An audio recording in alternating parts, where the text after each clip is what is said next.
Throwaway 556 My fiancé cheated on me with my father. Me 27M, fiancé 26F call her L, my father 52M call him B, my mother 50F call her R. Like many who've had something like this happen, I never thought something like this would happen to me, but here we are. I've never used Reddit, but I've seen stories from here on TikTok, so I thought I'd give this a shot for any advice you all could give me. From listening to some other stories, you all like backstory. I'll try and be as clear and precise as I can, but it's only been a week, so if I start to lose it during the telling of this, I'm sorry. Elle and I met in her freshman year of college. We were both dorm in the same building where we eventually met. We later found out we lived 2 towns away from each other, so whenever we went home, I let her drive with me. It was only added like 20 minutes, so it was no big deal. After multiple trips and hanging out at school, we started to date. I have a close-knit family, as did she, so we told our families right away. I had met hers plenty of times when dropping her off, but it was nothing more than an introduction and exchanging pleasantries. Both of our families accepted each other with open arms, and our relationship grew. I was a year ahead of her, so when I graduated, I went home where I was offered a good job with great pay. I visited her at school whenever I got the chance, and whenever she came home, we would make time for each other. After she graduated, she moved in with me as both of our jobs were in the city near where we grew up. Like me, she was offered a position at the company she works at now with great pay. After living together for about 3 years, I proposed, and we have been planning our wedding since. Now on to the part you're all reading for. Looking back, there was plenty of things I overlooked that I just wrote off, thinking my father was just trying to welcome my ex into our family. Things like my father calling her all the time, and if I was around, they would just tell me they were talking about the upcoming family party or something along those lines. One time Elle was in the shower and her phone rang. I seen it was my dad, so I answered. When he realized it was me, he sounded both upset and surprised that I picked up. I then asked what's up. He responded that he wanted to talk to Elle about my mother's birthday that was in a week, and after a minute we ended the call. Even typing this out now, I feel like an idiot for not seeing it sooner. On the day I found out, it was like any other day. Elle had Thursdays off, so she made breakfast for both of us. When I set out for work, she gave me a kiss and told me to have a great day. During my drive to work, I realized I had forgotten some paperwork I would need for a meeting I had at 3 p.m. I shrugged it off and told myself I would just go home at lunch to get it. Elle texted me throughout the day talking about all the casual stuff a couple talks about, like what do you want for dinner? I did the laundry. Do you want me to hang it up for you? Blah blah blah. I didn't think it necessary to text her I was coming home for lunch, so when it came around, I just left work and went home. When I got home, I noticed a car that looked like my father's in our parking lot, but I didn't think anything of it and just parked and went into our building. When I opened the door, I was met with a scene out of a movie where a man comes home early and catches his spouse cheating. Such a cliché. There was a trail of clothes, both his and hers, leading to my bedroom, and the sound of faint moans echoed through my apartment. I stood at the door in utter shock. My brain was a mix of rage, sadness, and disgust, but if you were a fly on my wall, you would see what looked like a statue. I just couldn't move. When I finally snapped to, not knowing how much time had passed, I took out my phone to record. I picked up all the clothes that were on the floor and threw them into the hall of the building. After, I filmed the walk to my bedroom. The door was open. I stood in the doorway filming for about a minute, then flipped on the lights. They both jumped at the sudden light and looked at me, and to my utter shock, it was my father in the bed with her. After the initial stun, my father noticed I was recording and started to panic, trying to find anything to cover himself and telling me to stop recording. He found a towel and wrapped it around himself and started to walk toward me. I told him, if you don't want to get hurt, stop coming to me. He either didn't care or didn't hear me and reached for my phone. I hit him square on the jaw. His head bounced off the door and slumped to the ground. Elle shrieked. I aimed the camera at Elle and said, concerned about your buddy, but nothing to say to your fiancé? My father woke up after about a minute nap, and I told them I just needed to come pick something up for work, so I'm heading back now. If either of you pieces of are here when I get back, I'll send this video to everyone you know. I ended the video, looked at my dad, who was still coming to, and said, you're dead to me. You're no longer my father, but you might want to go home and talk to mom, because I'll be talking to her very soon. I sat in my car for a while until one of the bosses at work called to ask where I was. I told her I was on my way back right now. When I got to her office to hand her the paperwork, I must have looked awful because she started asking what was wrong with me. I told her it was nothing and I'd be okay. I could see her scanning me up and down, and she noticed some blood on my collar and stood up, rushed to me, and said, you're bleeding. I looked down and said it was my father's. She looked confused, so I pulled out my phone and showed her the video. She watched it in its entirety. She was introduced to Elle a few times, but never my father. She sat there silent for a moment until it finally clicked that my fiancé was cheating on me, but not only was she cheating, it was with my father. She asked if there was anything she could do, suggesting I take some time off, but I told her I can't go back there right now. That I just need a minute and I'd be fine for the meeting, and I have another shirt in my office. The meeting went over fine. I put on a smile for everyone like nothing had happened. My boss came up to me after the meeting and asked how I could do that, but I just said I don't know and went to my office. I then came home, and I was alone for the first time in a very long time. Thank you for reading. I'm sorry I carried on so much, but it was therapeutic getting everything down. I just don't know what to do. I defiantly need to get the hell out of this apartment. I just can't live here anymore, and there's no possible way I'm sleeping in that bed. I know not only do I have to go get checked out for STDs, but I think I broke something in my hand. Throwaway 556 Fiancé cheated on me with my father. 2. Wow, hello everyone. I didn't expect to come back to Reddit and have this much support. I didn't really plan to update at all. I just wanted to put what had happened out there and hopefully get some advice. After I wrote down all that happened, I closed my computer and kind of fell into a depression. After I posted, it hit me like a train. To the ones who think it's fake, I wish I was this creative. I'd write books instead of working a 9 to 5. I'll try to reply more on this post. I just logged back on, and it was honestly too much to try and reply to every comment. Just know I read through most of them, and I truly appreciate everyone's inputs, both negative and positive. So, the day after I posted, I tried to get into contact with my mother, but none of my calls were connecting. I wanted to see if she would get lunch with me, and I'd tell her everything. After about a dozen tries, I decided to get into my car and go to my mother's house. She needed to know what happened as soon as possible, even if talking about was going to make it hurt all over again. During the drive, I thought about what I would say and how I would say it. That made me start to panic. I had to pull over twice to throw up. It's not every day you have to tell your mom that her husband is screwing your fiancé. I pulled into the driveway and sat in my car for a moment to calm down and gather my thoughts. I was in my car for a few minutes when my mother threw her front door open, so I stepped out of my car. She started cursing at me, saying how dare I come to her home after I hit my father for trying to break up a fight between Elle and I. She called me every name in the book and called me an abuser. She told me I needed to leave since Elle isn't ready to forgive me yet, and that if she's smart she hopefully never will. Yes, apparently my father took Elle to my family's home and told my mom that Elle and I argued, and when my father tried to spot it, I hit him. She continued on for a while until I finally snapped and said, "Really, Mom, because your husband is ing my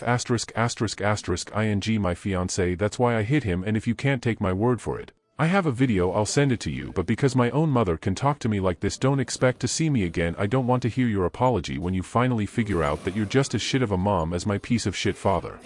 Her face dropped. She looked like what I must have looked like when I first walked into my apartment and caught them. I pulled out my phone and sent her the video. My mom took hers out and turned it on. She pulled up the video and watched up until the part where I turn on the light.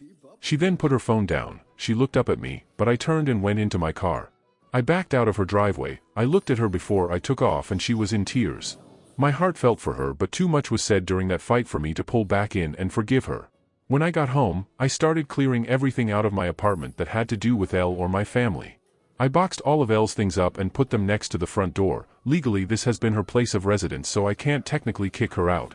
Her name isn't on the lease. Also, she's the type of person who shies away from conflict, and if she returns other than to pick her things up, there will be plenty of conflict. Anything that had to do with my parents I boxed up and put into storage. Like I said in my first post, we were a very close family, but I've never had a problem cutting toxic people out of my life. I texted Elle's parents and told them calling off the engagement and told them she's been cheating on me. I thanked them for everything they've done for me. Our relationship was still building, but they were kind and supportive of me, so this just added more hurt to the mix. I finished by asking if they would come pick up all of her belongings. I haven't gotten a response from them yet, but I'm hoping they come grab her things, so Elle doesn't have a reason to come back here. Deleted. Wife is out getting laid right now. Never thought I'd be here, but yet here I am. This weekend my wife, 38F, and our daughter, 13F, went to visit her mom. I couldn't go because I couldn't get the time off work, and we decided it would just be a girls' weekend for them. I'm a firefighter in a large southern city, and I'm on a call and gearing up when our dispatcher calls in to tell me that there is some emergency. I'm not really needed on the work call, so I get my cell phone and find a bunch of texts from my kid and a couple from a number I don't have in my phone. In the course of about 11 text messages, I learn that my daughter has gone ice skating and fallen and broken her wrist. She's in the emergency room, but cannot get treatment because no one can find my wife. The number that I don't know belongs to a friend of my wife's who has gone to the emergency room to sit with my kid. She was the chaperone for the girls who had gone skating. So I call this friend, and after a lot of hemming and hawing she admits that wifey has gone to dinner with some random guy. Well, we always leave our location shared with the family because of my job. And sure enough, I pull up an address and Google it, and it's a fucking hotel. This was 10 p.m. It's now almost 4 hours later and she hasn't answered my texts, but she did finally call our kid. I have permission and insurance information, and she got a cast and a referral to see an orthopedist when she gets home. The friend took our daughter back to her grandmother's and texted me. She said, "I'm sorry you had to find out this way about ___________. A guy's name. Apparently it's been going on every time she's gone home that I haven't gone. Meanwhile, I've worked countless hours of overtime to pay off our house, take us a nice vacations, send our daughter to the most expensive private school in our city. I'm a fool." Affectionate Owl 2581. My female, 56, husband of 34 years cheated on me with my daughter's 18 years old best friend. My husband of 34 years, age 58, cheated on me with an 18-year-old. Me and my husband have had a perfect marriage for the past 34 years. We have 4 daughters together who have all become successful and had kids of their own, minus our youngest, age 17, Annie, who we had 16 years after our first. Annie still lives with us as she is senior in high school. Annie is very popular and quite often has friends over on the weekend and after school. Annie has a best friend named Bailey, age 18, who is almost always at our house.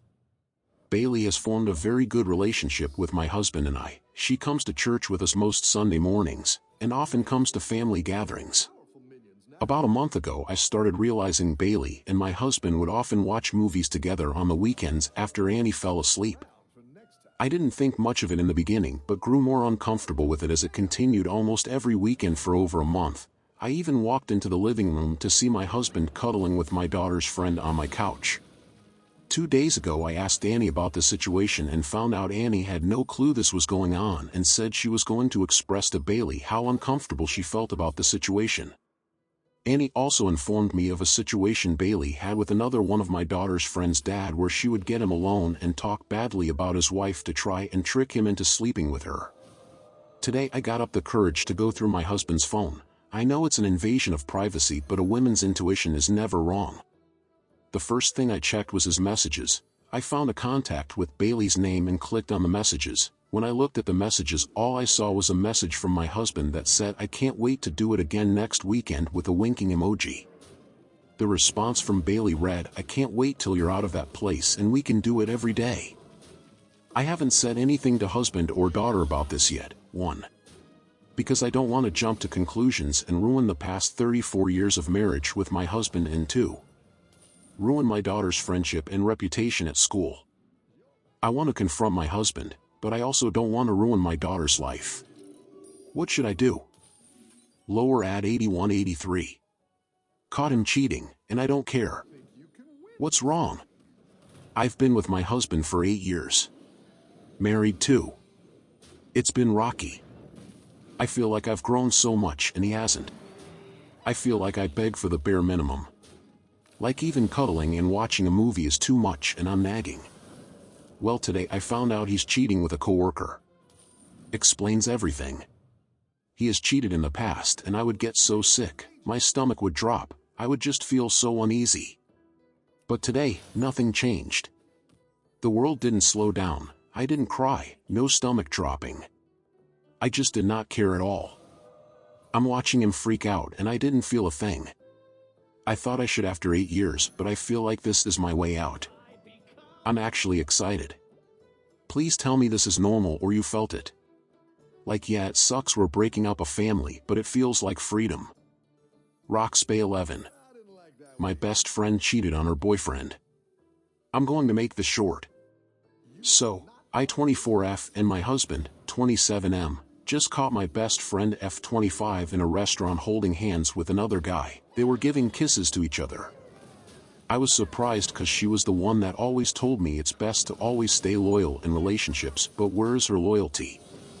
She spoke to me on the phone that she was going out with her boyfriend, let's call him AZ. I took pictures just in case. I am angry that she did this. My husband took my phone. I have AZ as an emergency contact just in case something happened to her, and sent AZ the photos and called him. My husband wanted to break the news with me. We told him where she was. We left after he got to the restaurant. He didn't want me or my husband to get caught in the crossfire.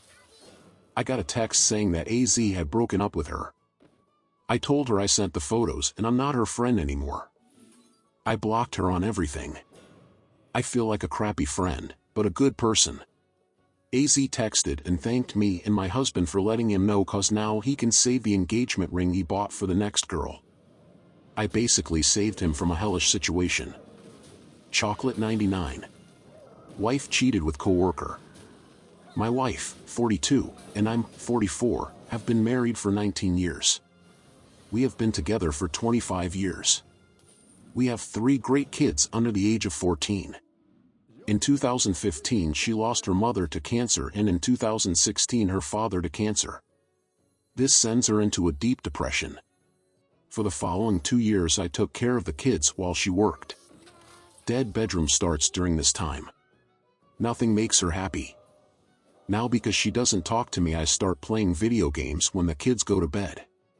After 2 years she starts coming out of her depression. She talks more and wants to do stuff with the family. We start being physical again. This went on for a year, then I lost my father. This sent me into a depression because we were very close. Like my wife, I closed myself off to her. I started playing video games more and I ignored my wife. I never stopped saying I love you or giving hugs or take her out. We start sleeping in different rooms because our son had a medical condition where we had to keep eye on him at night. So I slept in his room. I moved my Xbox in there and played video games for a couple of hours till I fell asleep. Then COVID happens. My kid's school goes remote and my wife started working from home. My wife's job required her to start looking for supplies to reopen her business when the restriction stops. She starts working closely with another member of her company. After a few months she starts being distant and stops communicating with me. I try to keep telling her I love her and buying small gifts to show my love and appreciation. We decided that 20 to 21 school we would keep our kids at home to remote learn because our son had a serious medical condition. I was so busy with kids' school I really didn't notice the distance getting worse until much later. Dead bedroom starts again. Then in the summer of 2021 I start to work for Lyft because we needed extra money. I worked on the days she works from home so she could be close to our son's school. In the fall of 2021 I picked up this lady from the airport and drive her to her hotel downtown. During this ride she talks to her female friend on the phone about her meeting her AP to have sex because they are both in town for business. She said her husband at home with kids and is playing video game. They haven't had sex in over a year. He is too busy to know she cheating. I start thinking this sounds like us. So I started being more affectionate and more loving. I'm already a loving and affectionate person. Nothing, distance is getting worse. I write a letter telling her I love her and I know there is distance between us. I want to work it out, but she has to willing to work on us. She said she will try to be better. For the next year she shows hardly any affection and doesn't want sex because her depression pills given her no sex drive. We barely hold hands, don't say she loves me unless I say it first. When we are in the car together she sleeps so she doesn't talk. D-Day was May 4th of this year. My wife went into the office. I went to work and I was texting her during the day, no response. Then she finally called me and I tell her I have been texting her all day. She tells me she never got my text because of the signal in her office. She has Google Chat so I will message her there, it will show up on her work computer. No responses. She gets home and after we put the kids to sleep she takes a shower. This is where I finally broke down and checked her phone. Now May 4th is a big Star Wars day. May the 4th be with you. So I check her texts for me, it true she didn't get them until she left the office. I check Google Chat, this is where I found her cheating. She woke up this day and messaged him on Google Chat all the May the 4th gifts. I am a Star Wars fan also. Did I get one? Absolutely not. So I checked all their messages and the affair has been going on for almost 3 years. There was tons of I miss you and I love you. I feel so stupid. I am completely devastated. This guy's moved to Kansas in 2020, but comes into office 1 week a month since he works remote the other weeks. I guess when they would have Zoom meetings with each other to get their business open, he began to flirt. In the past, guys would flirt with her, she would shot them down. This guy's wasn't as handsome as me. I'm not 10, I have a little dad bod. Maybe I'm a 6 to 7, he was a 4. She began to flirt back then. They would go to lunch together. Then the lunches turned to going to his hotel room for lunchtime sex and tell me she had work late to have more sex. I even saw a text to her friend saying the sex wasn't better. She just craves the attention. So I shot everything to myself. I didn't say anything. I was having surgery in the summer and needed her help. After surgery we had decided to move closer to family. She barely helped me look for houses. I checked her phone again in October. I guess the relationship came to an end in June before my surgery. He was mad that she was taking time to care of me and the kids. I was wondering why she became more affectionate and loving and wanting to have sexy time with me after I healed. Last week we got a huge argument because she started being distant and wasn't communicating again. So I yelled and told her I knew she cheated with a coworker. She denied and said I was overreacting. Then I shoved the evidence in her face. Then she stops yelling and putting me down and started crying. I just left and went to my sister's house. I came back home to be with the kids for Christmas. Then I will leave again. I told her I am filing for divorce after the new year. She cried and asked who will drive her to work and pick her up. Who will help her with the kids? I told her to ask AP. Then she starts crying more, saying we can work it out, do marriage counseling. I will seek full custody when I file the divorce paperwork, also alimony, and child support. 25 years I feel is wasted.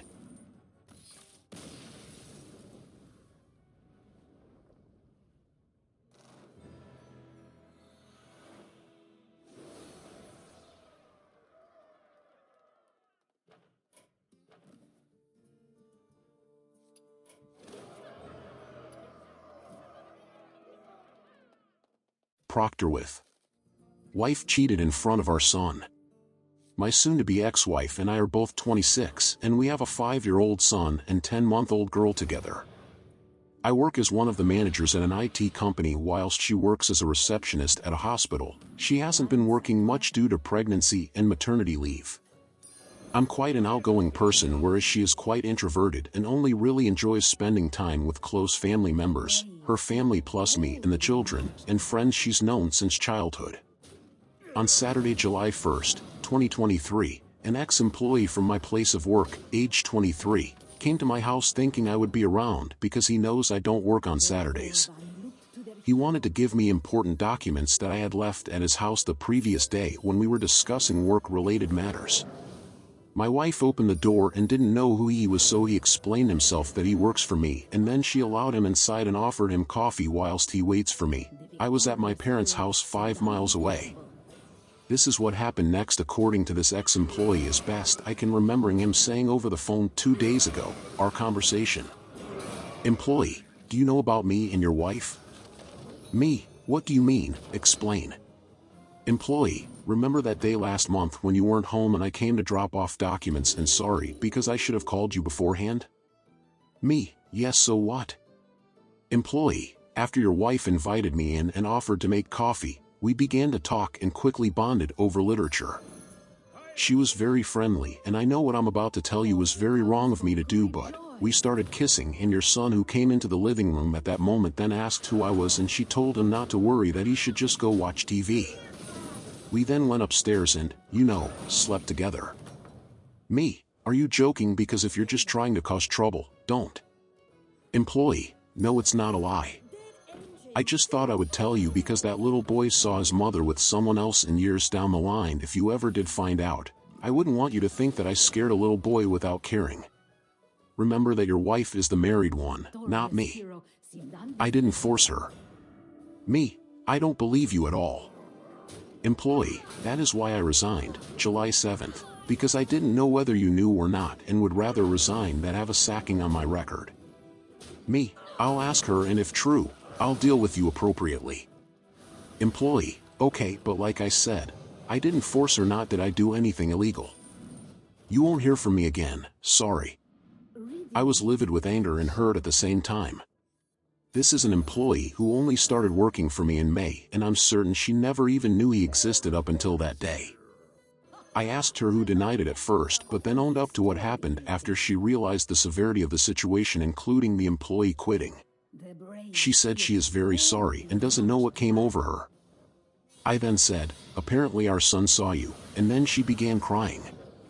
I said to her that I was going to stay with my parents for a few days whilst I decide what to do. My parents and even her family members too are very supportive of me and do not condone what she did. I've seen my son on FaceTime and baby daughter too and told them that I will be with them soon.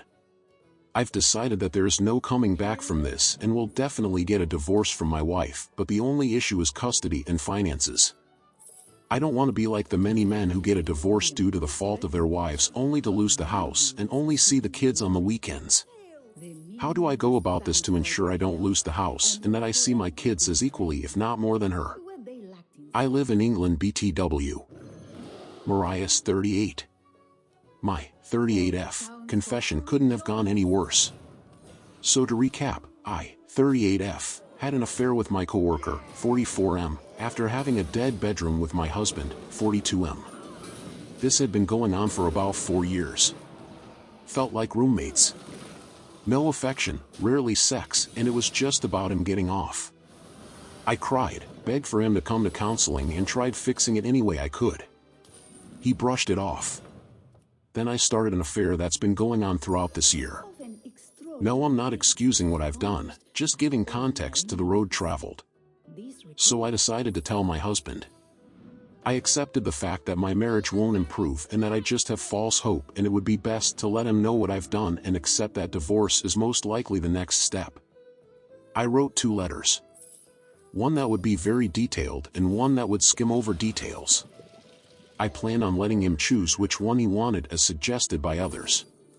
This didn't go as planned at all. I told him I needed to talk to him, that it was important. He said okay in a minute. He was tinkering with his motorcycle. Didn't want to push because I was really nervous. But when he was done, he was in the living room watching TV. I approached and told him we needed to talk. He said, "What do you want?" "I'm watching TV." I told him it's important. He said, "Can it wait?" I walked off. An hour goes by and I go downstairs and he's gone. I call him and ask where he was. He said he went to his friend's house. I said, "Why would you just leave when I said we needed to talk?" He said, "Geez, relax, we can talk later." I hung up and started packing. I've been brushed off so many times during our marriage and I'm done with it. Called my best friend who knew everything and had even tried talking to him for me a few times about the neglect I felt. She said if I needed to, I could move in with her. So that was now the plan. Husband gets back while I'm still packing and asks what I'm doing. I said leaving.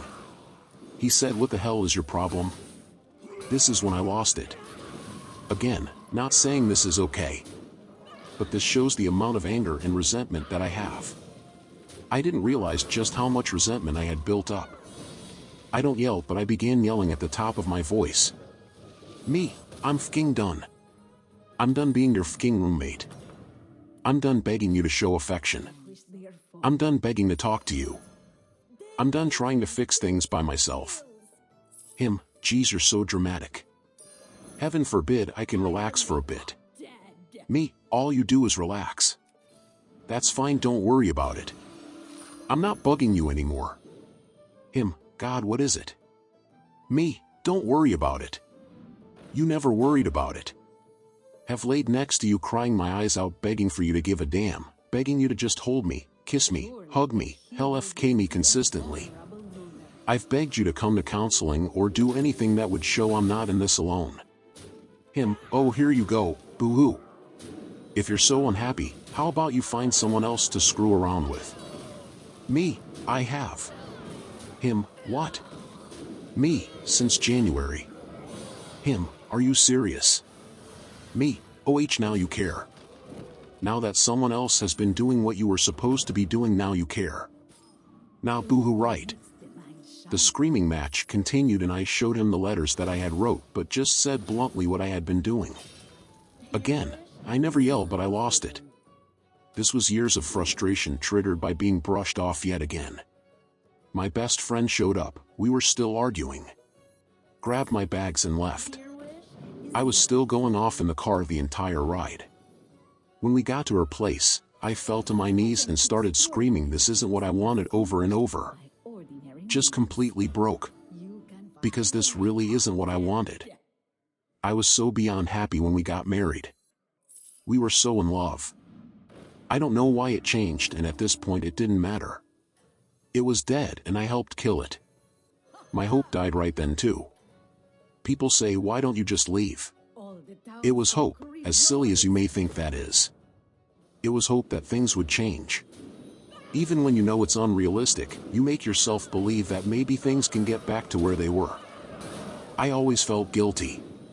But also always felt neglected, brushed aside and pushed away. This made me angrier and cover than I realized. My best friend just held me and tried to calm me down. I napped. Was so exhausted emotionally. Felt sick and nervous about the argument, but there's no coming back from that. Went back this morning to grab the rest of my stuff. He made some sly comments which I ignored. Just told him I would be staying with my friend permanently but will continue paying my half of the bills until things are settled. Would be unfair to leave him to pay everything. He said you're probably gonna be staying with some guy. I just responded with whatever, bye. The reality is that I should have left a long time ago. Instead, I stayed and became something I never wanted to be. But again, saying just leave is so easy until it's you in that situation. This was supposed to be forever, but nope. So yeah, that's my update. I apologize if this is long or unclear or anything. Also apologize if this is triggering, but again just goes to show how bad things got. This is my reality.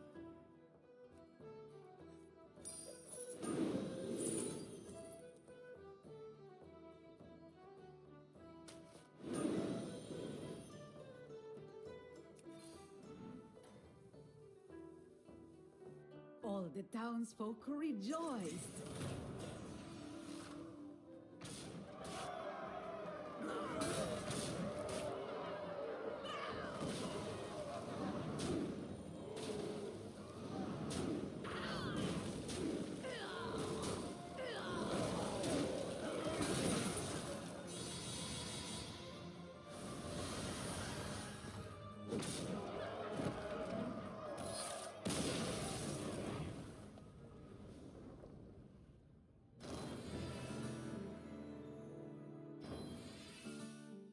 Minelv. Cheated on while pregnant. So my ex-fiancé, M26, cheated on me when I was about 6 months pregnant, F27. I worked as a restaurant manager and took a week off from work to fly out to Europe, that's where I grew up, to see my family for the first time since the pregnancy, before it was too late to fly. When I got back home, there was a facial scrub in my shower that didn't belong to me. I freaked out. I asked for answers, he lies. Complete denial, thinks I'm an idiot. He goes, I don't know how that ended up here, maybe it's yours. I was livid. Cried all day at work that day. Asked again at night and he starts yelling at me about how I don't trust him. Don't forget I'm pregnant as fuck here and he's putting this on me. Baffling. I then tried to let it go. I decided to stop thinking about it and focus on my pregnancy. I know he cheated, but he won't admit it, so I'm just wasting my time trying to argue. Fast forward to 1 month postpartum. I get in a car accident, wasn't at fault, no injuries. But my car gets totaled. Great. So now I'm faced with a big decision. Do I want to drop thousands on a new car, or do I want to leave him and move back to Europe with our son? Somehow owning a car made me feel attached to the US. I don't know why it did, but it was sort of a big commitment. If I buy a new car, that means I'm staying here and moving forward. A week later, he comes home from work. I sat him down and said, I'm not going to spend thousands on a vehicle if you can't admit that you had unprotected sex with some girl in our home. I'd much rather sell all my stuff and leave. His jaw dropped, He thought I'd let it go, and he was off the hook. But he admitted to cheating. FYI, I had a fragile cervix during pregnancy, which caused heavy bleeding during intercourse, had to go to the ER twice, and had horrible nausea the entire time.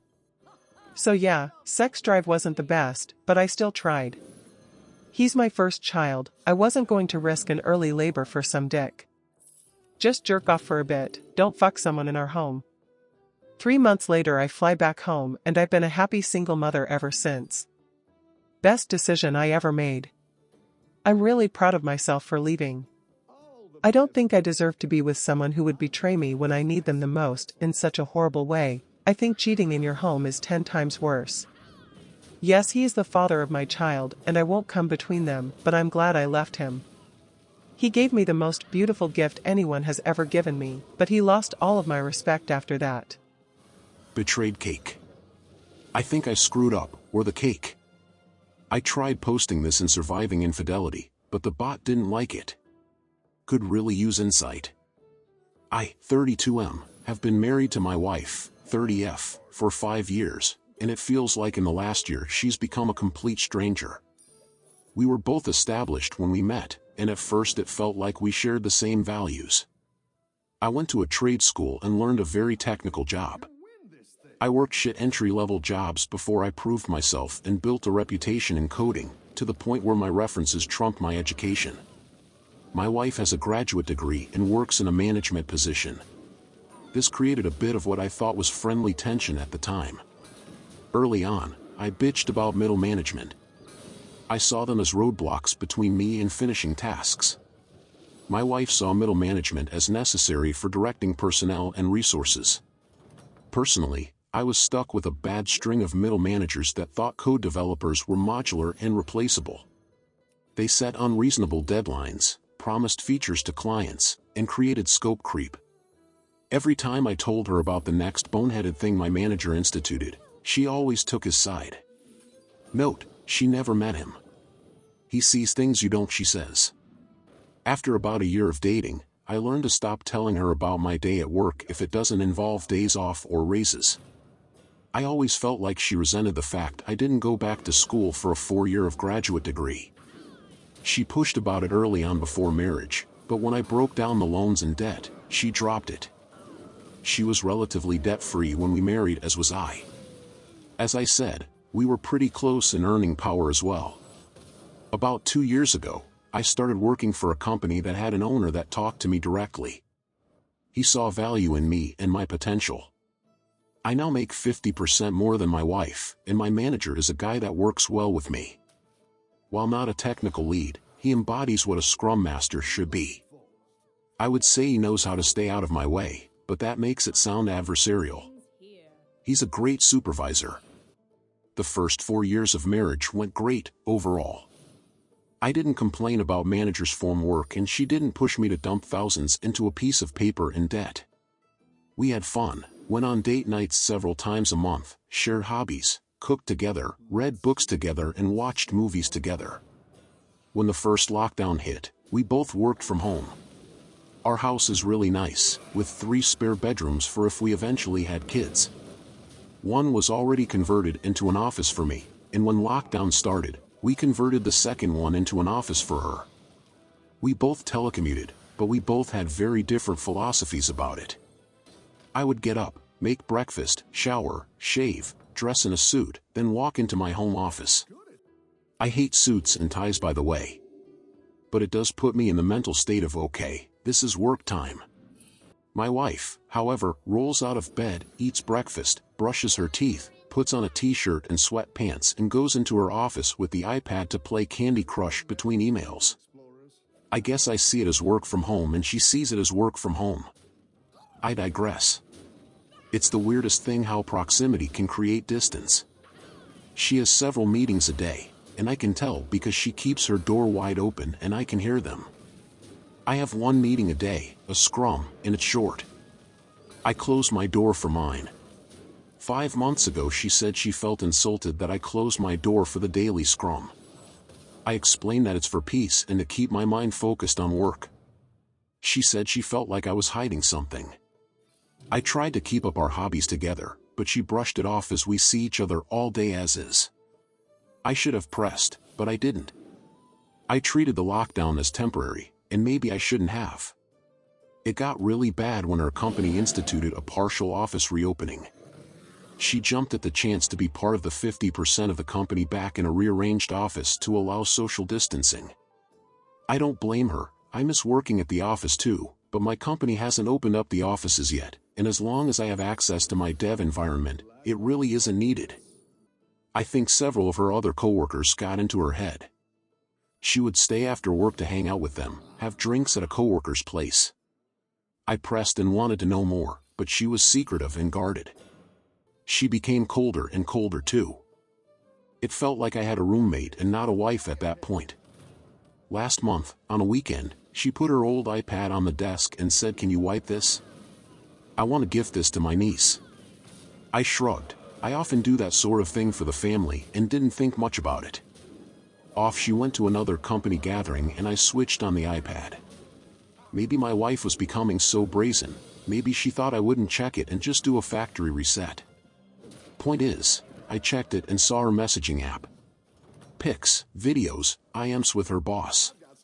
They've been having an affair for 2 months. I can't describe the feeling in my veins. It was like my blood turned to ice. It reminded me of the scene in Equilibrium where the polygraph flatlined. I copied everything, packaged it into cloud storage I use for dev projects separate from work, and started looking for a lawyer. I didn't confront at first because I wasn't sure what I would do. The new sensation in my body felt like I was both numb and walking through water. She didn't notice or didn't care. By that point we were already dead bedroom. We were really in the roommate stage, I guess. I contacted a lawyer and he wanted to keep investigating and me to keep my mouth shut. He suggested I get a private investigator and suggested a good one. For the last 4 weeks we were gathering evidence and he was preparing the filing for divorce. Be patient, he kept telling me. And, my ice-filled veins and her indifference made it easy at first. Yesterday, my lawyer told me he had the filing almost ready. Our state is at fault, and the PI got photos, video, plus the texts. It was pretty much a slam dunk. Then, last night, I don't know what happened to me. But the ice turned to fire. She came home, late of course, and I don't even remember what she said to me, but I went off. I said I hoped it was worth fucking her boss. She turned mean, nasty, vindictive. She said I wasn't there for her emotionally. I was just lounging all day at home, even if I was earning the lion's share at home. I wasn't intellectually stimulating, even though I work a highly technical job. I told her I had a lawyer and she laughed. She said my bluff was pathetic. There was no way I was leaving her. That even if I divorced her, she would get half my paycheck. If I stayed with her, at least I would get to occasionally have sex, so I shouldn't mess this up. She was a different person. I said to her that's not a marriage. She laughed, again. Honey, this is the 21st century. A woman can have her cake and eat it too. She laughed again and she went to bed. I emailed my boss and said I needed a week off to handle a family issue. He of course granted it. I slept on the couch in my office. This morning, she left as I was getting dressed, and only said don't wait up. I went to my lawyer's office and he said he had the papers ready. He had a process server with him and asked how I wanted the papers served. I told him. My lawyer, bless him, laughed and said you better not. I've had so many people want to do a cutesy or revenge serving and I always talk them out of it. Judges don't have a sense of humor.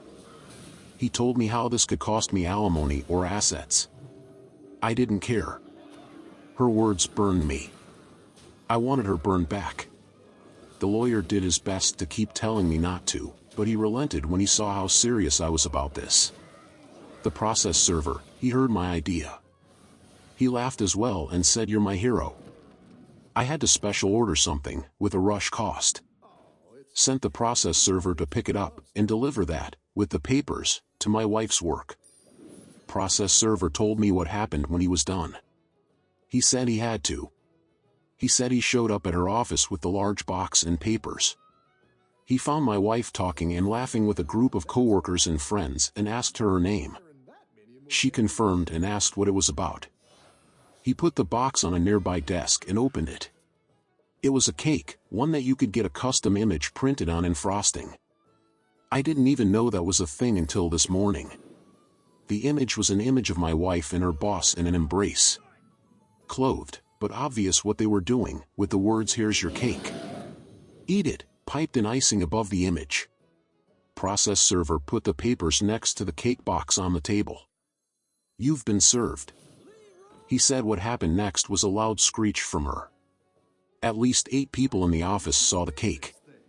My wife freaked and swatted the large cake box off the table, where it fell on the carpet, but with the image still visible. Several of her coworkers started berating her, and she started crying and screaming. The process server took a hasty retreat. My phone blew up and I just kept sending her to voicemail. I don't bother reading her texts. She hasn't come home, but her mother texted me saying she is going to stay over there for now. The euphoric rush of the cake felt great. But as the hours pass, I am considering my lawyer's words now. Did I fuck this up? Federal_engineer_154. I already forgave her cheating, but now I saw details and can't cope with the way she had sex. I am really freaking out right now and hope you guys can help me. My girlfriend of 5 years has cheated and I already forgave her. Now I learn that the sex was much worse than I expected and I don't know how to handle this. It happened about 2 months ago. My girlfriend was at a party at the shared apartment of some of her friends. Nothing special. I wasn't in town as I had to work in a different city. The next day she called me crying and told me that she had cheated. I was shocked. When I came back the day after that, we had a long talk. She didn't tell me much details and I didn't ask for it. She said that she had had a few drinks and just went with the flow and then had sex there. I actually didn't ask with whom. As she seemed to be really sorry, I tried to get over it. It took me some time, but I actually managed to really forgive her and I thought our relationship was on a good track again. Her cheating wasn't a topic at all anymore. I admit that I was wondering about details from time to time, but I didn't want to talk about it and thought that it doesn't matter. However, I was very, very wrong.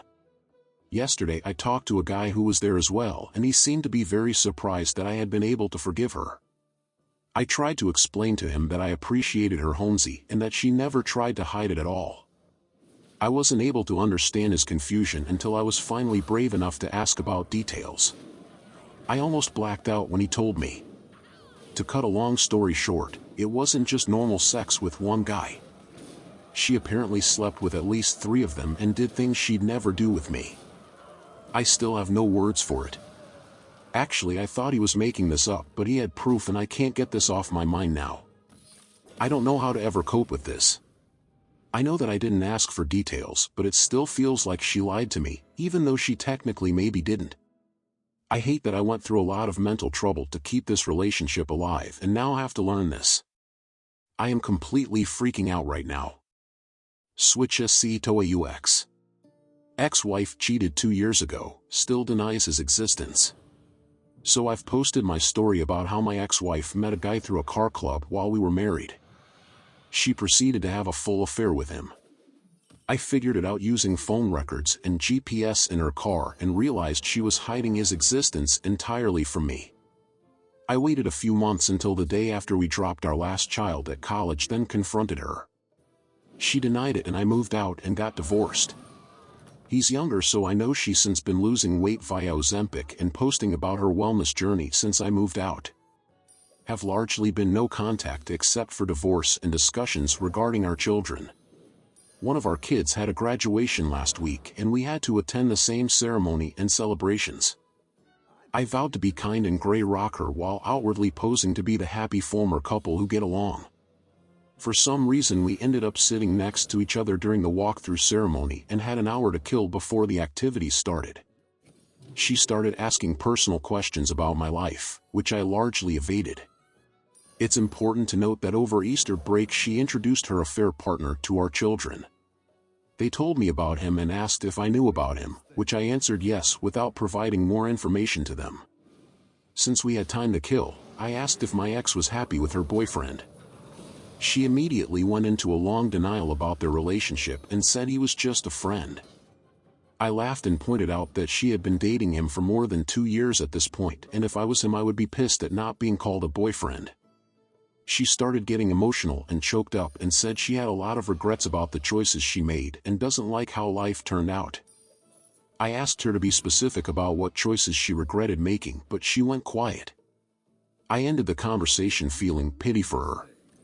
She's been living a lie for so long that she literally has no concept of the truth of our demise, nor will she take any responsibility for her role in same. I drove home feeling like a winner for the first time in this whole situation. It gets better. West the Ass Eater. I, 26M, found my wife, 23F, with my brother, 22M. This all happened 7 hours ago. I haven't slept since. Here's a long story short. I'm military and live on a military installation. Me and my wife have been married just over 2 years. We just had a son and he is 3 months old. My wife has this terrible drinking problem. If she drinks liquor, of any kind, she's like a demon, like something is mentally wrong with her when she drinks. She's had this problem ever since we have gotten together. But over time it has just gotten so much worse. She will break TVs, punch me, kick me, slap me, force sex and then beat me again until she passes out on the floor and pisses herself. One time she went to the neighbor's house around 2 a.m. and woke them up to try and make friends. They called the police on her. Just an example of the nightmare she becomes while drinking. I refused to buy her liquor. Beer and wine seemed to be okay, but occasionally if she could find a way to get liquor she would. And there is no getting the bottle away from her. After I finished my first contract we moved duty stations. I invited my brother to live with us and pay rent so that he could grow up and get out of my mother's house. I figured this would be the best way for him to learn responsibility. He is pretty much a loser. But he got a job and paid rent on time. I only made him pay half of what it costs him to live here so that he could save up enough to move out and start his own life. He's been with us for a year now. Fast forward to 2 weeks ago he got fired. He is also an alcoholic and has to drink himself to sleep because he has insomnia. The three of us usually got along pretty well. We would play board games, disc golf, and cook for each other. But she had recently been hanging out with him in his room every so often, because he has liquor. I expressed the issues to both of them. I have threatened divorce if she kept drinking and things were fine again after one shitty night. Last night she had a bottle of cheap wine, which is usually fine. We had sex and then she took a bath at around 1 a.m. I fell asleep while she was in there, only to wake up to my son screaming 2 hours later. I take care of him and put him to sleep. She's nowhere to be found. Walk into my brother's room and boom, there she is. In his arms and on his chest. I can't feel. I can't think. I can't breathe. I don't know what to do. I kicked my brother out without letting him grab anything. I told him to fucking run. And he did. She won't stop crying. My son won't stop crying. And I'm in a world of pain. Illustrious intern 6. Girlfriend cheated. My best friend. Background, me, 25M, moved to the US from the UK 7 years, dual nationality. I was dating a girl for almost 2 years. At first the relationship was great. But after she moved in, she quit her job, didn't do anything to help around the house, got a DUI, and pretty much leeched off me for months. Fast forward to May 2023, I was ready to kick her out at this point. She would constantly beg me not to and say how much she needed me and threaten to kill herself on a daily basis. But the problem was my childhood best friend was coming to visit for 2 weeks, a trip we had planned a year prior. My girlfriend agreed we'd sort everything out after he went back home so I could enjoy time with friend I haven't seen in 5 years. Friend stays with us in the spare room at my house for 2 weeks. First week was good and all 3 of us had a good time. Unfortunately, I could only get 1 week off work, so the second week I worked while they stayed home. Red flags started appearing when they started going to the places while I was working. Places that me and my friend had planned going to, like sporting event and traveling, etc. He would choose to do stuff with her over me all of a sudden, and they were acting super suspicious constantly. Evidence came undeniable when I saw my girlfriend's lingerie on the floor when I came home early when I found it. They weren't home and I called him on the phone and asked him, "Do you want to tell me what's on with you, because I'm not stupid?" He instantly replies, "Have you been spying on us?" That was all I needed. Girlfriend messages me saying, "We're staying at my mom's for the night, we'll be back tomorrow for my stuff." You may call me petty for this, but if you could experience my emotions at that point you would do the same. I spend the next 6 hours throwing out every single one of her possessions. She never cleaned her cat's litter boxes, so I shoved them in her trunk of her car at the bottom and then shoved all her clothes and items on top until her car was filled to the top. Any door you open would result in an avalanche of dirty clothes, boxes of random stuff and cat poop. When the car was filled, the rest was thrown on the ground in a pile and got rained on. I text her one last time to tell her to grab her stuff ASAP. Do not come in the house as it will be locked. Luckily she didn't have a key at this point. I blocked them both on pretty much everything. I left a note on her car simply saying, "Do not contact me ever again." I canceled her phone line and reported her phone lost and stolen so that phone or number could never be used again. I was paying for both, of course. I didn't see the reaction when they pulled up to her car the next day, and I really wish I did. I was so exhausted from the night before I slept all day. When I woke up, everything on the ground was gone, but her car with all her stuff was still there. 2 weeks pass and the car is there. I would laugh any time I look at it, thinking about when that car door first opens and the smelly avalanche that follows. Unfortunately, I never witnessed her pick up the car. I got home from work one day and it was gone. If you're wondering how I got my revenge for the dude, he was living with his girlfriend and their kid back in the UK. I knew that he would spend every waking moment full of anxiety waiting for me to tell his girlfriend everything that happened. Some time passed, haven't talked to either of them since and still had them blocked. All of a sudden I'm getting messages from his friends from the UK asking me if I'm okay. Turns out this dude was bragging to all his friends about how he was fucking his best friend's girl behind his back. They all asked me for the real story since this dude couldn't get his story straight. I told them what happened. That information reached his girlfriend and he ended up getting kicked out. No one has heard from him since. As for my ex, well, I heard she moved in with her mom in some tiny room on an air mattress with her 3 cats that shit literally everywhere. No job, no money, and a few days before I kicked her out she had to go to court and was handed 6 months probation for her DUI. As for me, most of my problems disappeared since most of them were in some way created by my ex. I did get therapy to help cope with the betrayal. It's been 6 months now. I finally started my own business and I can finally say I found true happiness. It really is a beautiful thing to watch karma kick in for bad people. Deleted. I had an affair with a guy from work. Update. You can read my original post on my page, but long story short, I, 35F, have been married to my husband, 38M, for 7 years. After 3 years of a nearly dead bedroom and lack of affection, I started having an affair with a guy, 49M, from work. Cut it off recently and was working out how and when to confess. I want to thank everyone who commented or DM'd me. Whether it was good or bad, I appreciate the advice and criticism. It gave me perspective on what to do. So I plan on writing my husband 2 letters. One that was very detailed and one that was just straight to the point. And I would have him choose which one. I also felt I should do this after getting a new job, but I was still contemplating doing it sooner. This is where the update takes a serious turn. My husband's phone kept going off last night. He was asleep. I've never snooped through his stuff and never planned to. But it was a woman's name that popped up. So I looked. Figured it might have been a family member or something. Turns out it was a chick asking if she was still gonna see him because he hadn't updated her. I was shocked. I went through all the messages. Turned out it was a 19-year-old chick that works at the Starbucks near our house. I woke him up and asked him about it. After a back and forth, he confessed.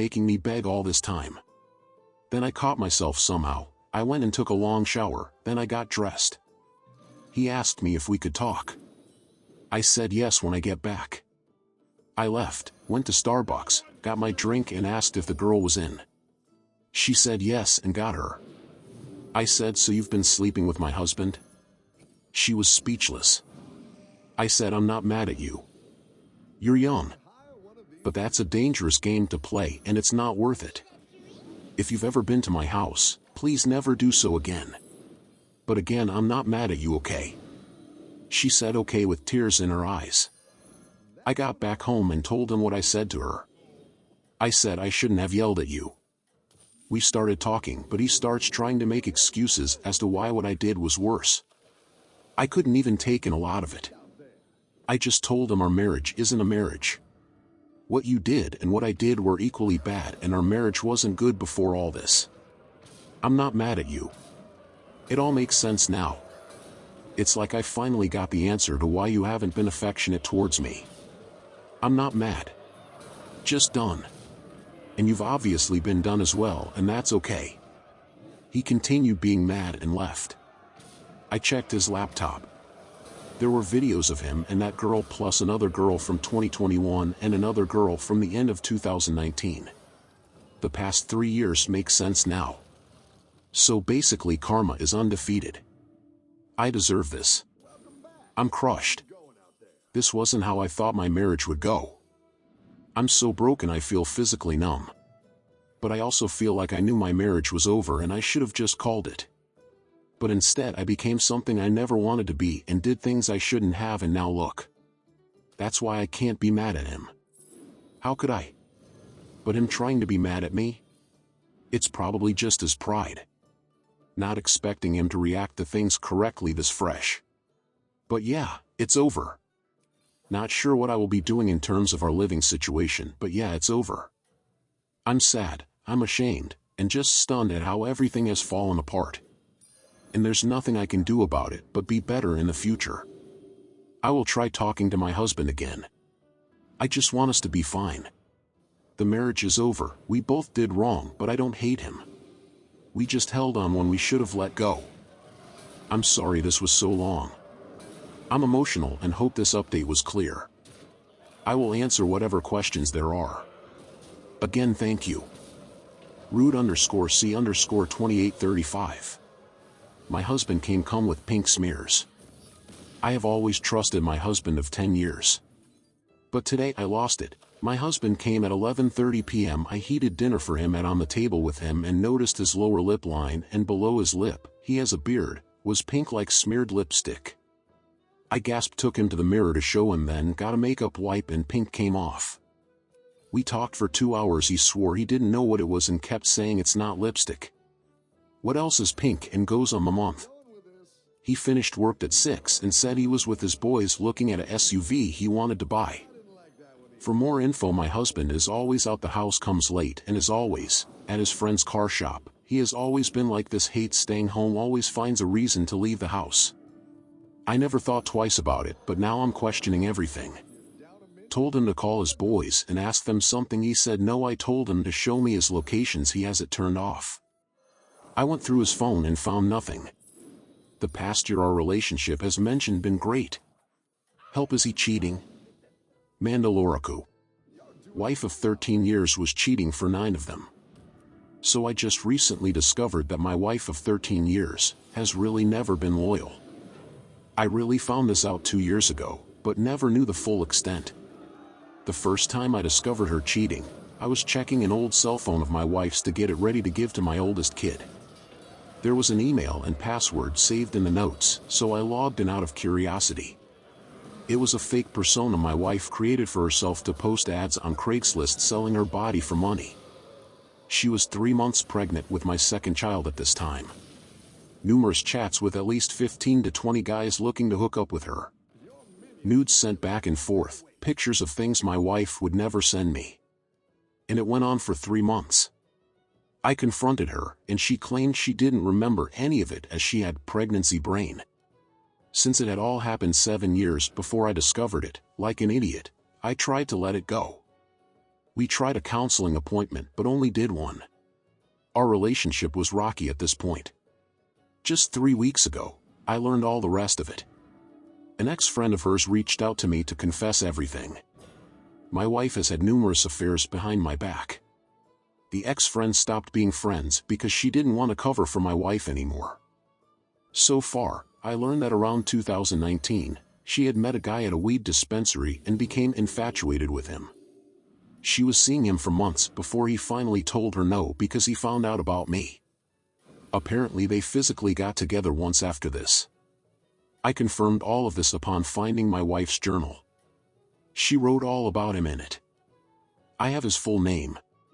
Then I also learned that she was having an affair with an ex-coworker of hers. Somewhere around 6 to 8 months that one lasted.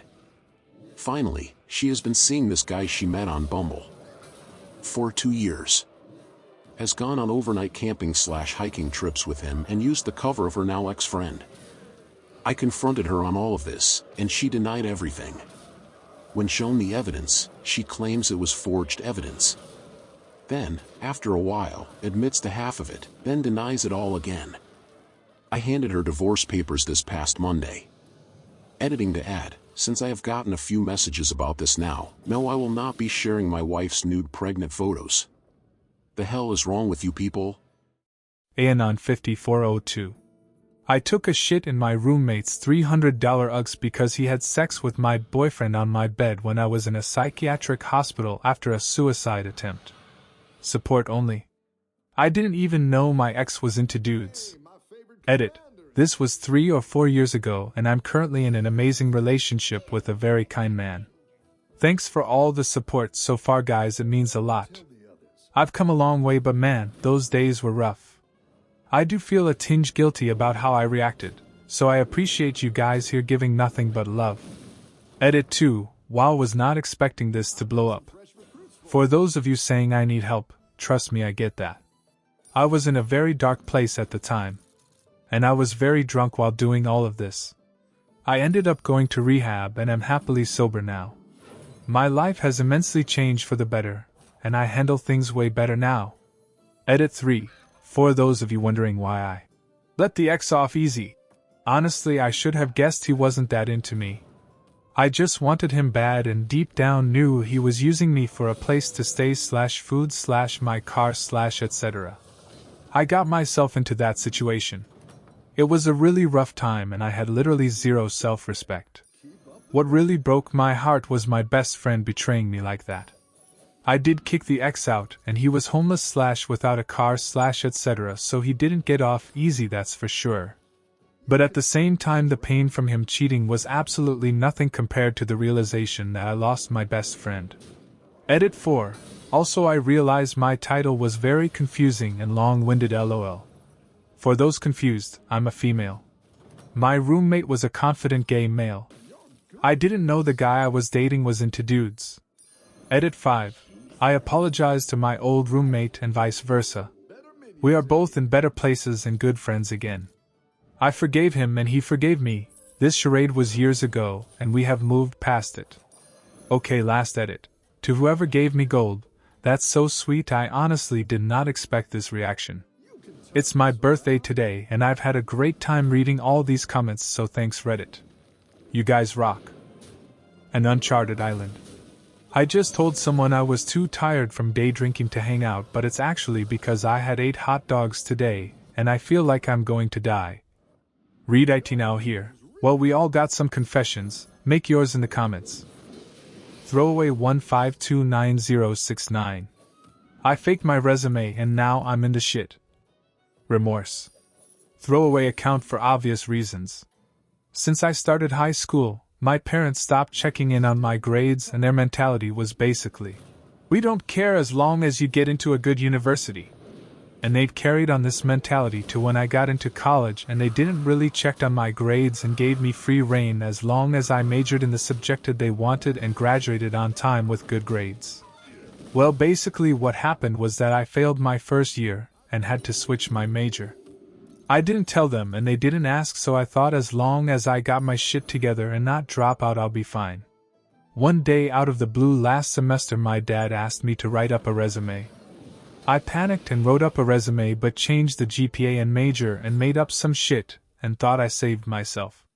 Welp, this winter break my dad dropped it on me and told me he knows people in a big company. He gave them my resume and everything and wanted me to intern there. So I am fucked. They'll probably figure it out and let my dad know, and I'll probably get disowned or something. And best case scenario, they don't check and give me the job, and I have to live with the guilt that I got a job that I didn't deserve cause of nepotism. This shit is depressing as fuck, and I'm typically an easygoing guy, but this whole ordeal is giving me anxiety like nothing else. I feel like an ass for failing and lying to my family about it, and now I'm on the verge of being blown, and I thought maybe making a post here will make me feel better, but I honestly don't know. Edit. Wow, this has blown up.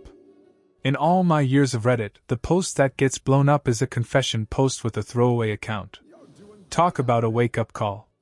Anyways, I try to read all the comments I can. Some of you tell me to play it off and fake it till I make it. Some of you tell me to come clean. Some tell me to just disassociate from my family and do my own thing. It seems Reddit is just as conflicted as I am.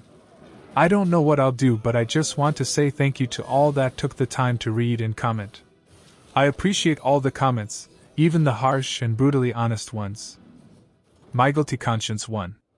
I gave my friend a fatal dose of heroin, and it still haunts me. I did time in jail, I went to therapy, and I sought forgiveness from her family. I worked on myself. I went to rehab. I'm now 6 years sober. I warned the youth about the dangers of drugs. But I still remember that night vividly. Her birthday is coming up, and that's when the guilt intensifies. I've thought about suicide before. I took a life and I was a worthless piece of shit, so I deserved to die. I know I didn't cause her addiction. It's possible she would have overdosed without my help. But it doesn't matter, because in this reality, I was the one who did it. And I will never not feel guilty about it. ReadIT no, geez, kind of feel sorry for you, but at the time at the incident I would have not. Swampnuts the pimp. I stole my dad's car at night to lose my virginity to a chick I had never met. Hi, I'm 20 now, but this happened when I was barely 16. I met this girl on Hot or Not who said she wanted to have her way W me. So I was like, dope, I'm gonna get some good strange for my first time. I decided to meet up W her on a Friday night. I waited for my parents to go to sleep, then snuck out my window with my dad's keys and stole his car to meet this girl I had never met IRL. I call her on my parents' house phone right before I sneak out to make sure she knows I'm coming over. They took my cell phone at night. So I get there and guess what? She not there, straight face. I drive back to the McDonald's down the road from her place and call her using the phone number I had written on my handwritten Google Maps directions. Again, had no cell. She tells me she will be home in 30 minutes, so I waited out. I go there around 12:30 a.m. and she's waiting for me out on the porch. I walk up and I was like, oh shit, she's a lot less attractive than in her pics. But I'm already here and went through this much shit to get here, so fuck it, why not? We do the tang while on the floor, and 2 days later I got ringworm on my ass cheek. I also neglected to tell her I was a virgin till I was done smashing. Haven't told anyone except my close guy friends that story. Edit. She had dogs that rubbed their ass on the floor, and I was unaware, so it gave me ringworm on my ass cheek because she wanted to fuck on the floor. It was a terrible night but memorable. Edit 2. Wow, thanks guys for the gold and hella upvotes. Love y'all. Drink Haterade. I anonymously put my friend's phone number on a gay Craigslist ad. Tough love. This was a few years ago before CL stopped the relationship stuff. As a joke, I created an ad of Craigslist relationships, male looking for male. Essentially, the ad was pretty much a guy looking for a one-way ticket to Pound Town, ready to fuck and suck anything, willing to be a cum dump, and all types of things. I made sure to make it for serious inquiries only. I put his phone in the weird code like everyone else on similar ads like 5-5-5-337-5545. I sat back and waited. The next day, he makes a FB post about, "Who the fuck put my number on a gay Craigslist ad? And if he gets one more dick pic, he will strangle whoever did this." As you could imagine, the comment replies on his post were great. The calls/text continued for a few days until I took the post down and went to go hang out with him. He told me about the phone calls he got, the text messages, the pics. Oh, it was great. I never laughed so hard. I never admitted to it. I don't regret it. Jal 000. I made my school believe they broke my iPad and made them buy me a new one. My high school didn't allow phones/tablets to be on your person throughout the school day. Instead, they made us all hand our devices in every morning and pick them up at the end of the school day. They provided us with these white cushioned envelope bags to protect them, but it really did nothing. Anyway, one morning I was rushing to catch the bus, and on the way out of my bedroom I decided to throw my iPad onto my bed.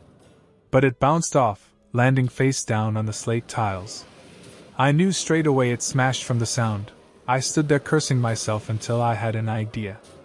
I grabbed my phone bag and put the broken iPad and shattered glass in it and took it to school. I handed it in, acting nonchalant about it, and when it came time to pick it up in the afternoon I put my best shock/sad face on as I opened the bag. I went to the nearest teacher and told her that I found my iPad broken. She took me to the office and eventually to the principal. At first she seemed suspicious about the entire thing, but when my dad, 25-year Army veteran, came in to pick me up, he gave her and the entire admin staff a spraying. She originally agreed to pay for it to be repaired, but when that couldn't be done she agreed to buy a replacement model. But the thing is that the iPad was a second-gen model and it was 2014, so ended up getting a brand new model as well. I never admitted it to anyone in school out of fear it would eventually lead to the principal finding out. Edit. The teacher didn't pay for it, the principal used the school's credit card. Edit. Jesus Christ guys, why would the teacher pay for the iPad? Of course the school paid for it. Edit. I'm not America, I'm Australian, so I wasn't stealing your tax. Deleted user. I once skunked a bottle of wine given to a bullying manager on my team, then gave it to her. Many moons ago I was working for a large technology company. It was common practice for managers on the same team to exchange some sort of token holiday gift just before Christmas, something under $20.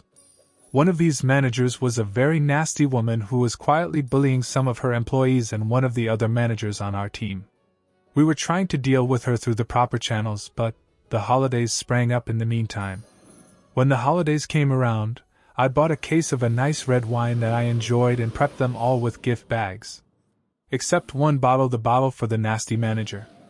I took that bottle and spent about 2 weeks heating the bottle and chilling the bottle by wrapping it in a particularly warm heating pad and standing it on top of my old apartment's hot water heater for 1 or 2 hours, then sticking it in the freezer until the bottle was cold to the touch.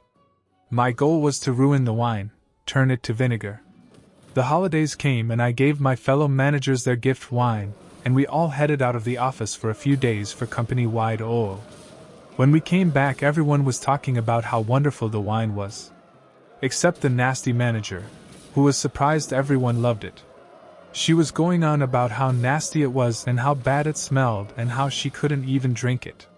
It was intended as a harmless prank, but when she was fired a few days later for bullying people, she exploded and mentioned my shitty wine in her tirade as she threw things around the office on her way out the door. I felt some degree of pride about that because fuck her for bullying people. What is the worst thing you have ever done? Leave your confession in the commentary and buckle up. Some Redditors have been through some crazy things. Clawless killed someone. I was driving home from work. Mind you, I worked at a gas station. I was 18-year-old. I was the closer. Closed at midnight. Never took me long to count shit down and close up because I'd start early as there usually wouldn't be any customers around 11:50 or so. So by 12:06 I'm done. shut it down and take off. You make a left out to head to my house. At the very first stoplight, not even 30 yards away, I'm going through it. And bam, I hit something and look to my right and just see a body go down. And it was traumatizing. I just screamed and hit the brakes. It was midnight, raining, and she was wearing all black clothing. On my life, I swear I wasn't on my phone. My radio wasn't even playing. I had just pulled out of work. I got out and called. My tire was parked on her. The operator told me not to move the vehicle off her. Cops came. First thing that was told to me was, "This is not my fault." Took me for drug screen alcohol test. I passed. Got to go home. Never was put in handcuffs. Was told at the hospital she had died. She was 49 years old and was from a mental facility in my town. She wasn't supposed to be out past 9 p.m. Side note, she was walking in the middle of the road. There was no sidewalk, but enough road to the side she could have safely walked on, but she was in the middle. But yeah, this stuff lives with me even though I didn't do anything wrong. Yogurt closet sharp. I committed fraud when I was 17. I stole $100 from my father's wallet to buy a stereo. In those days, he carried around a lot of cash, so I bet he wouldn't notice. I then raffled off the stereo selling $5 tickets. I claimed that the proceeds would go to charity. My family supported an orphanage back then, so I had pictures and used them to justify the claim. I sold $500 in tickets. I declared myself the winner and never told anyone. People quickly forgot about it because raffles for charity are incredibly common, and no one ever asks about who the winner is, especially if the ticket's value is low. When my father asked about his $100, I denied everything. Took $100 from the $500 I made and hid it in his drawer. He never asked about it ever again. I used the $400 to buy jewelry for a girl that eventually cheated on me. Now that I think about it, maybe it was karma. Inner management 110. When I was 10, my dad got me a BB gun. My neighbor was a bird freak with feeders everywhere. Turns out I was an excellent shot. She was truly devastated. I will never forget the knock at the door. I learned a huge lesson that day and now will only kill a brown recluse or a wasp that is threatening me. I'm really sorry, Phyllis. I was just a kid, Max. When we were 12, my best friend and I were always bullied by this kid who lived in our complex. He was one of those sneak bullies too, who acted so lovely around adults but was a holy terror when they weren't around. So one day, after he held my friend down and made him eat dog shit, we hatched a plan to put him out of commission. We found a Windex bottle and filled it with a bunch of different cleaning agents, one of them being bleach. Then we went looking for him. When we found him, he asked my friend if he was still hungry and wanted some more. And when he came over to us, I squirted him right in the face with the bottle, a good few squeezes worth. He ended up going to the hospital with chemical burns and lost all of the sight in one eye and partial sight in the other. He Facebooked me a few years back and apologized for how he had treated us and actually thanked me for what we did to him. He said it was a real eye-opener, his pun, not mine, and he now works exclusively with blind children and says it's incredibly rewarding. Kuskaduck. When I was still a kid, there was a girl that clearly had some facial deformity, probably from some medical condition. Me and my friends thought it would be funny if I went up to her and called her the most beautiful girl I have ever seen. She started crying, and I never saw her again. We weren't in the same class. Whenever I remember that moment, I hate myself and wish I could somehow make it up to her. Own half. There was a guy who used to shoplift at my work. Always knew his face and would generally tell him to get lost before he stole anything. Saw him come in and stuff a bottle of wine up his tracky jacket and make for the door. I said I saw him and was going to pass CCTV footage to the police. He yells and swears at me but hands me the bottle. I was kind of pissed about it, so I sent the footage of him stealing to the police anyway. His defense of he gave it back didn't really work as that happened in a camera black spot. I denied him putting it back and said our stock was off. He ended up going to prison for 4 months because of his track record. He got into a fight there and got stabbed and died. He wasn't exactly a role citizen, but I really felt responsible. Was a pretty fucked situation. Dragon of Dojima. Pretty tame in comparison to some of these, but it still bothers me and hate what I did. I had a good friend in college. She confided me a lot about stuff, and one day she thought she might be pregnant. She was scared about going to get a pregnancy test, so asked if I could come with her. I wasn't really up for going out at that point, so said I was busy and couldn't. However, a mutual friend saw I was online on PlayStation at the time, and she messaged me how the party thing I had for family was. That was the lie. She caught me out in that lie, as she knew full well. I was at home. She wasn't bothered about me not going with her, but more the fact I lied to her. She forgave me after we talked it out, but things felt off since then. We stopped talking as the next year in college I left due to some mental health concerns and got a job. Saw her once. While at that job and things were okay, she gave me a lift home as I was waiting for a bus, and she drove. Wanted to make myself feel better about it about a year ago. I'd seen her in passing and felt guilty seeing her again, so messaged her saying sorry for it. You know what she said? She didn't remember it at all. She's since had a child way after the pregnancy scare, not from that, and has another on the way. Messed me up to hear that, but also made me realize that I've been feeling guilty for so long about something that she doesn't even remember. Helped me feel a bit better about it, but part of me is annoyed that I've been beating myself up for years about it while she forgave and forgot years and years ago. Big broke into a former employer in the middle of the night. There was an emergency door that wasn't 100% secure, so we got in that way. I kept a spare key to get into the office. They got the front door keys back. They never asked me for the office key. Got into the safe with relative ease. The new manager wasn't as smart as she thought she was, so the new safe combo was found quickly. We took enough money out of the safe so it would create chaos when they did the weekly safe count, but not enough to be noticed at a quick glance. We sabotaged some equipment and took any small tools that wouldn't immediately be noticed as missing. The next couple of weeks were probably a nightmare for the new manager, but we couldn't be suspected of any wrongdoing because they never knew they'd been robbed. 3 of us were in on this caper. Not proud of myself now, but we did a thorough and efficient job of it and got away clean. Fu Johnny accidentally stepped on my cat's tail over a year ago. I still don't think he has forgiven me. Daedric Bob burned down an abandoned factory.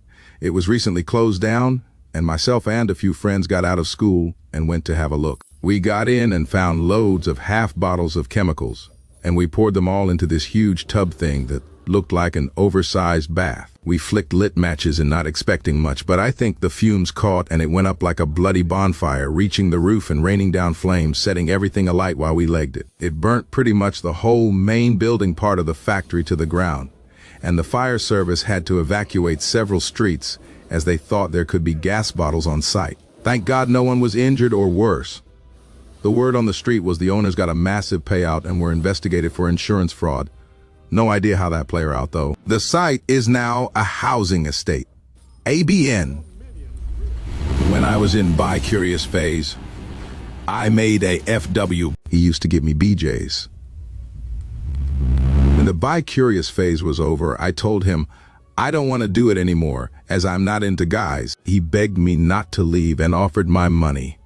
I took the money for one time. Felt so bad now, I'm just finding natural ways for this to end. Tatwangi was playing with BB guns when I was younger. We were having a lot of fun and messing around shooting at ourselves. We had helmets. The BB guns had metal BBs. I shot at my friend and ended up hitting his eye. Yeah, lost his eyesight and fucked me up for a while. He and his family was telling me it was okay and it was an accident. I was depressed for a while. That was about 6 to 7 years ago, and I still think about it. It's just horrible. That friend and I don't talk anymore, but I hope he's doing well. Lethal, I didn't actually do it, obviously, but the worst thing I've ever planned to do is to commit suicide in my mother's room. Planned on painting her bedroom wall with my head. She caused me a lot of torment, and at my lowest and angriest, it felt like revenge. I'm glad I didn't go through with it because it likely would have destroyed her. She's not evil. She's just not a good person. And what she put me through didn't warrant what I had planned. I just wanted somebody to be accountable. I still say word.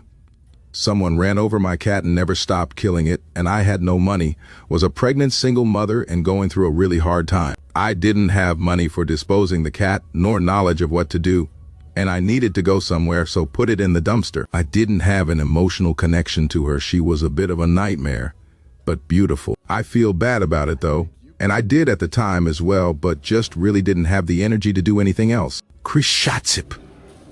When I was in 2nd grade, one of my teachers had these medals she was showing to the class that she won. I think they were like athletic medals or something like that. But one time, me and my best friend at the time stole all her medals without her noticing, and we put them in our bags and took them home with us. They eventually found out it was me and my friend who took them, but yeah, I had to go to the principal's office and got in bad trouble for it. 2 Latil ready fap teenage years, when we all lived at the pool all summer. A mutual friend tries to set up a blind date between me and a friend of hers. This was before cell phones and social media, so it starts with just a phone number. Me and girl talk on the phone every evening for a week or so. We flirt, it's going well, and we decide to catch a movie. I knew she had been to the pool, but never when I was there, so I had no idea about her looks, until other friends tell me. Turns out she's a big girl. The phrase used that I still remember is, she wasn't able to climb out of the pool. She flopped on the side and had to roll out. My young, idiot, shallow self wanted no part of that. My proud-to-be-an-asshole buddy decides it sounds like fun to be my stand-in. So the movie turns into a group date, I find a different girl to bring, and my buddy pretends to be me. The worst part. We had been at the pool at the same time. I just didn't know it. She already knew who I was and what I looked like. So she knew I had tagged in someone else and showed up with a different girl to our date. She cried the whole time. Go ahead and judge me. I deserve it. Romance. My infant son shit out the side of his diaper and onto the floor when we were in a thrift store, and I just left without saying anything. D stands for cake. As a child, I did a lot of stupid things, but the worst thing I did was when me and a friend broke almost all the windows in a house in the middle of nowhere as we thought was abandoned. Turned out not to be. When my parents found out, they were so angry that I thought they were going to beat me. They have never used violence against me. Same fly. Someone whom I knew was underage asked me for my number and for me to call them after I got out of work. I hesitated for a second before saying hell no. The hesitation and the fact that I actually thought maybe it wouldn't be so bad for that second makes me want to hang myself every day. Even though my logical brain won over and said no, I can't erase that my automatic thought process was predatory. It may not be as objectively bad as killing someone, but it's worse morally. Chewed up by life. Joined ReadIT. Titally peed on the toilet paper roll in the bathroom in my middle school. Not once, not twice, practically every day. I still feel bad about it. What was my problem?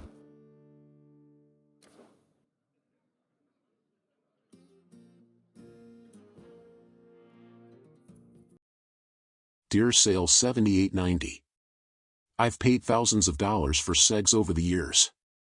I told myself I'd never tell anyone this, but basically what's in the title. Long story short, I did a terrible job at asking a girl out in elementary school, and it gave me a crippling fear of rejection, so I never even approached girls I liked. As a teen, I learned how to masturbate from a friend. Like I literally went into his bathroom and beat it to thoughts of my high school crush while he waited in his room. That was the first time I ever orgasmed. A friend of mine hooked me up with one of her friends who liked me. Shouts out to her, LOL, that girl became my first everything. My first kiss, my first sexual experience, my first girlfriend. I thought I was gonna marry her. Then she cheated on me with her ex. It destroyed me, but I didn't break up with her because she cried. But I did start cheating on her. A lot. That's when I started paying for sex. I don't even remember how I learned about it exactly, but Google is a very intuitive site. So at around 16 or 17, I bought my first escort. I stole the money from my dad's drawer. TBH, it was awesome. She was beautiful and even let me hit raw and bust all over her chest and face. I felt like the man. I felt like a porn star. I was also broke and didn't get to see her ever again. Stealing from my dad made me feel like shit. After I got a job though, it was a wrap. I remember paying for whatever I saw in porn. Older women, college girls, etc. I had a few relationships with actual friends, but I had already developed this habit. I spent a shameful amount over the years, but no one ever knew. I just recently stopped because I managed to find a beautiful girlfriend who is literally changing my life. RN. I'm sharing this because I want to stop lying to myself and face who I am and the decisions I've made. They say it's the only way forward, and trust me, I've tried everything else. I want to be a better man. So I'm laying it all bare to see exactly how much work I have to do. If I put it out there, I can't lie anymore. Thanks for reading. Try not to flame me too much in the comments. Semichino. I faked having epilepsy, but it turned out I actually did have epilepsy. Weird one. When I was a kid, probably about 13 or so, I was awful in school. I had bad grades because I mucked about so much. I was diagnosed with ADHD. Eventually the teachers pulled me and my parents in and basically in short just said I was a shit show at school and they wanted to know why. I didn't want to tell my parents that it was because I spent all my time messing about, so I made up some bullshit about having spells where just blacked out and couldn't remember anything.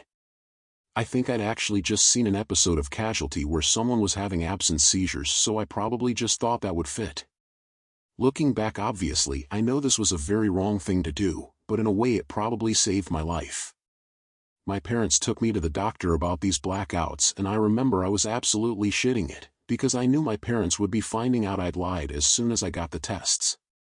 They definitely knew I was lying already, but it turned out on the EEG I actually did have bursts of seizure activity when I hyperventilated. The MRI also showed something on the brain that is harmless, but that is a common feature in epilepsy patients. So when all these tests came back I was absolutely in shock, but I remember I was actually buzzing that I did have epilepsy because my parents wouldn't find out I lied.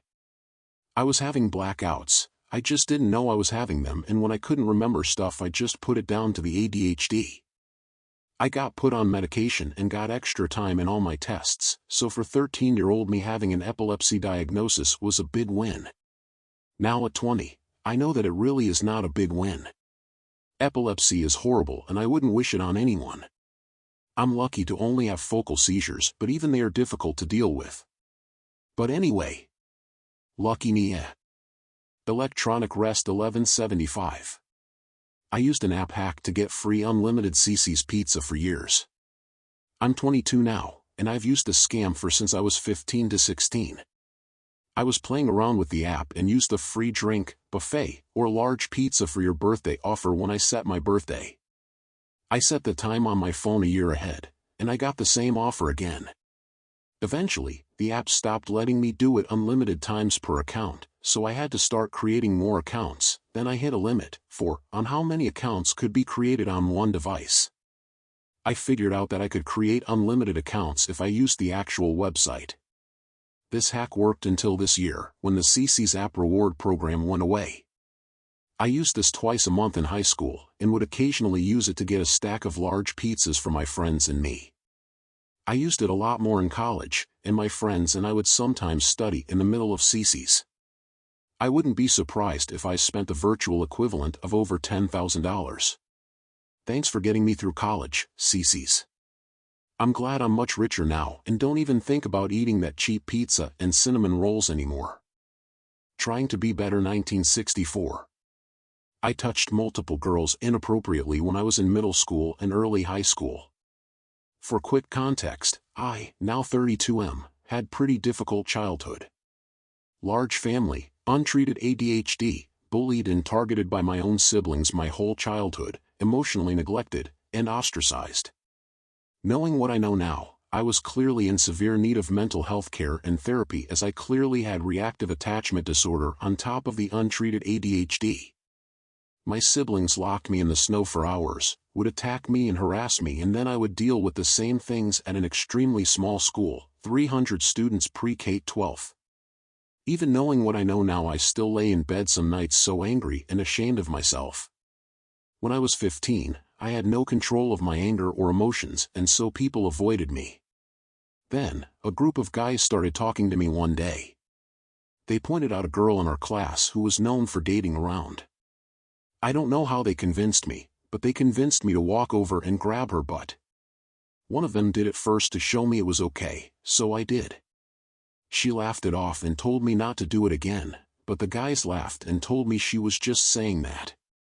So I did it again later. I don't know if I was looking for their attention or I was just so over-sexualized and lonely, but it went on for so long, it happened so many times, and she so clearly wasn't okay with it.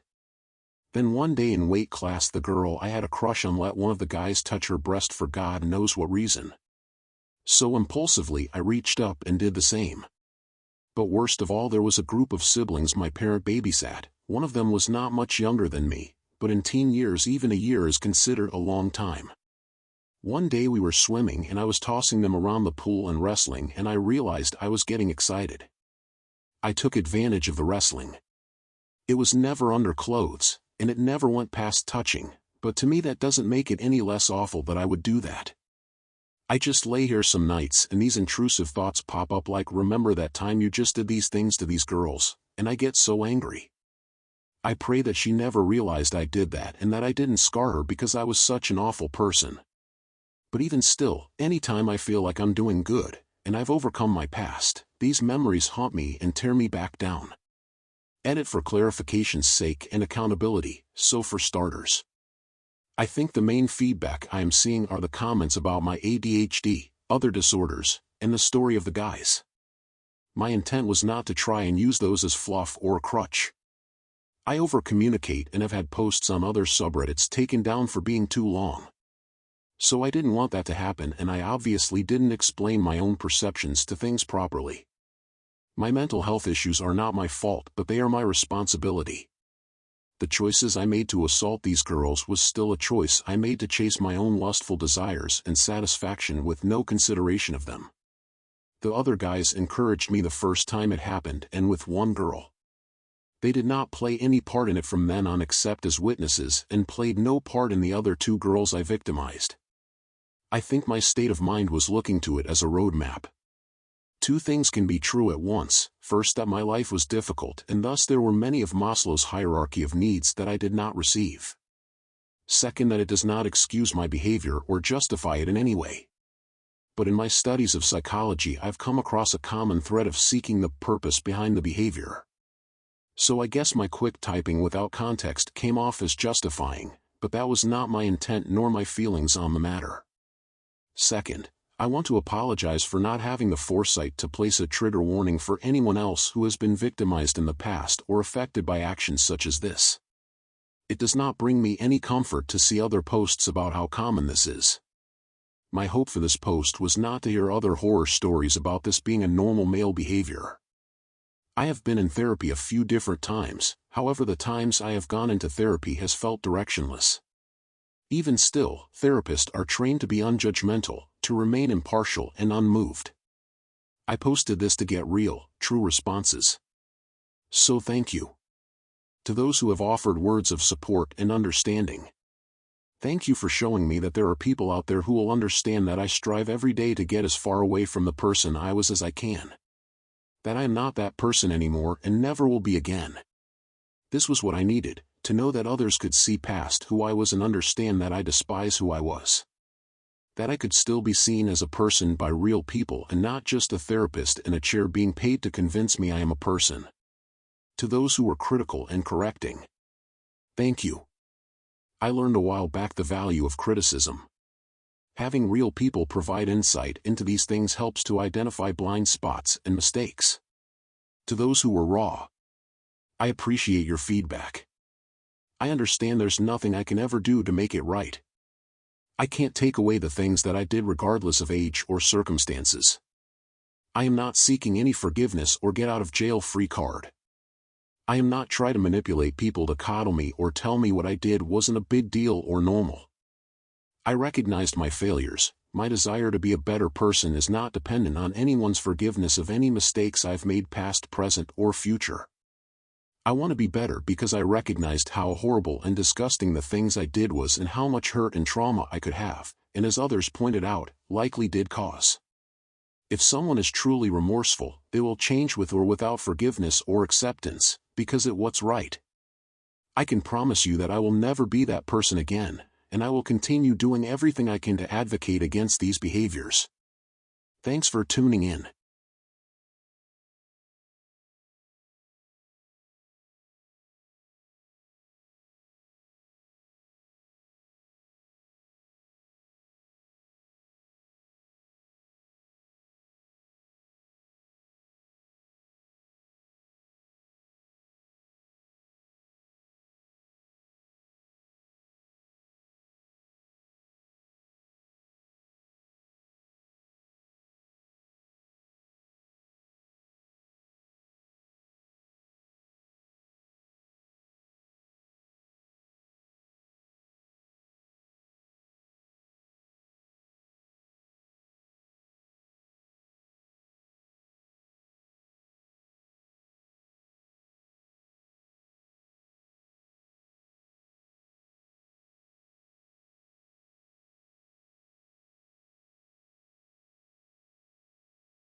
shorty like Melody.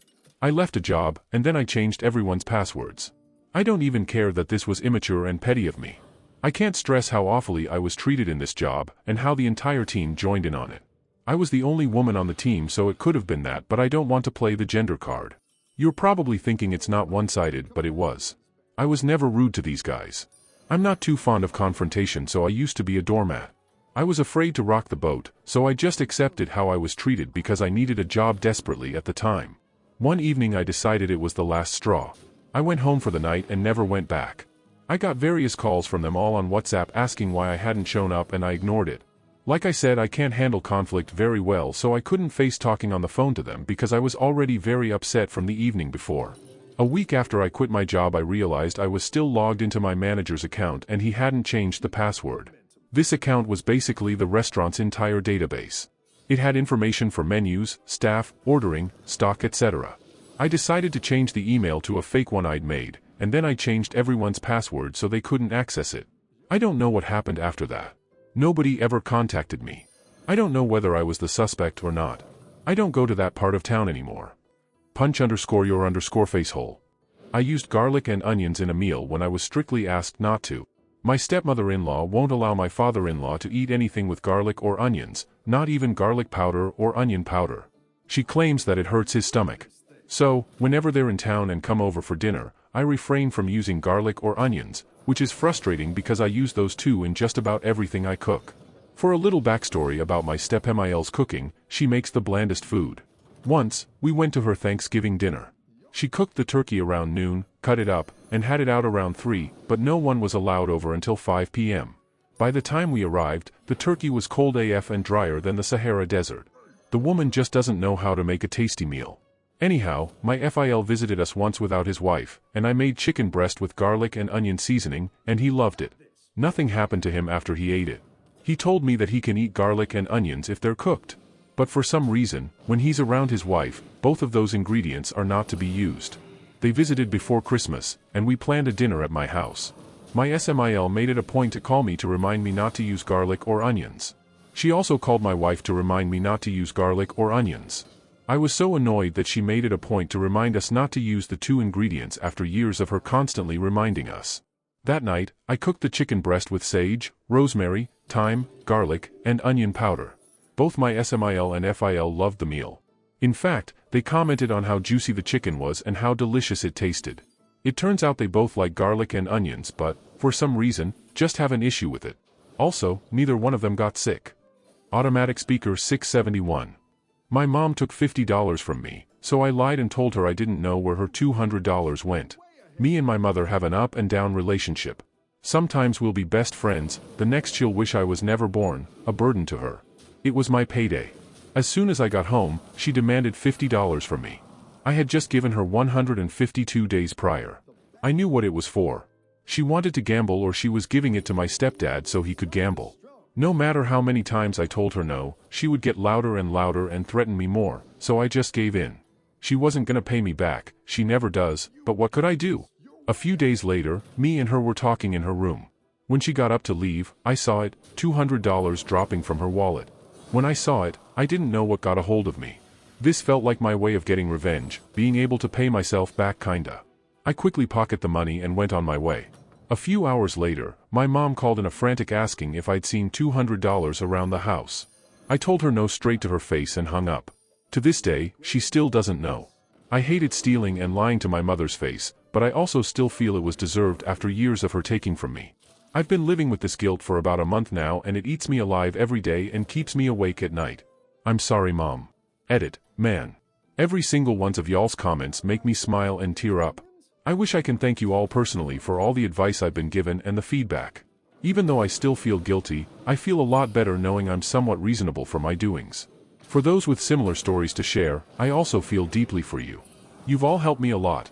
Thank you so much. Dori, trattino. I lied about an injury, ended up actually saving me from permanent damage to my ankle.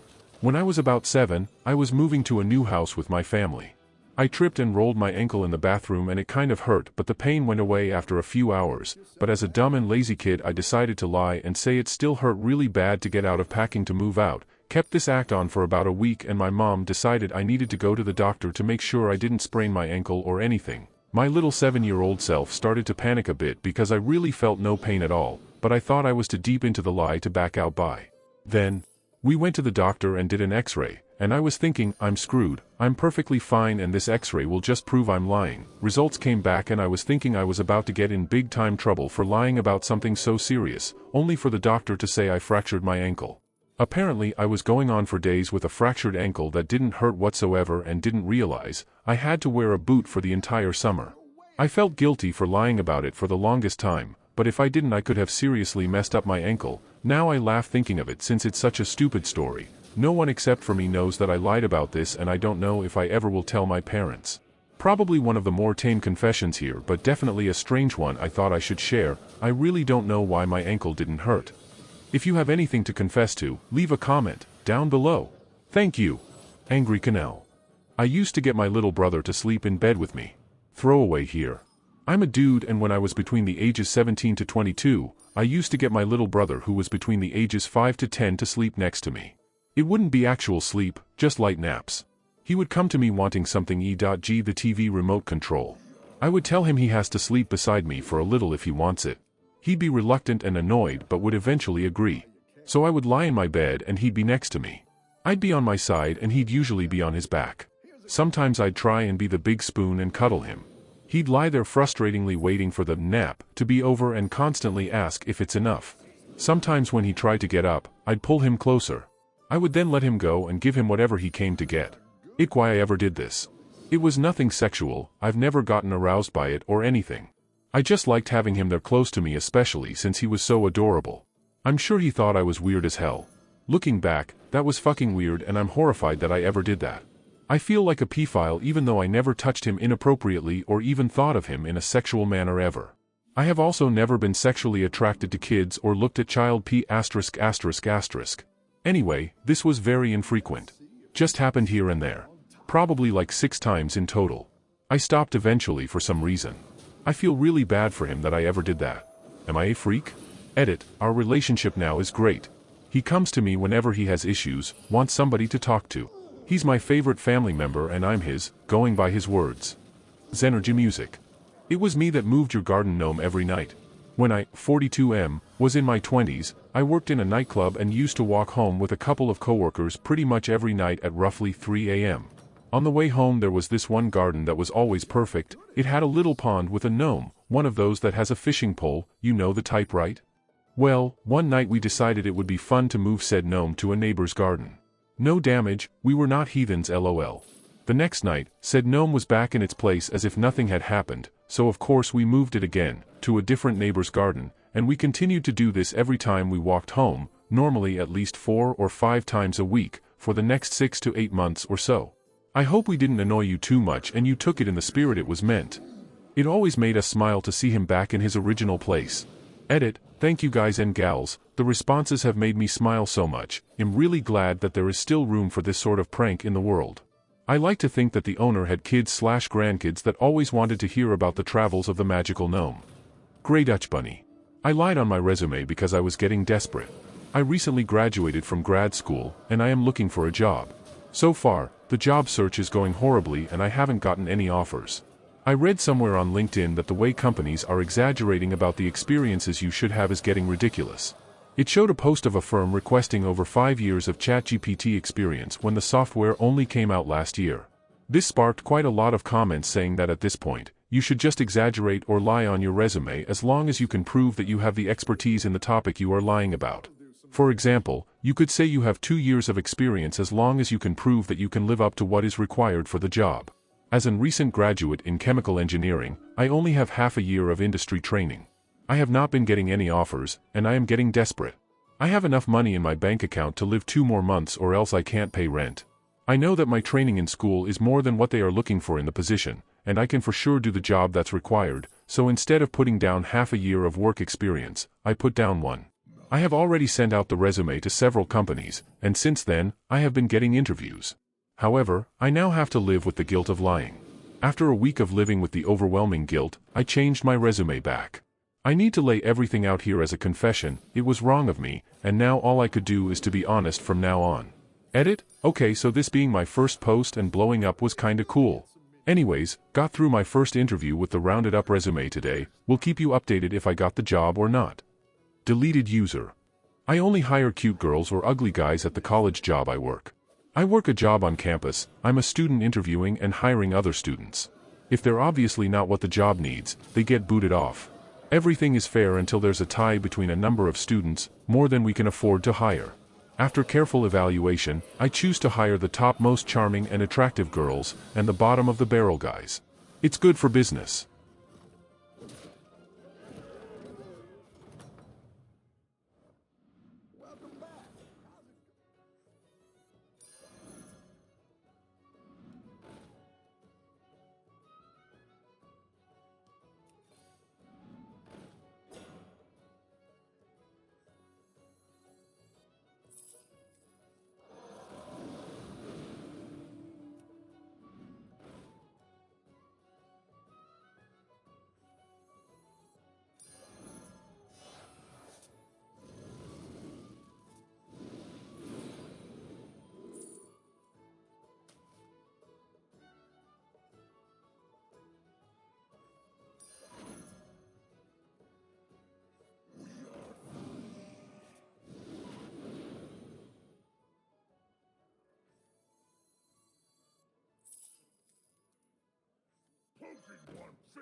I think you can win this thing.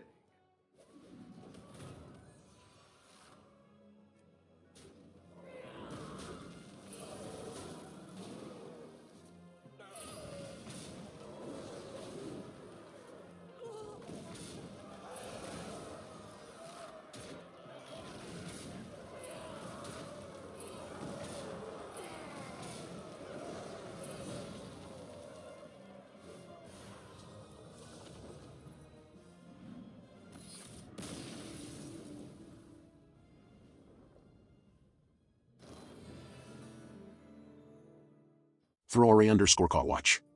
My story, the aftermath plus your update. Original story, caught wife trying to cheat with my friend from her watch. Hello, it's been a year since I posted on Reddit, so thought it would be fitting to post my story along with a year update. I fixed the grammar etc. on the first post as I was drunk. Cheers. Tuesday, October 27th, 2020. I'm writing this from my phone, so bear with me if it's formatted wrong. So last night my wife of 7 years decided to have a chill out night. After dinner, she went to the den and was watching her programs while I flitted between watching the Spurs game, football/soccer, and doing some odds and ends that I had planned. Next thing I know, she's got the wine out and has had 2 bottles of the stuff. At around midnight, I went to check on her and saw she was out cold on the couch. I went to scoop her up when her watch thing buzzed and a message popped up on the screen.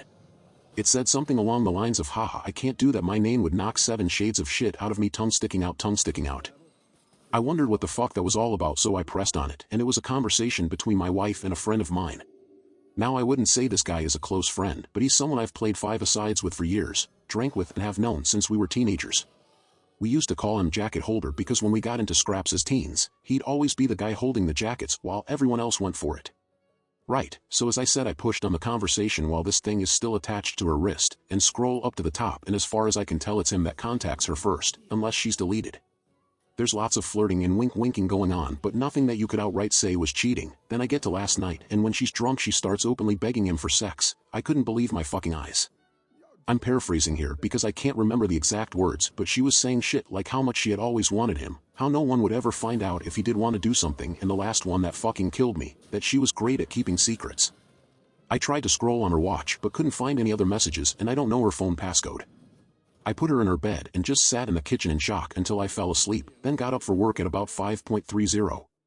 When I went to get in my work van, I just slumped down on the wheel and realized I couldn't face it, so I went back in the house, grabbed a half-drunk bottle of vodka, filled it to the top with Coke, and went on a walk down the railway line. We live beside a lot of woodlands and a disused railway line that goes for miles, and I've walked about half the length of it. I'm sitting under a railway bridge like a fucking troll right now, just seething at the whole thing. You'd probably think there's a fire going from a mile away due to the steam coming out of my ears. So what do? I don't want to speak to her. I can't even bear to look at her after reading that shit. It was like a dagger through my heart. I just feel like every morsel of love I had for her has evaporated into thin air after reading her begging like that. Fucking yuck. I honestly want to ghost her, man. If I could, I would never speak to her again. The whole I'm great at keeping secrets was the thing that got me though. Like, who even are you? It reeks, but it's a case of how far down the rabbit hole do I want to go? I don't care if I'm being honest, I'm just done. I've never felt so betrayed and disgusted in all my life. The thing is, I've invested so much in her, not just as a partner, but as a person. I loved her so much and thought her personality, and by extension, my personality, reflected that of good people. To realize she's a backstabbing snake makes me feel like a snake. I feel like a worse person than I was yesterday. The only way I can describe it is for someone you looked up to, took advice and life lessons from, to suddenly find out they were a pedo or a rapist or just a downright creep. Your entire perception of yourself and who you are would be shattered because you've taken on board what they've said and invested time into a creep. God, I'm rambling nonsense. I apologize. I'm lucky in that our house is owned by my parents, who 6 years ago moved to a retirement village and we moved in. The house will be bequeathed to me when they die, but I don't and hopefully won't own it for a long time.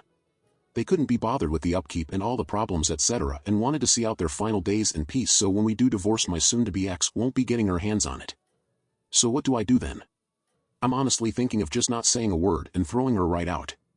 Also, while walking here, it went through my mind to get my maid, who's a locksmith, to quietly change the locks today. I could feed her any old garbage about something from the doors being broken. She won't care what's going on anyway, as long as I'm about. Then after he's done, lock the front door and tell her to come and look at something out the back. When she comes out, run back in and lock the door behind me. That sounds childish as fuck, doesn't it? ACH seriously though, I don't know what I'm gonna do. I'm staring at a bottle right now and my life feels like it has been ripped apart at the seams. As for that prick so-called friend of mine, there's no doubt he was up to something here. There's also no doubt I wouldn't have caught wind of this at all, so I'll be seeing him very soon. Never mind holding jackets, he'll be holding his face. TLDR, caught wife trying to openly cheat on me with someone I considered a friend from her watch. Wednesday, October 28th. Thank you to everyone who reached out to me after my first post, was appreciated. So yesterday, after I had written the post and was in a complete mess, 2 dog walkers came over to check on me as I was concerning them. I told them everything, they listened, and the first thing one of them said to me was, "Son, the worst thing you can do right now is drink, it'll cause carnage." I have to thank her for that because I was on the highway to hell at that point. I threw the vodka away, got in touch with a friend, and he said I could come to his for a while to calm down. He was at work but told me where the spare key was. We live in a small town of around 15,000 people and he wasn't too far away, so once I got there I sat on his couch just trying to calm down. Throughout the morning I was getting multiple texts and phone calls from my wife asking where I was and what the hell was up, as my work van was still sitting in the driveway and I was nowhere to be seen. I texted her back telling her that there was a problem with the engine, so I got a lift into work, which she seemed to buy as she just texted back saying okay. When my friend got back from his work at about 5 o'clock, I told him everything that had happened and asked him his opinion. I also told him not to tell anyone about jacket holder, as that might then get back to my wife, which I didn't want at this point. I would deal with him later. By that I mean I'll expose what a little rat he is. Knocking fuck out of him doesn't help me at all as of now.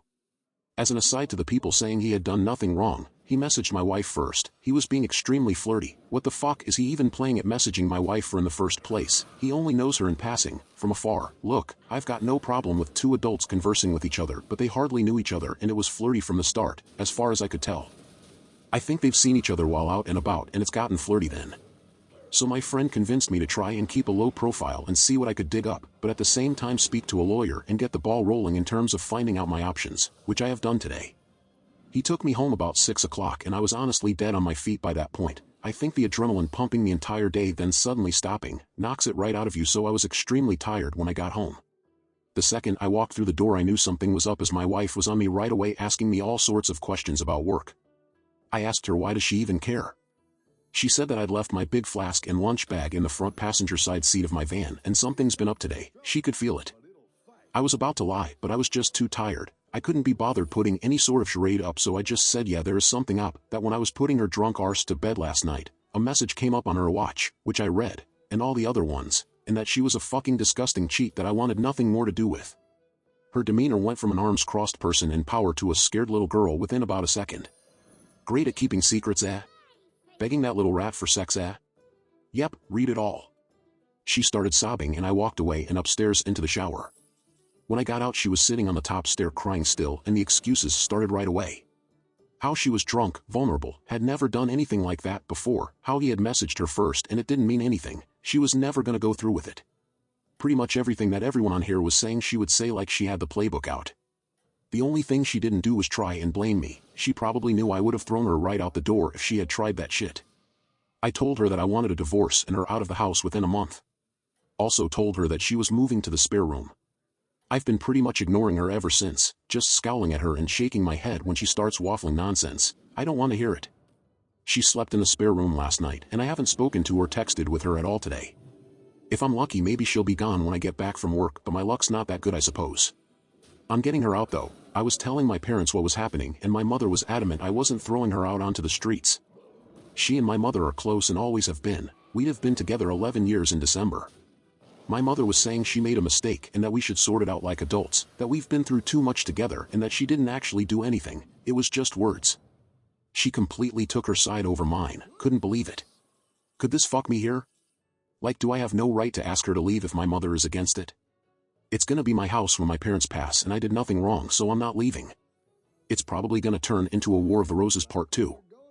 I managed to get myself an appointment with a divorce lawyer for next week, so I'll be going to that to discuss my options. Until then, I'm just gonna ignore my soon-to-be ex-wife, I guess. I know she's probably not gonna admit anything else now. I'll never know if she was a really good liar or she was just talking shit to him to get him on side with her for an affair. Anyways, sorry about the delay in the update, just got the chance to write it now as I'm finishing work. Well, back to the funhouse, I guess. Monday, November 16th. Hi, I thought I'd give an update since a lot of people have been personal messaging me asking for one. It's now been 20 days since I found out my wife was trying to cheat on me with my friend and the situation has become hellish. I gave her a month to get out and she's been sleeping in the spare room, but it's clear now she doesn't have any intention of going after she got in the ear of my mother. She doesn't have anywhere to go at any rate, but that's not my problem. I've seen my divorce lawyer multiple times, and am now in the process of drawing up a divorce petition and having my wife serve divorce papers. I've also opened my own bank account and taken 50% of the balance from our shared account. The atmosphere around the house has been weird, to say the least. The living room has turned into a no-man's land where no one frequents as we both spend the majority of our time in our rooms. I've also intentionally been working late a lot so I don't have to interact with her much. I had been completely ignoring her, but after reading about the 180, have started implementing that and been civil if a little cold towards her. I'm so glad I did this as I was beginning to feel like a monster refusing to acknowledge her existence. It was not the right way to behave and I ended up feeling like the one who had wronged her, rather than the other way around. The only time I broke from the 180 was when I walked into the bathroom last week and she was sitting on the floor by the bath crying. I helped her up and instinctively hugged her, though it was more of a there type hug than one with much love attached to it. The sad thing is that I'm so suspicious of her now, that I wouldn't put it past her to be waiting on me coming in so she could put on a performance. The thing is that probably isn't even true, but this is the sort of shit that's going through my head in this environment. It's just toxic. She's been crowing about how she'll do anything and everything to save this marriage, anything to prove to me that it was just a silly mistake, so I brought up a lie detector test. I don't plan on ever getting one done, wouldn't even know where to start, I just wanted to gauge her reaction. She was all for it. Well, until a few hours later, when she came to me, tablet in hand, going on about how inaccurate they are, and that anxiety and nervousness can throw up false readings, and with her and her anxiety disorder and all. I just laughed, wasn't even a normal chuckle either. It started as a bit of a cackle and ended in a childish giggle. It appears she would do everything to save this marriage, well, everything except take a lie detector test, that is. It doesn't even matter anyway. I meant what I said in my original post. Every morsel of love I had for her dissipated into the atmosphere after I read her say those horrible things. I don't see her as my true love anymore, the person I could tell anything to and would trust with my life. I just see trash that needs to be taken out before it stinks the place up. Jacket Holder has been the talk of the town since I exposed him to our friend group a few weeks back. It's safe to say he has no friends left among us and has been completely ostracized. I tried phoning him a few times, but he refused to answer, then blocked my number. Fuck that little rat, I hope it was worth it. I've spoken to my mother multiple times about this and during a heated argument asked her why she was taking my wife's side. Like, was there something she wasn't telling me here? What was she expecting? Us to live like roommates? Go on like nothing happened? It's ridiculous. She said she has always seen my wife as the daughter she never had but always wanted. My mother had a stillborn daughter before I was born and it has haunted her, so she latched onto my wife and has done since we got together. As I said previously, they have a close bond. The fact my wife doesn't have any family and only a few friends who have their own busy lives and families means if I threw her out she would be all alone, and my mom thinks that's unacceptable, especially during a pandemic. She tried to get me to come to a compromise, saying that in 3 or 4 months we should look at it again and see where we are mentally, and is pushing me to try couples counseling before I throw in the towel. I'm not doing that. The thought of being in the same house as my wife over Christmas makes me feel ill. She'll want to do it right as she does every year, and it'll be a complete shit show. My dad, God love him, has never been much of a talker. Never up nor down, just always there. He's a quiet, proud, but timid man, and my mother's word has always been the one that matters in our house. People on here have been telling me that I'm selfish and spoiled as it's not my house and I have no right to make demands, but it's now a case of my wife or me for my parents. If worst comes to worst, I'm ready to walk out the door and never come back. Fuck this house. I have to be able to look at myself in the mirror with some semblance of self-respect, and someone has to keep their word in this debacle. If I do leave, my friend has said I can stay with him for a few weeks or so till I get myself sorted. If I do walk out that door though, I'm done with my parents. I'll never speak to them again in my life. They'll probably see it as me giving up on them, me walking away without trying to at least have a go at fixing things first. I see it as them choosing someone who broke my heart over me. Like, what will be the logistics of this once I'm gone? Just her staying there herself, my mother and father looking after a backstabber while their flesh and blood goes off alone? A little more info on the house. My parents let us move in a year after our wedding. It was an apparent belated wedding gift, although that was just the chatter from them at the time. They were always planning on moving out and moving us in. I've spent tens of thousands on it over the years, but that's neither here nor there. I have fantasies of leaving this all behind, going somewhere new and starting again, but I don't have anywhere else to go. I've lived in this town all my life. It's all I know. Am I being too harsh here? I'm literally ready to slingshot my parents right out of my life, but I feel so torn. Why am I the one who has to lose everything and everyone? I've tried to be good, and I always thought you make your own luck, and that good things happen to good people. Maybe I'm not as good as I think I am. Maybe I deserve all I fucking get. Wednesday, December 2nd. Well, since this morning I no longer call that house home. I saw on the calendar that my wife had a hospital appointment with her ophthalmologist, so knowing she would be gone for a few hours, I took that as an opportunity to get my stuff together and move out, which I have. After getting my things moved and sorted, I put the house keys on the kitchen table, along with the divorce papers I received from the divorce lawyer last week, and was on my way. I've blocked both my wife and mother's numbers, and any communication I have with my wife going forward will be done through my lawyer. In terms of my living situation, I'm staying with a friend for a week or two, but hopefully, I should be in my own rented place before Christmas. I haven't spoken to my parents in a few weeks. Last time we spoke was via text, and I tried to tell my mother, in explicit detail, the things my wife was saying during her texts to Jacket Holder. Why it hurt me so much, and why I didn't think it was her first time doing it with the whole "I'm great at keeping secrets" comment, and thus could never trust her again. My mother texted back saying she couldn't speak to me when I was like this, and she would let me cool off. She tried to phone me a few days ago and I blanked her call, and has said a bit further up, since today I've blocked her number. I feel so let down by my parents, and at this point, it almost feels worse than the original betrayal from my wife. The way I'm feeling right now, I don't think I'll ever speak to them again. I think in times of strife, you look to your family to be strong for you, to be a rock and give you, the wronged one, support. My parents have been weak. They've made me feel like the one in the wrong, like I'm overreacting, and it's me that's ripping this family apart. Well, it's not. I never asked them to move mountains for me, just move my cheating wife out of the house, and they made their choice. My father also had the chance to put his foot down for once in his life and stand up for me, but didn't. You make your choices and you live with them, I guess. Reading some of the comments on here from my previous posts, people have been saying things like, I threw in the towel so easily, I was looking for a way out and didn't love my wife because I didn't try hard enough to save things, but that's not true.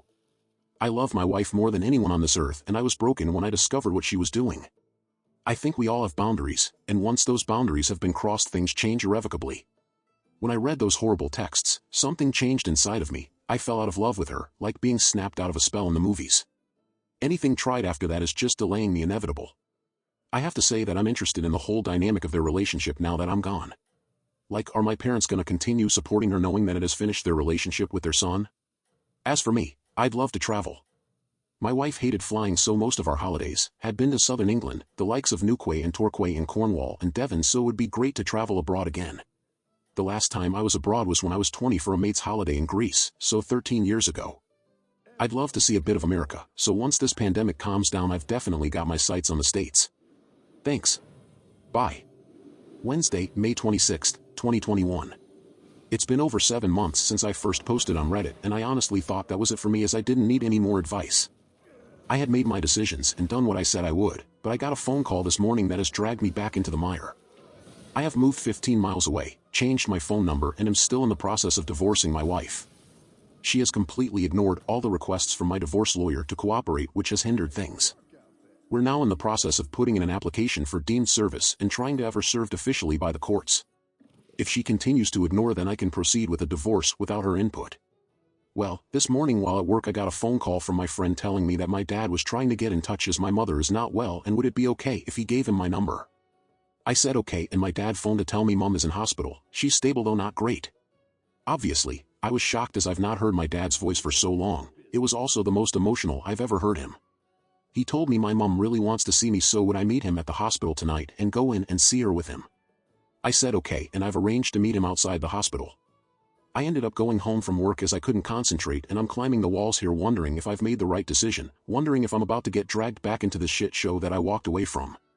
I've never felt so nervous in my life, and the lack of control I have over the situation has sent my mind spiraling in lots of different directions. I feel like I'm walking into a burning building blindfolded with no idea where the exits are. Why does she want to speak to me now? Has she had a change of heart? Unless she's also had a personality transplant while in there, I find that unlikely. Will my wife be there? I have no interest in ever seeing her again. I'm still angry about what transpired with them and the way they took my cheating wife's side over mine. I've been going back and forth in my head about going at all, but I will go. I was also thinking about seeing if she wanted to speak over the phone instead, but not sure if she would do that or even if she's well enough. I feel like the bad guy here and that I might have caused this from walking away. How would you handle this? Saturday, May 29th. Sorry about the late update. I've spent the last few days trying to digest what happened and how I feel. So I did end up going to the hospital on Wednesday night after much toing and froing. I was genuinely about to back out at the last minute as I felt my bottle crashing, but I needed some closure and knew that I wouldn't forgive myself if I didn't go when something happened. When I drove into the hospital car park, I had this surreal feeling of paranoia and was half expecting my wife to jump out from behind a bush or something. I met my dad at the entrance and it was pretty awkward as he tried to hug me and I said no. I then said if my wife is here in any way, shape or form, then I'm about turning and out the door. He assured me she wasn't and we made our way to the ward where mom was. When I saw my mother, I got the fright of my life as she looked like she had been in the wars. Never have I seen her look so frail. She's got an extreme black eye, also a lot of bruising and purple/yellowness down one side of her face. She took a serious fall, broke 2 ribs, shattered her elbow and banged one side of her head/face on the ground. So elbow, ribs then head in that order as she went down. She looked zombified but perked up when she saw me. She told me how much she's missed me, and that she wasn't sure she'd ever see me again. I told her if she had really wanted to get a hold of me she could have done. We spoke for a bit about what exactly had happened, and how she was down for a few hours before my dad found her. Also that she was determined to get back to normal and mend bridges with me.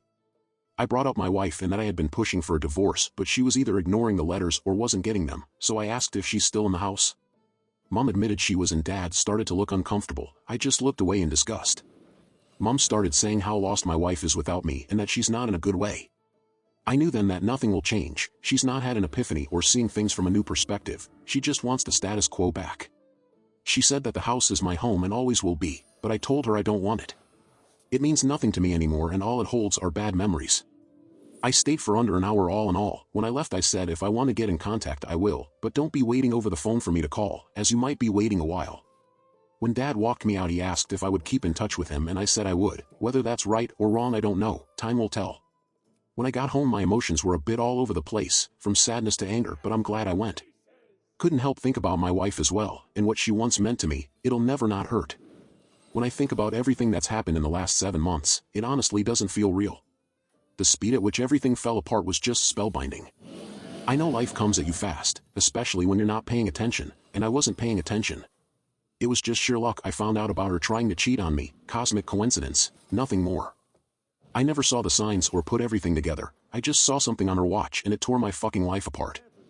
I know now that it wasn't the only time. I know it in my heart. I see what she is and feel no love for her, only contempt.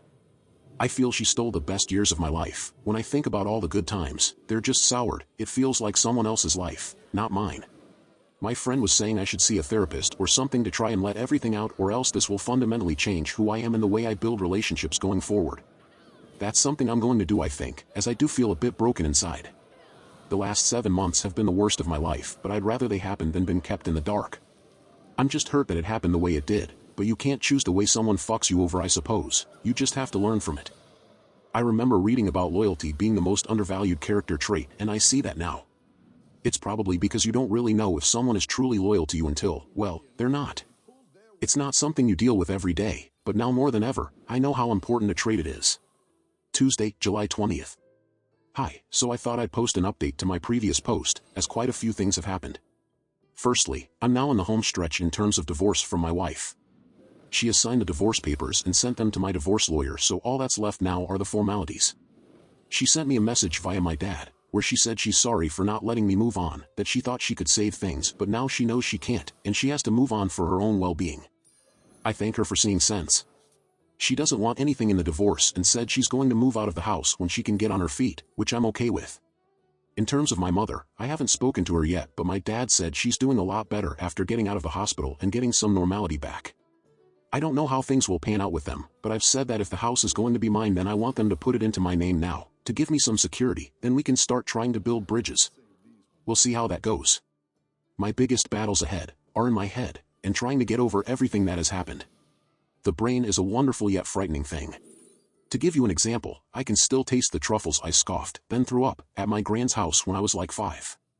I've never eaten truffles again, but I can still taste those fucking things 30 years later when I think about it. What I'm getting at is I don't want to harbor thoughts, feelings, and opinions about everything that's happened 30 years down the road. I don't want to be one of those older people who's had everything good knocked out of them by the pain of life. You often hear about those people, how they used to be good, kind or funny, but somewhere along the line, they've had experiences that have forever changed them, turned them into a person they never wanted to be, and all that's left is pain. I don't want to be that person. I have to let this pain go before it consumes me. I have started therapy and spoken to a psychiatrist both over the phone and in person, and it has helped me a lot to speak candidly about everything, if only for a little while. My psychiatrist also said something to me that really struck a chord. When I was moaning about how my best years were behind me, she said, "Your best years are the years you've got left." What I think she meant is the past is gone, it doesn't exist, except in your mind, but the here and now does, and you can choose to make the most of it, or live in a past that isn't real to anyone but you. It's definitely a phrase I'm going to try and remember when I feel down. I said in one of the previous posts that I wanted to travel, and that is finally happening. My friend is committed to coming with me, and we're booking a flight to New York at the beginning of October for a week. Really looking forward to it. Always wanted to see New York when the leaves change. Reminds me of that movie You've Got Mail. I want this to be just the beginning of my adventures in terms of traveling. I want my latter 30s to be littered with memories from escapades I've had abroad. Well, that's the plan anyway. All I know is that for the first time in what seems like a long time, I'm waking up with hope in my heart and walking with a spring in my step. If that's not progress, then I don't know what is. Wednesday, October 27th. Well, it's now been a year since my first post on Reddit, so thought it would be fitting to give one last update and end things here. First things first, I'm now officially divorced.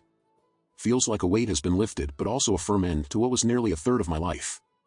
I actually saw my ex-wife for the first time since last December as I was walking into a shop in the town center about a month back, after visiting a friend. She was opening the door to walk out just as I was walking in. We were both wearing masks, but I noticed it was her right away, and we made eye contact. She mumbled something that I couldn't make out, then we just sort of stared at each other for a few seconds, then I walked inside. As I was walking around the shop, this feeling of utter sadness just enveloped me, and I had to take a minute to compose myself. It just goes to show, all it takes is one look for you to feel straight back to square one. Do I miss her? No. I miss the person I thought she was, but that person doesn't exist anymore, if she ever did. I don't wish her hurt or hardship though, I really don't. I just refuse to move forward any longer with hatred in my heart. The only person it'll burden in the long run is me. I also found out from a friend's girlfriend that she was sure she saw my ex-wife outside a pub in the city, all over another guy a couple of years back. Apparently she never said anything to me, or my friend, because she wasn't sure it was her and she didn't want to meddle. I'm extremely pissed off with her, as I could have done with that information years ago. It's hardly conclusive, but I could have confirmed if she was out that night, etc., and it would have saved me a lot of heartache in the long run. Now I know why I've never liked her. One of the reasons we wanted to book a flight to New York in October, apart from wanting to see New York in autumn, was that the travel ban between the USA and UK was supposed to be lifting in September for fully vaccinated travelers. Unfortunately, that has now been moved back to November 8th, which has put our plans into limbo. My friend also can't get the time off work now till the new year, so if I'm to go then I'll have to go alone, which is a bit shit since we were both invested in going together. I'm pretty set on going in the new year with him, though I'll have to think things through more thoroughly. One thing this pandemic has consistently been able to do is throw up curveballs, so I really can't complain or say I'm surprised. I'll get there though, by hook or by crook, this is just the start of my journey in that regard, remember? I'm struggling when it comes to my parents, and that all I feel towards them is complete apathy. I'm just having a difficult time feeling anything, and no matter how hard I try, I don't think that'll change. My dad has tried to build back the relationship again, but I just don't care anymore. That might sound harsh, but it's the truth. I said in my last post that I wanted them to put the house in my name, though I haven't followed up on that. I think I was just angry at the time and wanted to assert some dominance at the outset of our conversations, but I really couldn't give a fuck about that house. I think I would rather live in the house from Nightmare on Elm Street than there. It wouldn't change anything anyway. It can't turn back time, unless it's turned into a time-traveling house since I've gone, or circumvent what they did. It's just a sad consequence of the choices they made. To anyone out there thinking of forgiving a cheater, please don't, I implore you. You're flogging a dead horse. Don't be that person, desperately scrambling to put out fires started by your cheater partner while they gleefully reignite them. I feel stronger than ever after everything that's happened, and reading a lot of infidelity support forums in the last year, that you're letting yourself in for a world of hurt if you don't cut your losses. Kind of a relevant story, but at the start of the year, I had a really scary experience when I cut the back of my trouser leg on a metal bin while brushing against it at work. I never realized it had caused a cut until I went home, and when I went to bed at night, I felt kinda weird.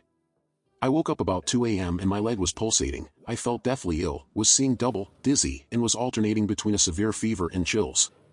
I understood right away it could be sepsis, so I phoned an ambulance, which they said was going to be 2 hours plus as it was a Friday night and at height of COVID, and my thoughts were doing light speed laps around my head while I was hyperventilating like crazy. Do you know the only thing that calmed me down when I was freaking the fuck out? I accepted that I was possibly going to die, and then for some reason, I just didn't feel afraid anymore.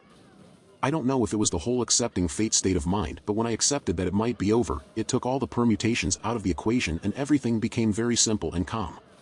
I've been thinking about it a lot lately, and when I think about cheating/betrayal, I feel very similar. You have to accept that what you had is over. It's long gone if someone is willing to plunder such depths and stab you in the back so mercilessly for their own gratification. Fighting that unwinnable battle is noble and all, but when you're pissing into the wind with lottery odds of success, is it worth it? Is it worth the pain? I don't think so.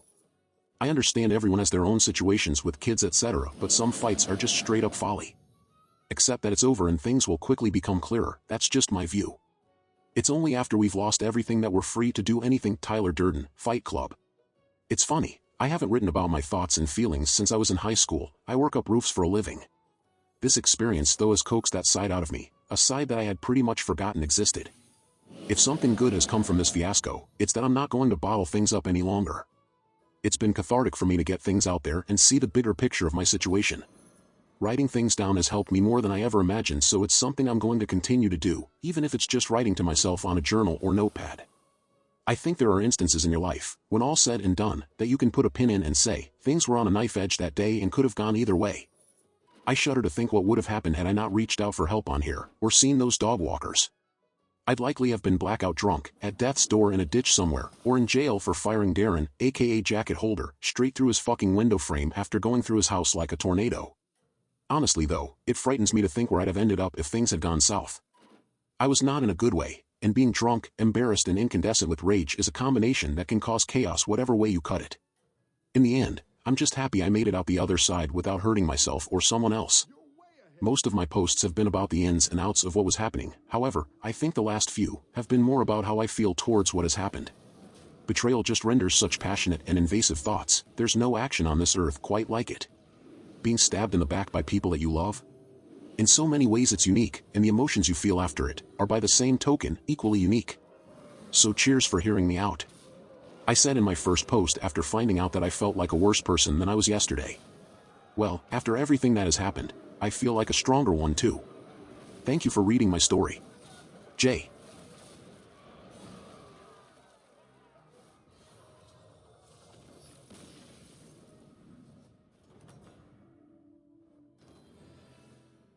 MaliciousCV. Found out my dead best friend was in love with my wife. I'm writing this as a confession because I don't know where else to speak about this, and I don't want my kids finding this out on my main account. My friend died a few months back due to heart problems. He was taking care of himself, so it was a shock to everyone. Especially his wife, who was with him at their house when he died. Due to this, she decided to move somewhere else, and because she and her daughter were still distraught, she asked me to pack up his stuff. He had some boxes in his basement, and after a while I started feeling nostalgic and decided to look into them. I found pictures of us from when we were kids all the way to before we got married. That was enough to make me feel bad, and I just got back to taping them up. But one of the boxes seemed to be in much better condition, so I decided to check it in case it was something important. To my surprise, I found out pictures of him and my wife from when we used to hang out together, as well as more recent pictures from family reunions. The most recent being from my wife's birthday party. Alongside the pictures there were letters that he never sent her. The first one dated 2 months before I met her. The last one was also the same date of her birthday party. There was one that stood out the most, was one from after I started dating her. He wrote that his time had passed, and since my happiness was as important as his own, he would watch over us. I'll keep his box safe since it isn't my secret to reveal. Story 2. Super Slimy Slime. I gave a lactose-intolerant customer dairy on purpose. Bad behavior, false post accusation. I know this sounds weird, but when I worked at Starbucks, there was a regular customer that was very difficult and rude. I was warned of this customer on my first day of training. She came in every morning and would try to rush the workers on doing their job and makes other customers feel uncomfortable. 3 months into working, she came in one morning and caused absolute hell. She was complaining about her drink while one of my coworkers was making the drink. As soon as she got it, she accidentally spills it and asks for a completely different drink. I was so fed up. She wanted a frappuccino. She went to the bathroom while we were making the new order. I switched with my coworker and made the drink. Instead of almond milk, I made the frappuccino with regular milk. The drink was ready by the time she left the bathroom. She takes the drink and takes a sip and didn't complain. 5 hours later she calls the Starbucks from the hospital, and I was the one who picked up. She got in a car accident trying to rush to a bathroom. She said she shitted her pants. I couldn't be any more happier that she was safe but got her karma. Story 3. In Throwstead. I snooped on the CEO's email account and got myself unfired. A couple years out of college I worked as an analyst at a pretty small private equity firm. The CEO was one of the biggest assholes I've ever met. He was fairly young, in his 40s, a multi-millionaire, and the type of guy driven solely by money with zero business ethics. He'd do anything to get the upper hand in a deal regardless of who it screws over, contractors, employees. I even saw him seriously fuck over a long-time family friend of his without any remorse. Anyway, aside from my analyst role, as it was a really small business, only about 20 people in the office, and then a bunch of people working remote, I also happened to be one of the only semi-technology literate people in the company. So like many of my generation, I became the de facto millennial office computer guy, too. Despite my lack of qualifications, I got put in charge of handling pretty much anything minor tech related. Setting up servers, fixing laptop issues, answering "how do I convert this to PDF" questions, even basic network security. They thought I was some sort of computer genius, but really I was just mostly winging it, Googling pretty much everything. But eventually I got legitimately pretty good at all the tech stuff. They gave me bigger tasks like planning all of the computer systems for their own businesses, and supervising installs. I didn't get paid extra for any of this, mind you. After a couple years of serious bullshit working there, I was pretty worn out. I wasn't progressing. I hated working for Captain Douchebag. He treated everyone like shit. I was pulling 12-14 plus hour days with no overtime or performance bonus. And they weren't paying me nearly what they should have. I also hated being the tech guy and was depressed as fuck, basically living in a cubicle. So I decided I full-on had enough of the 9 to 8 life working for assholes, and I would start my own consulting business working for myself. However, instead of quitting right away, I figured it would be smart to first build up my client base on the side while I was still getting a steady paycheck. So that's what I did. I launched my company, and landed my first clients. As the workload increased, I slowly started spending more and more time working on my side business while at my office job. At first I was pretty low-key about it. But eventually, it was blatant. As it was a super small company, I was the only one who knew how to do a lot of important tasks and operate some key internal systems. It was easy for me to tell my boss a project was taking a whole week to complete, that I actually finished in 10 minutes. Pretty soon I was spending 80% of my day working on my own stuff in the office. I'd even take calls from my side business clients at my desk. The rest of the time I was usually dicking around on Reddit or something. Of course, we had systems in place to monitor network activity. But I was the person in charge of monitoring it. This continued for a while. As my own business ramped up, I cared less and less about the office job. And since I hated waking up early, I began rolling into work late. At first it was only 30 minutes or so. Then it progressed to an hour. When my boss didn't reprimand me, it became clear how much they needed me there. I took full advantage of this. Before long I was arriving around noon, working for a couple hours, then heading home.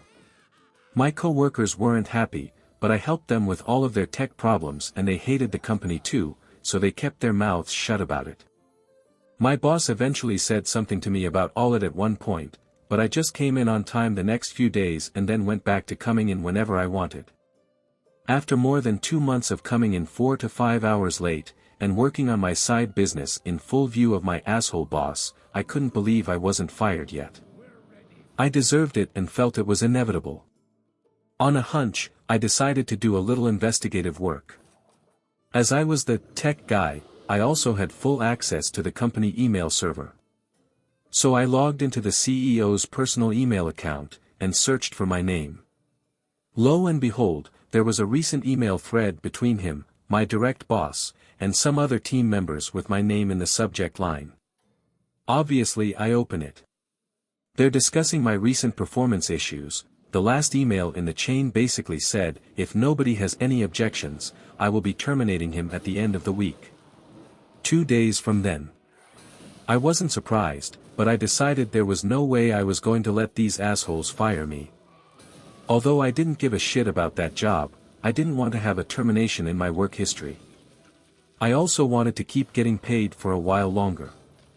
Of course, I couldn't let him know I actually knew I was getting canned.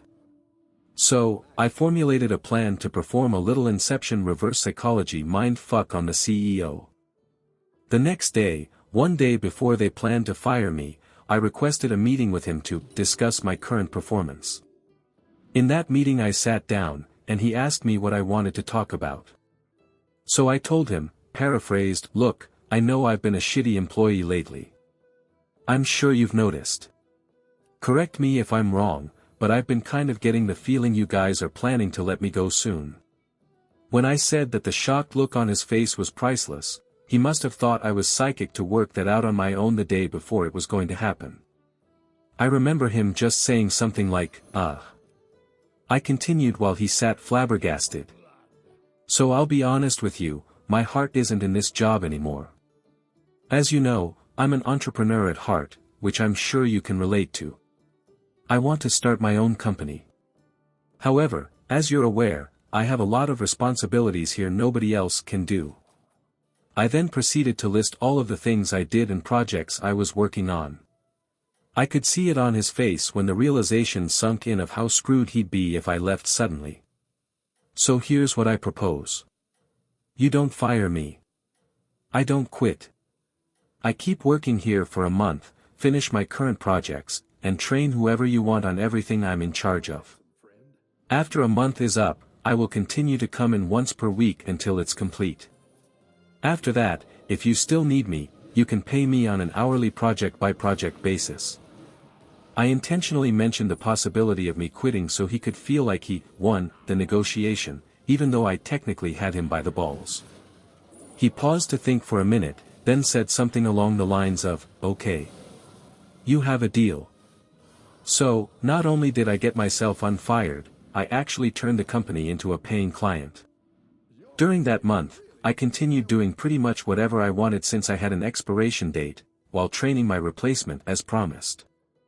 After the month was up, they hit me up regularly for remote task work. I charged them triple what I was earning while working there, and barely had to deal with the CEO. My client base was big enough I dropped them for good. After all that, the CEO still calls me up for advice/questions nearly 3 years later. These days I just blow him off saying, "Sorry, I'm too busy." Edit, as it seems there's some doubt that this actually happened. It did. Figured I'd clarify a few points. This was a very small company. The office had about 20 people in it, and several dozen more worked remote. If you've never worked in a small office before, I can assure you it's pretty normal for employees to wear many hats and take on random roles outside their initial scope. It's also pretty normal for them to be severely lacking with network security and controlling passwords. I did not become some computer genius, and never claimed to be, though my company of technology illiterate baby boomers sometimes thought of me that way. I had decent basic working knowledge coming into the job, and picked up more over the several years I was there. For anything complicated, like wiring, hardware installs, advanced networking tasks etc., we hired outside IT consultants. But I was the guy who would source them, hire them, supervise them and learn the systems they put in place. And I just handled more basic tasks myself. We're also not talking about enterprise-level security here either. My consulting business has nothing to do with private equity. I'm not going to reveal exactly what I do for privacy's sake since this blew up, but it's in marketing. I didn't steal any of my old company's clients when I left and don't compete with them ***. Yes, I'm fully aware and admit I was an asshole, hence posting this in r/confession. In fact, I decided to start my own company because I hate working for other people without my own skin in the game. I'm not a great employee when I don't care about what I'm doing. However, the guys running the company were pretty shitty people, and I did not feel that bad about it at the time. The thing I did have reservations about was snooping on the emails. I do not condone invading privacy like that. However, he'd freely given me the passwords, so I could help him set up his Outlook, forwarding, etc., and I felt me getting fired was inevitably coming soon. Story 4. Evert. For 3 years, I switched my partner's tea in the morning because I couldn't deal with his fake snobbery. When my ex and I started dating, I used to make him a morning cup of tea as a cute gesture, and it stuck for the 3 years that we were together. It's a nice small thing you can do to make someone's day, and it's a nice way to get to know how someone likes things doing. So, my morning tea used to be any old tea bag, Yorkshire tea if it was on offer, a splash of milk, and the first cup always had a teaspoon of sugar. Every cup after was just tea and milk. My ex, however, had to have a very specific ritual, Thompson's Punjana tea, a teaspoon of milk and absolutely no sugar. He was adamant that he could tell in a heartbeat when his morning cup of tea, and at the age of 33, he's never liked any other tea other than Fortnum and Mason's Royal Blend. So, in the beginning when he would stay at mine, I entertained this notion and used to make his morning tea the way he liked, Thompson's Punjana tea, a teaspoon of milk and absolutely no sugar. He would always thank me and tell me that I make the best cups of tea, and it was nice. 3 times a week didn't kill me, and it was a sweet gesture. Fast forward 3 months when he would spend nearly every day of the week at mine, but not moved in. He was very demanding of his morning ritual, and being a student, I couldn't keep affording to buy that brand of tea. Besides, what was wrong with PG Tips or any non-branded supermarket tea? Tea is tea after all. So, I used to always make his cup of tea with any tea bag, a teaspoon of milk and no sugar. I was always sure to only make it when he was in the shower or still in bed, so he could never catch me out, and initially, he was dubious and was always asking to make sure it was Thompson's Punjana tea. He used to call it by its full name to emphasize how good it was. After a few trials of different teas, I finally found that sweet point where he couldn't taste the difference. I would drink it with him, and as he sipped, would go on about how you can taste the quality and that there is really no other tea like it. When we moved in with each other, it was a lot harder to disguise the fact that I was keeping the same box of tea and just filling it with regular tea bags, so I had to be a bit more clever. At the time, I was studying at college, so I was in control of weekly food shops and only really wanted to go twice a week to minimize costs, so we had more to spend on meals out. I used to buy 1 bag of his tea and 2 bags of mine a week and kept them in the drinks cupboard. When it came to making his in the morning, I would take one of his tea bags and put it in my pocket, giving him one of mine instead, and I used to give my tutors at college his tea to drink during the day.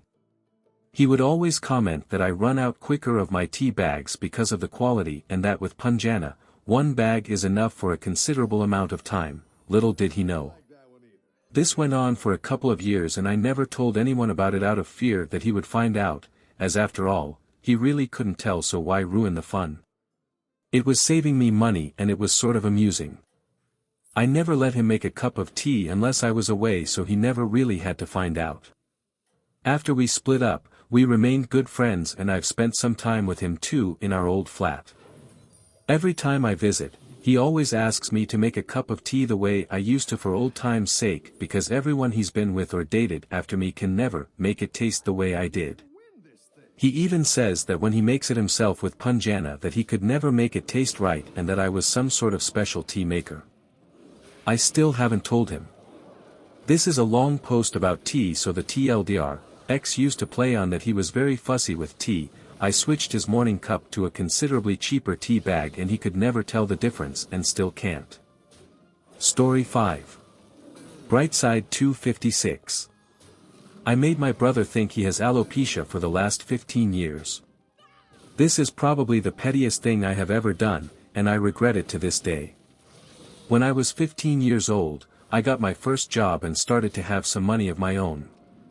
I used my money to spoil myself and purchased nicer things like clothes, shoes, makeup and salon brand shampoo. My brother used to sneak into my bathroom and constantly steal my nice shampoo. He would use them, and most of the time he would leave them open in the bathtub. This would result in the rest of the shampoo going down the drain and leave me with empty containers. This drove me completely insane, and I hated him for taking my things. I tried to speak with my parents about this, but they told me that I should just learn to share. One day I went out and purchased hair removal cream. I mixed this into my shampoo bottle and left it in my bathroom. I gave him a verbal warning not to use my newly purchased bottle, but he stole it again anyway. Over the next few days his hair slowly started to fall out and small bald patches started to appear. Seeing what I had done, I immediately emptied the remaining shampoo. I felt terrible, and I truly didn't think it would have as a dramatic effect as it did. My mother took him to the doctor to get checked out, and they diagnosed him with alopecia. He then had to start using this special and terrible smelling shampoo to combat this. His hair did grow back, but I just recently found out that he is still using the shampoo in order to prevent another alopecia flare-up. It has been 15 years now, and I have never told my brother that I caused him to lose his hair. Edit. Some people are asking why I let this go on for 15 years. I honestly had no idea that he was still using the shampoo and just assumed he stopped at some point, or that the doctor had told him he didn't have alopecia. I just helped him move over the weekend and found a fresh bottle of the shampoo in his bathroom.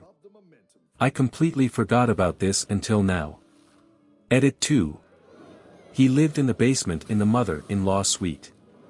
So it did take a lot of effort for him to come in my second-floor private bathroom to steal my shampoo and conditioner. Not trying to defend my poor decision, but he didn't just happen to use it by mistake. I didn't just leave my things lying around. Story 6. Constant suit. I lie about having my university degree, and it got me a great job. I went to an Ivy League university in Ontario, Canada right after high school. My marks weren't great, but they were good enough to squeeze me in.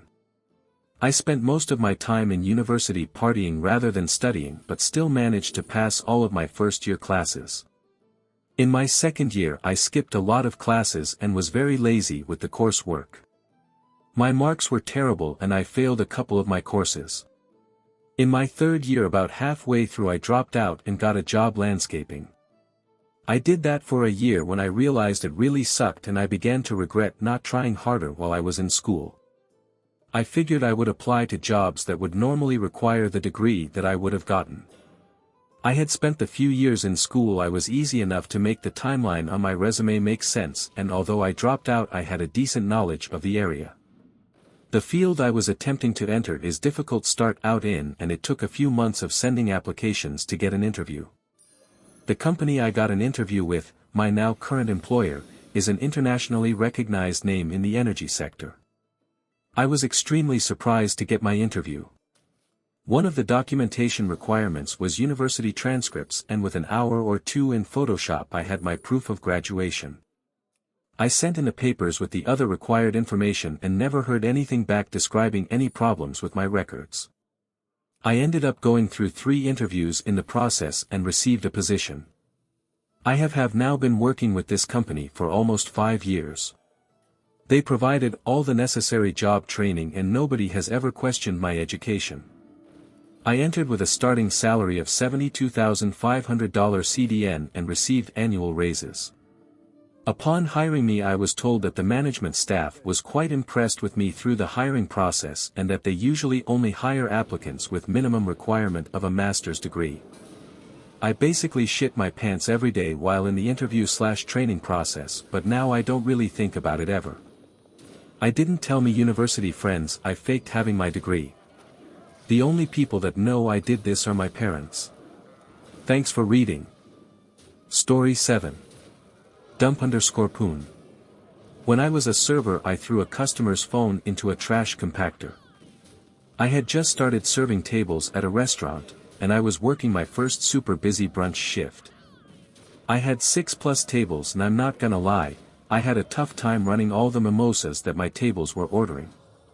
I could tell that one table of all women were getting abnormally angry about their drinks taking a while. I apologized for the delay and made a joke about it being an especially busy shift. I offered them a round of drinks on me to smooth the situation over. When I walked away, one lady murmured under her breath that I was an incompetent cunt. Let's stop there. It's common for people to treat servers like shit, but this was the first time I ever had experienced being spoken to like I was garbage. I shook it off and continued to be nice to them, but it only got worse from there. They started to laugh at me, and shit-talk me to one another. They told me that my future career looked pretty bleak, considering I couldn't even serve tables. Honey, even a toddler can deliver drinks. When I took their order for food, one woman refused to speak to me. She just stared at me while her friend ordered for her. By now I am pissed. I asked her why she felt the need to have her friend order for her. She laughed in my face, looked down at the menu, and said because I was a dumb little bitch. Due to the fact I was at work, I couldn't argue or tell her to eat shit for treating me like I was a dog. If I did my boss would have fired me. They ended up stiffing me on their $200 check. Once they left, I realized the woman that gave me so much shit had left her phone. I took it and went out the back door to smoke a cigarette and try to calm down. Who the hell did that woman think she is? So I promptly turned off her phone, threw it in the trash compactor, and turned it on. She came back minutes later and asked multiple staff members if we found it. I told her that I didn't see it when I bussed the table, and that I would call her if it turned up. I never told anyone, but I never regretted doing it. When you treat people like shit, expect shitty things to happen to you. Edit number 1. Thanks for my first ever metal kind stranger. Edit number 2. I should have clarified that they stiffed me, as in they didn't tip me. They did pay their bill before they bounced. Lastly, I've been in the service industry for a hot minute and I've only experienced this level of disrespect twice. Whether you believe it or not, some people actually think they have the right to talk to servers like this, and many restaurants gaff. Story 8. That's not me foot. I destroyed my work project, and I hope I get fired. Tough love. This is petty. I don't care. I've worked at a company for 2 years. In that time, I've gone from an incredible asset to the company to babysitter. I wish I was joking. This company is owned by several people, but managed by a relative to the higher-ups. A guy who has never worked for anyone except his mommy, who owns the company. A guy who is incapable of doing basically anything for himself. Someone who will, one day, take over the company, who currently can't even figure out Bluetooth. Moron would be a compliment. You think I'm just being harsh on my boss, or exaggerating? I wish it was just me being dramatic. Last phone call I had from him was him asking where he was. No, I'm serious. Foot, I'm driving. Where am I? He asks me to track his phone, find his location, see if I can find a store near him that sells a certain item, that he can't remember the name of the store either, or where it is exactly, and then I am to GPS voice navigate him there using track his phone to tell him when to turn. This is my life. 50 plus phone calls a day from this man. Foot, did you get my email? Yes, I responded to it and answered your questions. Oh good. Read it out to me. Proceed to read the email to him. He is happy. Fast forward 2 hours. Get a scathing email from him, responding to my reply. Foot, why did you email me again when we just talked about this on the phone? This wastes my time. I no longer do my regular job. I've been transitioned into this personal assistant role, even though I did not want it. At all. To the point I'm currently searching for a new job. The company is bleeding money like someone cut off both of its legs. Boss is supposed to be figuring out why, but the guy can't even pour himself a cup of coffee from the machine we've had for 6 years. In my day-to-day, I also assist other departments. I have access to various software. I work alongside multiple managers and assist with their projects as well, when I'm not being asked to identify the brand of socks boss is wearing so that he can figure out where to buy more, and have me call to have them set aside a package for me so I don't have to walk through the store looking for these like an idiot. Based on my observations, I found several problems that are costing us money. Either by purchasing, distribution or just general lack of adequate price adjustments. Some were serious enough that I even spoke to a different department manager, who was impressed and took me to the CEO to ask if I can be moved to their department to help fix some of the identified problems. CEO is boss's mother. I get told that I absolutely am not allowed to transfer. That I am far too valuable as a personal assistant to be shared with other departments. That boss will handle and oversee the changes that need to be made. Manager and I were stunned. Turns out, mother wants to step away from the company and wants boss to run it. That boss just needs more projects to work on to get a better understanding of how to run the company. Boss gets called in, told that I identified several issues and that boss needs to get them resolved. Boss gets mad at mother, telling her he doesn't have time to do that. Mother says she understands, that he is a very busy boy. Again, I'm not joking. Sitcoms can't even write this kind of shit. Boss later calls me into his office, and tells me that I am to work on fixing all of these issues, but that I'm to give him all my notes, tell him how I fixed it and he will present it to the board. Boss then proceeds to leave for the day, calling me later to ask what kind of mustard was the mustard he liked the most on his deli sandwiches. Then proceeded to lecture me on mustard, because the answer I gave him was obviously not the right kind of mustard and that I need to pay more attention to things like that. I hung up the phone, picked up all my notes on this bleeding money situation/project and shredded them. Oops. Sorry. I'm too much of an idiot to handle doing any type of investigation work into our financial records for the past 5 years. I'm certainly too much of an idiot to notice that your profit margins went from 32% to less than 18.3% on the majority of our products we manufacture, all the while giving our distributors more than 46% discount so that they keep coming back for more. Here is hoping boss can figure that out, especially considering the layoffs we keep having. Excuse me while I make note of what kind of mustard he prefers on his Montreal smoked meat sandwich, which is a much more important use of my time. Because, in the words of boss, maybe one day you'll be capable, like me, if you keep working at it. I hope I get fired.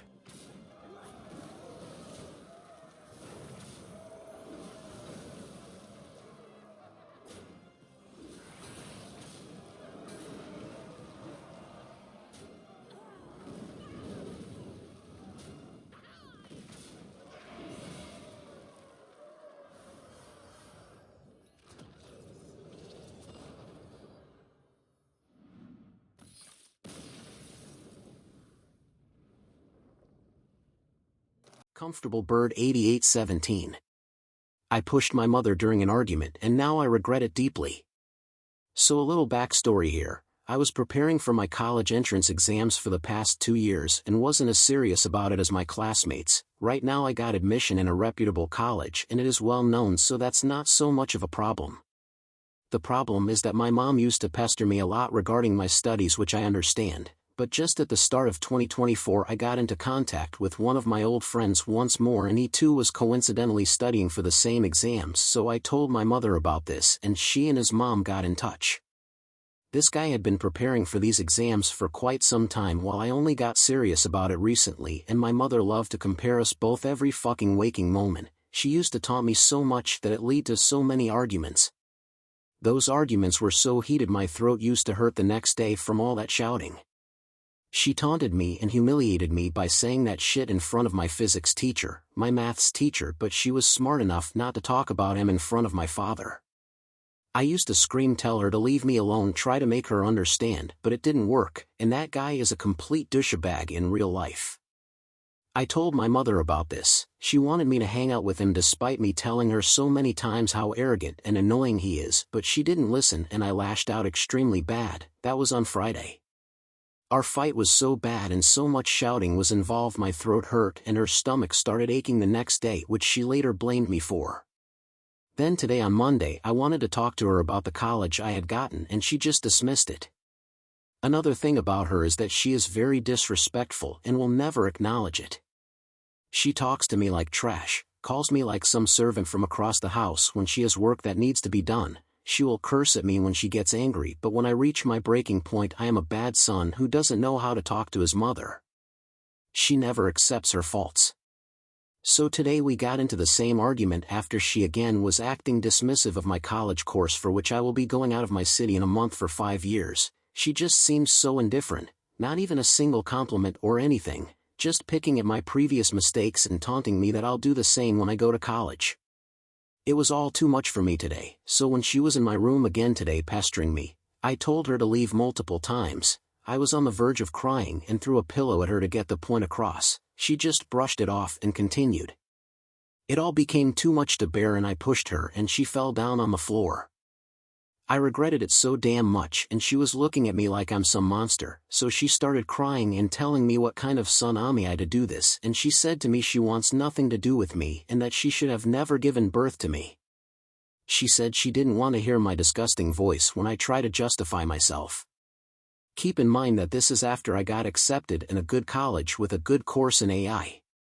She has never been appreciative of a single thing and frankly I feel like a monster. I want to commit suicide. I feel like dying and I feel like trash. I am afraid I'll do this and lash out in the same way when I get a girlfriend or a wife and be tagged as an abuser. I have a past of being bullied and I really can't handle being put down like someone pathetic. I feel so bad just thinking about. I never once have put my hands on her and this was the first time I did it in anger. I am not proud of it. Miniman 91. Grabbed girl's ass while blacked out without knowing until after. The other day I went out for my friend's birthday and had a good night until I ended up blacked out on a dance floor. We had a few girls with us already that were interested in us and we were hooking up with on the dance floor. I woke up the next day and my friend told me I kept grabbing a girl's ass, and after she told me to stop I did it again, then slapped her friend's ass as my friend dragged me out the bar. I don't know if I was getting them confused for the girls we were with and was too drunk to realize they were saying stop, but I feel awful about how I put them through that. I tried asking around who they were to apologize, but I believe they were from out of town and have no way of contacting them.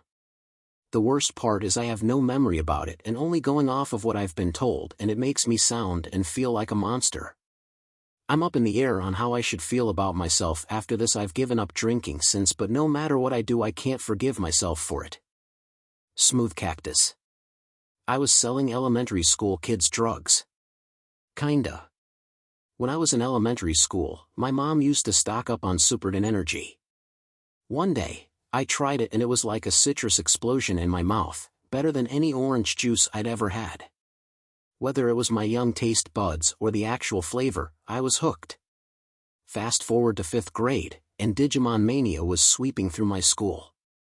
The craze wasn't just about watching the anime, there was this sticker collection book you had to fill with stickers hidden under yogurt lids.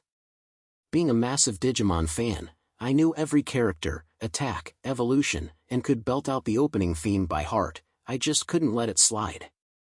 But there was a hitch. My family was pretty humble, and splurging on mountains of yogurt wasn't an option. Asking my parents for extra cash was also out of the question. So, I devised a plan. I started smuggling Superdin energy tablets in a 2L bottle to school, mixing up the magic potion in the bathroom, and selling cups of this orange juice to my classmates during recess.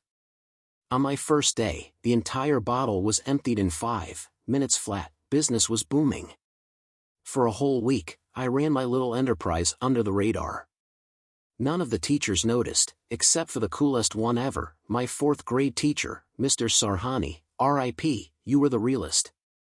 He actually found my scheme hilarious, especially after I explained my Digimon sticker dilemma. My mom never caught on because she thought my dad was using the tablets too. But eventually, the jig was up. Kids were bouncing off the walls with energy, and the teachers started asking questions. When they asked the kids what they had been snacking on, I realized, oh no, it's probably the juice I'm selling. So, I decided to quit while I was ahead. In the end, I made enough money to almost complete my Digimon collection book. It wasn't about the money though, those last few stickers were ultra rare. But hey, I gave it my best shot and had a blast doing it. We have heard some confessions, and more to come. Do you have anything to confess? Leave a comment.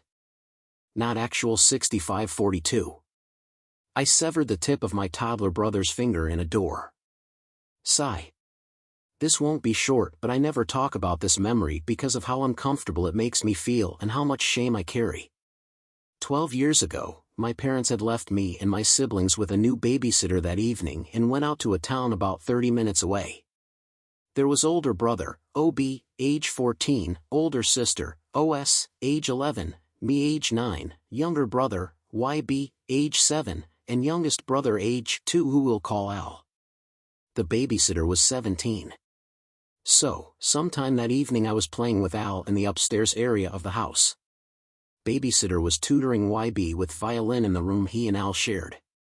What I remember is tickling Al and just having a blast horsing around together in my parents' room. To mess with him, I got up and ran to YB's room and closed the door on him, like haha you can't catch me but I'm gonna open the door in 2 seconds. He was right behind me and if I remember correctly had fallen on his butt outside the door. I'm getting sick to my stomach typing this, but my little perfect baby brother Al, being 2, used the door frame to pull himself up and as I closed the door, the tip of his pointer finger, right around the nail line, was caught in the door hinges. It's really a blur, but he screamed and I immediately opened the door and I saw him holding up his tiny bloodied finger. It was pretty much hanging by a thread. The babysitter ran over and we all were freaking out. She called my parents and they immediately set on their way home as my dad was a doctor and planned to suture it back on. While we were waiting, everyone was huddling around Al trying to comfort him and also slow the bleeding. I was shunned to my room by who I can remember at least OB. All my siblings were very angry with me. Luckily, my dad was able to completely repair the trauma to his finger and he is left with a little scar where it was sutured on. When my parents came home, I recall looks and feelings of disgust from them towards me. I felt so isolated in my whole family, like no matter how much I said it they couldn't accept my apology or forgive me. My parents shamed me for what could have cost my brother part of his finger, and emphasized how it could have impacted his ability to play violin. For several years I was terrified of doors for other people. My siblings continued to run around slamming doors and I would cry and freak out and beg them to stop and say someone's finger might get caught. I still get flashbacks to the event that really disturbed me, but when I was younger it was much more intense. I've struggled with suicidal thoughts/behaviors a lot throughout my life, but I can distinctly remember that night being the very first time. Right after the incident when I wasn't allowed to be near Al, I just kept thinking and saying I want to kill myself, I want to die. I deserve to die. I felt and to this day feel so terrible for my mistake. And so stupid. Previous _power_3059. complete memory loss on my last night in Santiago, and it terrifies me. After 2 months of studying in Santiago, it was my last night before leaving. After a farewell dinner with all my Chilean friends, one of my American guy friends convinced me to go to the club with him one last time. I had been drinking at the dinner, but little. My guy friend was chasing after a girl he'd been texting for a while, so I found a guy to talk to. He was older, but I was used to this in Chile since it's very common for clubs to be filled with older men. He looked Russian, which was incredibly strange in Chile. This didn't mean anything, but it stood out to me as unusual. We talked at the bar for a while, and the man bought me a drink. I was distracted, but I know he was holding my drink for a long time before giving it to me. I took 2 sips of my drink, and that's all that I remember until the next morning. I woke up with white powder coated on the outside of my lips. Disoriented, I didn't even think about it at the time. I called my guy friend, and he told me he found me drunk and incoherent, alone, and helped me home. I am so grateful to him. He told me he had no idea where I went, but that I probably just drank too much and I shouldn't worry. The day after was blurry to me, much more than a normal hangover. Or maybe it wasn't, and I am convincing myself it was. I have bruises on my knees and shins. These don't concern me too much because my guy friend said it was very likely I would have fallen in my state. What scares me is bruises on my arms. There aren't many, but a few on my left arm that terrify me in their resemblance to finger marks. I told some of this to my guy friend, and he told me not to assume the worst. He reminded me alcohol can sometimes take a long time to fully take effect, then feel like it hits you all at once. I don't know if I'm frustrated with my friend for assuming something worse didn't happen, or if he's right in assuming that. I don't want to be the kind of girl who jumps to a conclusion accusing a man of something to avoid responsibility. If I got too wasted and made a fool of myself, that's my own fault and I'm to blame. But part of me feels like that doesn't add up, and I'm terrified. Mainly, I don't understand the powder on my lips that morning. I don't know what to think, and I am just scared. Benji17X. I've been faking my nicotine withdrawals from my accountability friend. This is not a story where I gave up vaping but secretly still do, but something else. 2 weeks ago, me and a friend gave up vaping, and to celebrate we are going to Zion National Park for a week-long hiking and camping trip with our stronger lungs. We made each other accountability partners, and as far as I know we both are still in the game. I read up on withdrawal management and loaded up and made baskets with ibuprofen, Benadryl, mints, Jolly Ranchers, gum, non-nicotine, that people suggested to help quit. We even ran over our vapes in the Walmart parking lot. I do not have a single regret except I did not do it sooner. I honestly thank the Lord above for it, but when I tell you I had the tiniest levels of withdrawals from quitting nicotine that was a nasty habit for 4 years, I am not lying. I had a tiny headache on the 3rd day, but apart from that and just some minor a minty hit would be so nice. I am fine, and I want my money back from all the time I wasted on that stupid habit. My friend is not in the same boat. I still get calls when we talk that she can't sleep well, binge eats, migraines, etc. The first couple days, every night she would be crying about how shit she felt. I am honestly proud that she didn't go back. This isn't about how I'm annoyed at her. I'm proud, and the pact to be accountability partners makes it my responsibility to be there, because I thought I would be like that and I would like the same treatment from her. She's never taken anger out on me. Different body reactions, I guess. I didn't want to discourage her or make her feel alone by saying my journey has been easy, so I just try to match her energy. I lie and say I've been having killer headaches and can't sleep and am raging at tiny shit. Hell, I graduated college and am currently living with my parents until my grown-up career starts, and then I'm on my own. I'm stressed AF and hate seeing my friend in pain, so I cried with her. But it's all been fake. I feel fine. Had one minor headache that could have been from caffeine withdrawal cause I didn't have coffee that day. But I have zero cravings or anything. I just want us to better ourselves and quit the stupid habit. Content Scholar 9681. I pretend to be at work to avoid social interactions. I've seen confessions about pretending to have a job, but I actually have a job. I just pretend to work more hours than I actually do. It started 7 years ago when I had a controlling boyfriend, who I felt smothered and suffocated by. If I told him I needed alone time, he would show up or drive by my place unannounced. So I pretended to work on my days off. That relationship ended, but I continued to do it with friends, family, and even other guys I dated. I was caught once and accused of cheating. I talked my way out of it, but I wonder what's worse, cheating or pretending to be at work to avoid spending time with my boyfriend. I'm not even in a relationship right now, and I'm still doing it. I can't seem to stop. I'm really introverted and need more alone time than most people. It's easier to pretend to be at work than to say I don't feel like hanging out. And because I have a job, it's harder for me to get caught, because half the time I say I'm working, I actually am at work. I don't know if I'll ever stop. Edit, thanks for all the great feedback. I greatly appreciate it. To answer a few questions, I am on the spectrum and I do have anxiety. I have trouble setting/keeping boundaries, and I tend to let people push my limits or step over them completely. I have a hard time saying no, and I hate hurting people's feelings. I also do present as an extrovert in social situations, so I tend to make friends with people who are more social than me. In the past, I've dated guys who are more extroverted than I am. I have felt smothered and suffocated in most of my romantic relationships. I always thought there was something wrong with me, but I just didn't know how to fix it. I am in therapy for severe CPTSD, and I have an anxious avoidant attachment style. I will keep trying to get better. Thank you. Caught my wife cheating on me, and I know exactly when it started. I caught my wife with AP in our bed and I kicked him out of my house. Oh boy. This is long. Me, 44M, and my STBX, F39, been married for 11 years, no kids. We were a pretty chubby couple until 2 years ago when I had a blood test and it came out that I was prone to contracting diabetes, gout and hypertension. It really scared me and we both bit by bit started to have a very healthy life. I went from 117 to 85 kg and my wife, let's call her Jane, from 83 to 65 kg. We felt great and needless to say I never developed those diseases.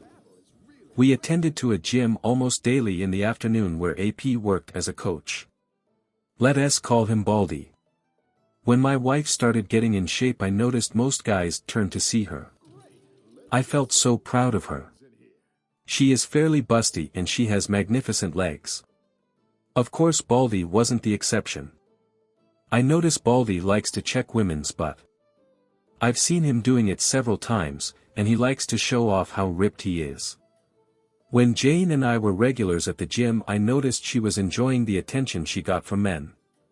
Once, we were using the elliptical machines, in front of them there is a cable machine. Baldy took off his t-shirt and started doing crossovers. I turned to Jane with my face of, "Can you believe this guy?" but she was staring at him and she wet her lips. I saw Baldy and I swear he was grinning. I felt crushed. I mean, I was getting in shape but I am not as muscular and fit as he is. When we were driving home, I made a comment about Baldy showing off and Jane said, "Really?" I didn't notice. I told her, "You were staring," she said, "I don't remember." I must have been thinking about something else. I shrugged it and kept driving, but from there on I noticed they were talking more frequently at the gym. Some weeks later Jane was doing squats using the Smith machine. Suddenly Baldy went to help her. Isn't he nice? He was grabbing her by the waist and I got angry. She finished the first set and I got there and told him in a not nice way, "I got it from here." Baldy just similed and told me, "No problem buddy," he calls everybody buddy, and walked off.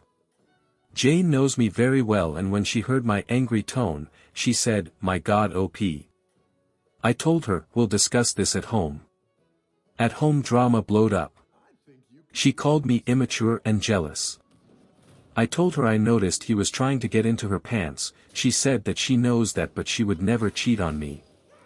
I said then why she let him touch her and she said she didn't want to be rude. About an hour later arguing we agreed to change gym. So we went to another place to do exercise but Jane was resentful at me in the following months. Her argument was that I don't trust her. On the third month after we changed gym, a very good opportunity opened up in my job, but in the afternoon. We discussed it and I took it and we had to attend the gym at different hours. I went in the morning and Jane in the afternoon. This is when it all went south. Jane's resentment increased and we barely speak. I sent her messages telling her about my day, that I miss her, memes. But she rarely replied or just, yes, okay, same here, ha ha ha. I was very worried and proposed couple therapy. She said I was the one who needs therapy because I'm the one with trust issues. I agreed. I was so desperate to fix our marriage that I even thought it was all my fault. So the following year, 2022, I went to therapy but Jane's behavior didn't change. We weren't intimate anymore, she never was in the mood. I snooped to her phone but didn't find anything out of the ordinary. I looked into her car for a second phone. Nothing. I checked her phone again to see her map history. It only showed me house work house gym house. Whenever I tried to talk to her, she just said she feels that she's having a 40s phase. It'll pass. I never had any evidence of cheating so I continued working and worrying. We live in a condo. The security guard, a very cheerful man called Mr. P, greeted me. We chat a lot. He was touching his shoulder and told me yesterday he had to move a heavy sofa and he has some pain today. I was sympathetic and he dropped the bomb. Maybe you can arrange a meeting with your massagist, I told him. Who? He said, the guy who came yesterday to massage Mrs. Jane. It took me a second to process this. I told him, do you have a video of him? I think he noticed I was pale and hurried to show me. Guess who? Baldy, of course. He has come a few times to massage my wife. I took the day off and started investigating. I asked a coworker for his car and in the afternoon I followed Jane. She parked her car at the mall where the gym is, and there is Baldy waiting for her. They giggle and behave like a couple. Kisses, hugs, and I feel nearly to tear. They walk a couple of blocks and go into a residential area. I tried to follow them with my phone ready to record, but the guard stopped me and asked, can I help you? I just said, what a nice couple, do you know them? He said he thinks they are newlyweds, but can't tell me anything else. I called Jane but never answered. I went to her car in the mall and wondered, why that place doesn't show on the map. I dial again and I can hear her phone inside her car. That's why. I also found out Jane hasn't attended the gym in 8 months. I didn't know that the previous night was the last day I slept with Jane in the same bed. I returned the car and went home, and called my parents. Fortunately my dad answered and I told him everything. I was crying and he comforted me and told me to get evidence. Obviously my marriage is over, and I need all I can gather while he'll contact one of his friends who is an excellent divorce lawyer. Jane called me when saw the 2 missing calls. I just told her I was already at home and she told me, I'm on my way from the gym. My butt is killing me, yeah, I can guess. When she saw me she asked, what happened, why did you cry? I don't know how but I was mentally focused. I smiled and told her I got the flu, that's why I left work early. Don't come near me, it might be the bug, I'll be tested tomorrow. I'll sleep in the spare room. She agreed. I cried silently and didn't sleep a wink. Nearly midnight I heard her giggling. I guess she's messaging Baldy, but I didn't find any evidence of contacting another man. Then it hit me, why didn't I see it earlier? I bet AP is disguised as one of her female co-workers. In the morning while Jane was in the shower I took her phone and created a session in my laptop and put her phone back in the same place. We both can unlock our phones. The session works while the phone is close to my laptop or in the same Wi-Fi account. Then I saw it. Under a female name, the profile picture was a dumbbell. I entered and most of the conversations were deleted. I guess they use work words as code in case I snooped. Can you deliver the papers in my desk? I know she doesn't have a desk at work. Going to the meeting, where are you? On the top of them, boss is in his office. He's clueless, pretty clever. I guess I am, boss, because I know her boss is a woman. Jane got out of the shower and saw me. You look worse, why don't stay with your parents? I denied the idea, thinking of getting evidence. After Jane went out, I contacted my dad and gave me the name and number of the lawyer. I called him and explained everything. He told me the captions I took from my laptop are useless, they don't have any factual evidence since it's not AP's name, and she was smart enough to leave pieces of conversation that looks pretty innocent. I can take pictures of them at the mall, but she can argue they are just good fellas, and I can't invade into the residential area without permission because it might get me into more trouble. At work I was in zombie mode, thinking how to get evidence. I might install secret cameras in my house, but Baldy rarely goes to my home and Jane might find them. Unless I'm out of the picture. I texted Jane and told her I'm positive of the bug and I'll stay at my parents' because I might need help. She liked the idea and told me she would miss me, but she'll call me every day. When I hung up, I called my dad and my brother. When I got home, she had already packed a suitcase for me. She was so eager of getting rid of me. I told her I'll take my laptop, and then I checked her messages. Boss will be out of the office, wanna come to my desk. She sent this message almost after I told her I was positive to the bug. Good, she bit. We didn't have dinner, no kisses, no hugs. I noticed her watching her watch twice. From the door I told her, I'll miss you.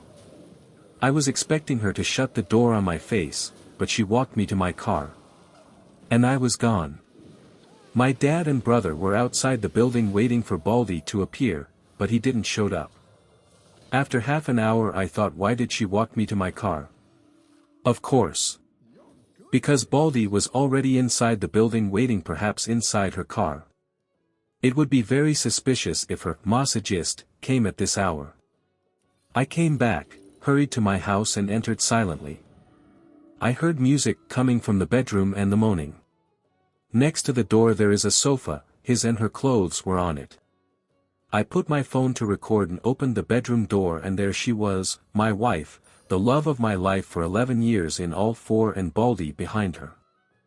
I got a very good seconds of both of their faces when they saw me open the door. Jane screamed and covered herself with the blanket. Baldy went alpha male, immediately walking naked towards me. I took a shot of him doing raw my wife. He yelled aggressively at me, why don't go for a walk, buddy? I hit his throat with my hand opened. I saw this movement in the Mel Gibson movie Ransom. The next second Baldy was coughing and gasping, kneeling on the floor. I yelled, get out of my house, and kicked him out. I threw his clothes at him when my dad, brother and Mr. P were arriving to my house. I told them, I'll take it from here, and closed the door. Jane was still on the bed covering herself, she was trembling. I told her, I have never hurt you, nor will I. Get dressed, I'll wait for you in the living room. While I was waiting I sent the video to my lawyer and he answered, I'm sorry for you, but jackpot. A few minutes later Jane showed up, she couldn't see me in the eyes. I started recording the conversation. I asked, why? She didn't answer. Was I such an awful husband to you? She started crying but didn't answer. Do you love him? She shook her head but no words. I stood up and hit the table, say something, Jane. Damn it, she opened her eyes wide and started trembling again, like a puppy when is scared. I have never yelled at her before. I sat and talked calmly. My lawyer will contact you for the divorce. Get a lawyer, she finally spoke. We can fix this. Fix what? Our marriage was over since Baldy was on the picture and you choose him over me. It was a mistake. No, it wasn't, it was a choice, you chose, and this is the consequence. What did you think would happen when I find out? Silence again. Go to your sisters and tell her the truth or I will show her the video. She went to the bedroom and started packing. I followed her and watched. Since 2 days ago I was trying to convince myself my wife is long gone. The person who I shared my house with is not my wife. But seeing her, putting her clothes inside the suitcase neatly, with her gracious movements and those little things I love of her hit me hard. I went to the spare room and started ugly crying. I heard when she closed the main door. She picked her clothes that were on the sofa. She made the bed where I caught them and I dropped on the floor. So much later I called my dad.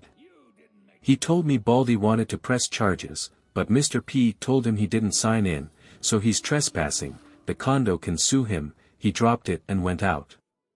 My nosy brother pressed his ear on the door and my dad took him from the other ear to his car. I was exhausted. The previous days I didn't sleep well. So I almost passed out on the spare room.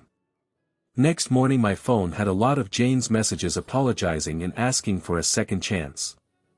I just blocked her. MaliciousCompliance called me, apparently Jane hasn't told her what happened, just that we're fighting. I guess it's good my FIL is not alive to see Jane's behavior, she was the youngest and his favorite. MIL has senile dementia. All this happened a week ago. Next week Jane is going to be served. D-Day +5, Tuesday. Had a meeting with my lawyer to review my assets. Fortunately, my dad made Jane sign a prenup, so she can't touch anything I had before we got married, my house mainly. All remaining stuff gets divided 50-50 and I can get a compensation for her adultery. As compensation I'm gonna take out alimony. I can fight for all the stuff, but everything reminds me of her. And I want to start anew. When I left home I heard whispers. I turned my head and saw two neighbors that immediately pretended they didn't see me. They walked in front of me and greeted me. I knew this would happen. A tear that I went to the gym and work. This repeats all week so I'm gonna it. D-Day +11 yesterday Monday morning I went to my old gym. I was not sure if I'd meet Baldy, he worked in the afternoon, but he was screwing my wife in the afternoon so I thought he's changed his shift. He was nowhere. I asked to talk to Frank, the gym owner. While I was waiting for him I met an old janitor I used to chat with, he told me to say hi to Miss Jane. I guess my new normal is to tell everybody we split up. I smiled at him. Frank finally received me.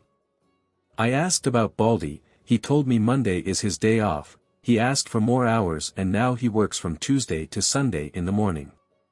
Then I explained the reason of my visit. He listened carefully until I finished and finally showed him the video. He stayed silent and thinking. He said, "You're not gonna like this." I just thought, what now? Frank called the receptionist to bring Harry, another coach and Baldy's friend. He has a big beard. Frank asked him to tell me about Baldy's girlfriend. Fasten your seatbelts, this is good. According to Harry, Baldy is heads over heels for Jane and Frank confirmed it. He told me Baldy had many complaints especially from female members but for the last months he has changed. No complaints and he's very professional to all members. And Harry told me something that made my jaw drop. Baldy is trying to marry Jane by baby trapping her. I was processing this information when I felt something starting from my chest, it climbed up my throat and finally blowed up in my mouth. I laughed. I swear I was Joker madly laughing. I even teared a bit. Frank and Harry were very confused. I thought, oh sweet karma, thank you. After I calmed but with a big grin on my face. Harry asked what was going on. And Frank explained, this is Baldy's girlfriend's husband. Harry made a shocked face, oh man. This is bad, this is really messed up. Harry left. Next we discussed about firing Baldy. Frank said he has to report the situation to the coach association, not real name, and he surely has to fire him because Jane was a gym member or Frank's gym could have legal repercussions. About his license as coach I need to make a legal document explaining Baldy is the reason of my divorce, the key number of my divorce case, and the video. My attorney will give the video to the coach association's attorney. I can't share it. Baldy will lose his license from that association, but he can go to another association and apply for another license. It'd take months though. I asked if Baldy can appeal. Frank said he might, but it would be a waste of energy. The association does not tolerate such conduct. Also he doesn't have the money to pay for somebody who represents him. That reminded me of the residential area where he entered with Jane. I thought Baldy was wealthy. Frank brought his face closer to me. What residential area? I showed on the Maps app. You tailed them to this place. I did. On D-Day -1, Frank got angry. That's where my late father's house is. After Frank's father passed away, he inherited the house. All the equipment that's obsolete or needs repair goes to that house. He lent Baldy the key to go and keep some stuff occasionally, but he does not have permission to stay there. He surely has a copy of the key and he might be living there illegally. He's going to investigate this further. I'll be easy since there are tons of cameras in that place. I was leaving the gym when I heard, Mr. Opie, wait. It was Harry. He told me he was sorry about what's happening. Baldy never told him who was his girlfriend. He just said that he met her at XXX Mall. I thanked him and took a step towards the exit. He rushed, can you tell me what happened? I told him, pretty much what you heard. He was screwing my wife and now I'm divorcing her. Another step, what will happen to Baldy? That depends on Frank and the coach association. I tried to take another step, but, how are you handling it? Okay, now this is strange. I stared at Harry and remembered Baldy went to my house twice. I said, you called Baldy and he's on his way here, right? You are just buying time. Am I wrong? He made a guilty face. Please Mr. OP, talk to him, he's really desperate. He was crying yesterday. His your wife, isn't returning his calls. Tell me, why should I care if he's rotting in hell? I'll be here with you, so you don't be scared. I laughed, scared. Of that weakling? He didn't told you I kicked him out of my house naked, right? Harry didn't believe me. Fine, let's see what he wants. I saw there are cameras where we were talking and sat in front of a table in the reception. I don't think Baldy is stupid enough to attack me, but who knows? Besides, I'm really curious about what he wants. He came running 10 minutes later and saw me waiting for him. He extended his hand. I crossed my arms and left him with the hand hanging. What the hell you want? I looked angrily directly to his eyes. He sat in front of me. Listen buddy, stop right there. We're not buddies. Mr. S, the janitor, is my buddy. You are not. He seemed apologetic. Okay, my bad. I want to say I'm sorry for everything.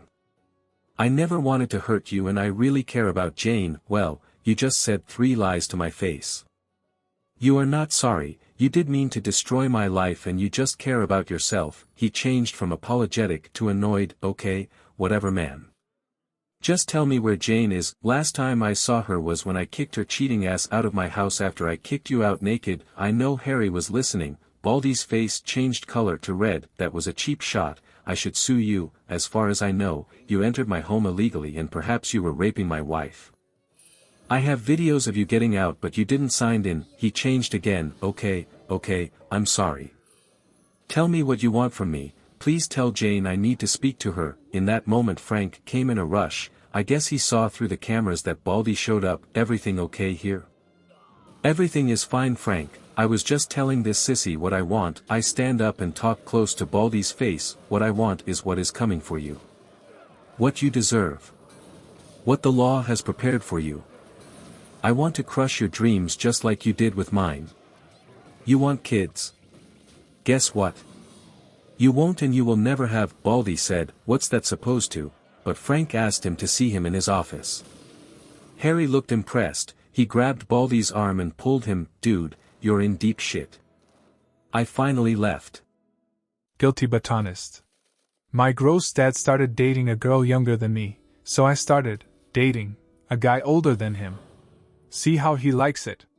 My dad, 57M, started dating Becky, 25F, 4 months ago. For reference, I am a 26-year-old and my dad and mom, to note, she is 54, divorced when I was 24, 2 years ago, and this is his first relationship, to my knowledge, since mom and dad separated. My dad has become the proverbial rich man dating young bimbo upgrade douchebag. And it's made my mom feel like yesterday's trash. Him and Becky have such an obvious transactional relationship that it's been making me question how he sees women. Like what? Was he checking out my friends growing up? Is that something I have to worry about now? Fuck you. I've tried expressing to him that their relationship makes me uncomfortable for every obvious fucking reason. But he won't listen, and I'm tired of his blatant disrespect and dismissal of my feelings. So, if he sees no issue with it, then I guess neither do I. This weekend was Becky's birthday, and my dad threw a massive garden party for it with her bimbo friends plus his friends and his business partners. All I'm sure so he could try and get his creepy buddy set up with her gold-digging friends. But you know what, since that was the vibe, why wouldn't I join in on the fun? So what did I do? I found myself an older man and decided to bring him as my +1. Smiley face. How old is he? He's 62, so let's just call him OL Joe.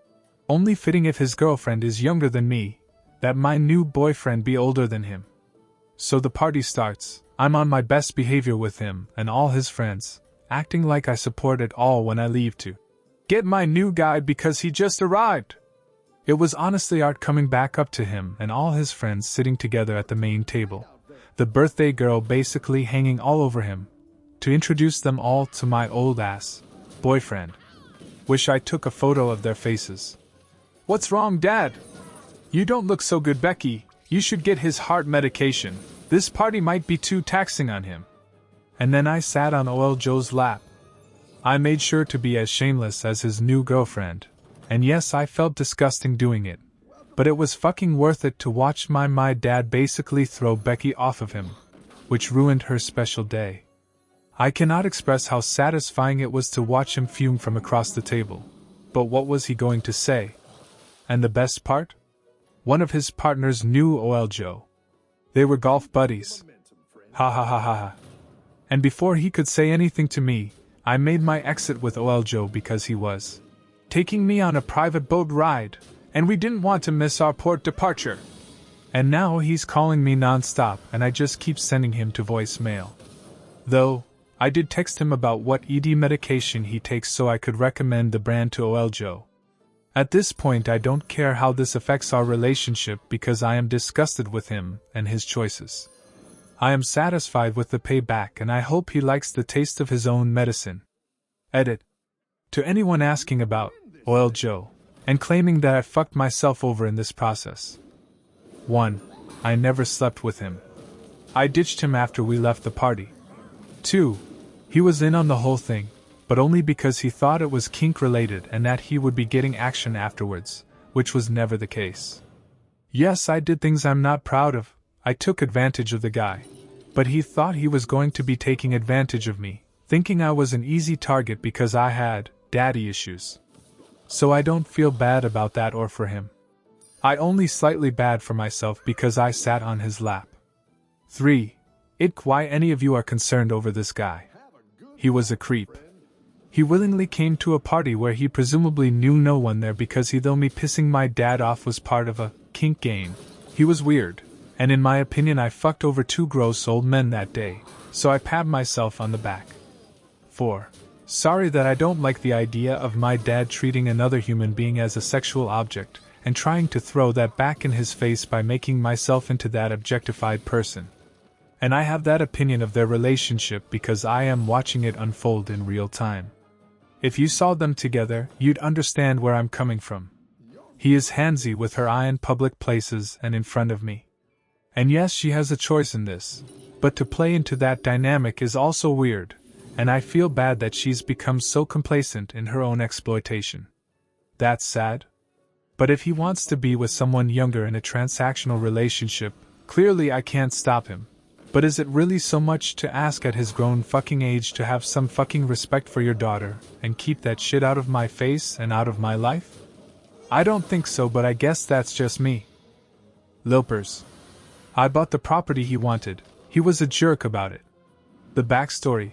Here in Sweden there is a huge difference in house prices between popular areas and major cities, compared to the countryside. This meant that I was able to buy a small fixer-upper house at the age of 23, 4 years ago, on a very average income. There was only me and one other bidder involved, and I eventually won the bidding at a reasonable price. The house is located a bit outside town with only one other house next to it, as well as an empty lot. Shortly after moving in, an older guy came knocking on my door. He told me he was the other bidder and the owner of the empty property, and he only wanted my house in order to tear it down and make more space for his friends' RVs. He finished by essentially saying, "Enjoy your pile of junk." Since then he has spent most of the summers in a lawn chair next to his RV on the empty property, with a clear view up my driveway and shooting me dirty looks every time I walked or drove by. Now, as I said, the house is a project, and I've made many improvements over the years as time and money has allowed. There is always something that needs doing on the house, and I'm also the designated mechanic for friends and family.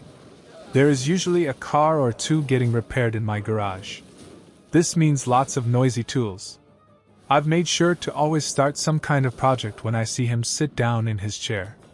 This has gone on for a few summers now. He gives me dirty looks, I make noise. Only on reasonable hours though. I don't do anything he can reasonably complain about. Today I continued on my bedroom remodeling, and it seems my circular saw finally broke him. He turned his RV around and put the chair in the opposite direction, where there is an actual view, as compared to my driveway. I see this as a total victory. More confessions coming. Leave your thoughts, or have you done something petty to share? Different average 37. Dumb boss cut my hours and cost lost his job. Thank you 57 for the grammatically correct edit of my post, laughing face.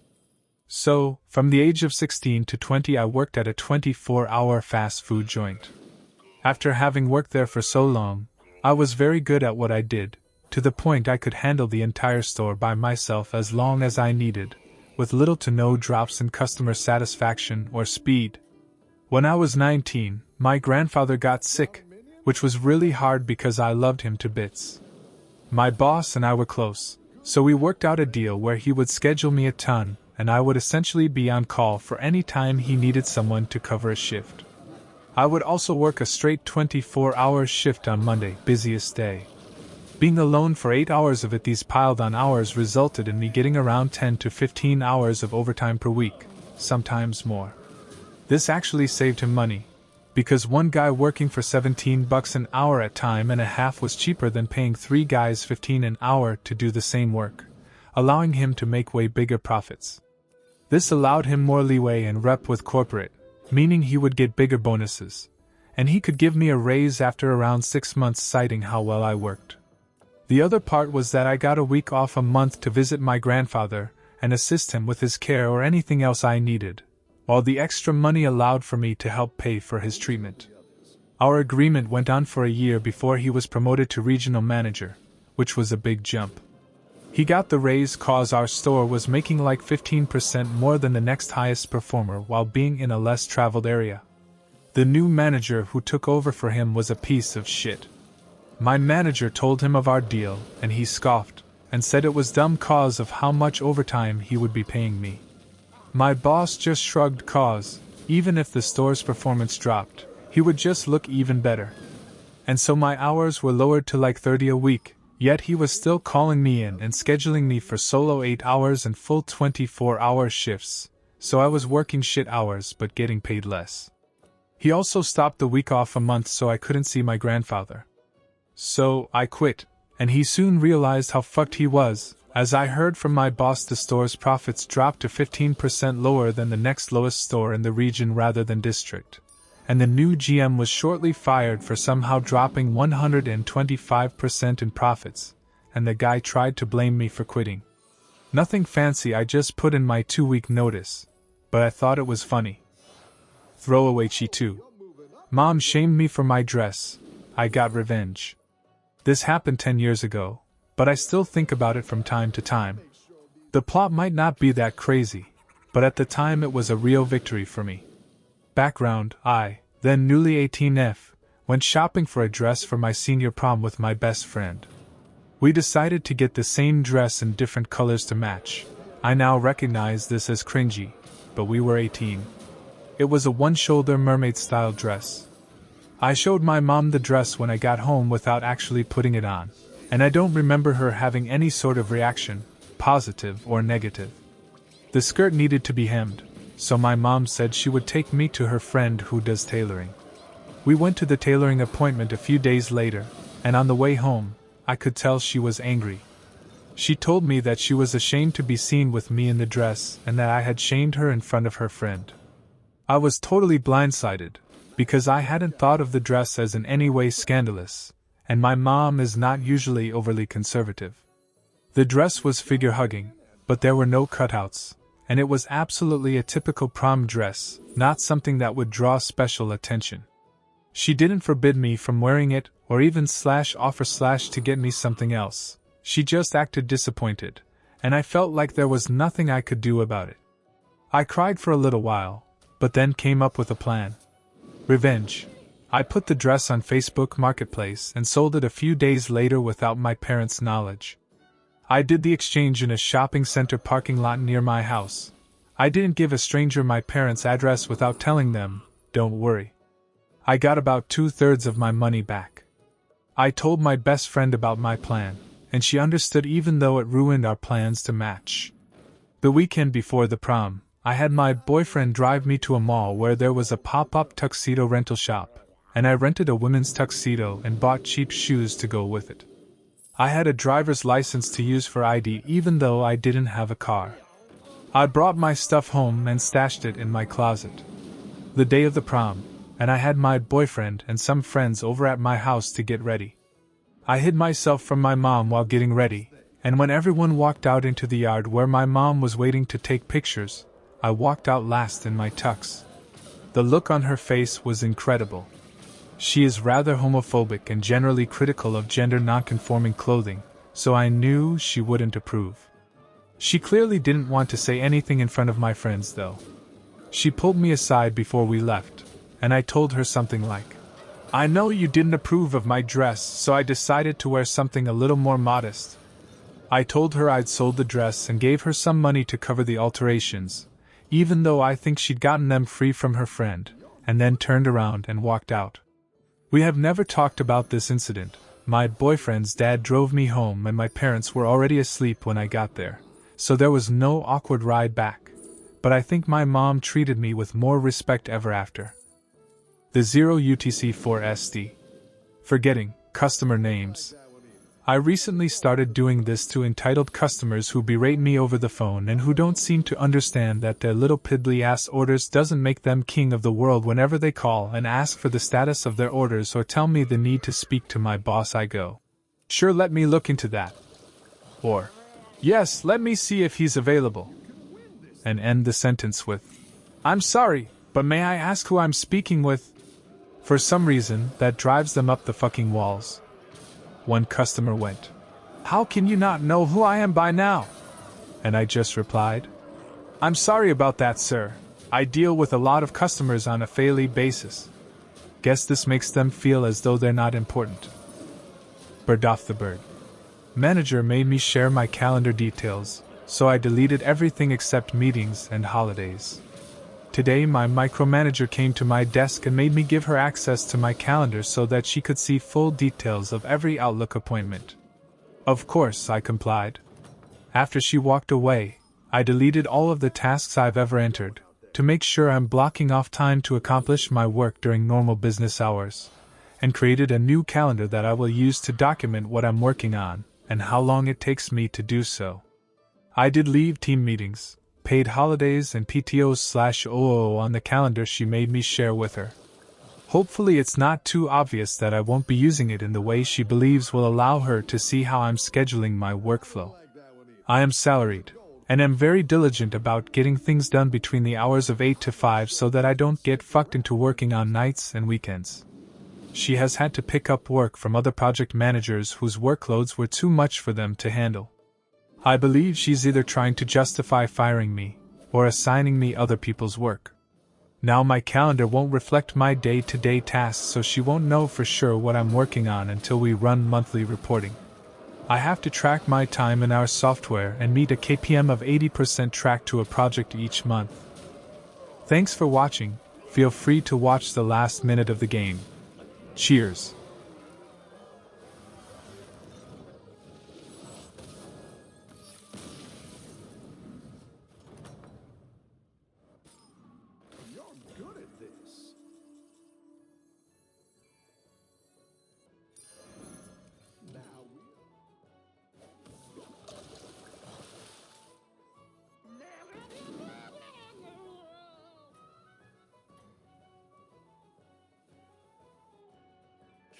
the momentum, friend.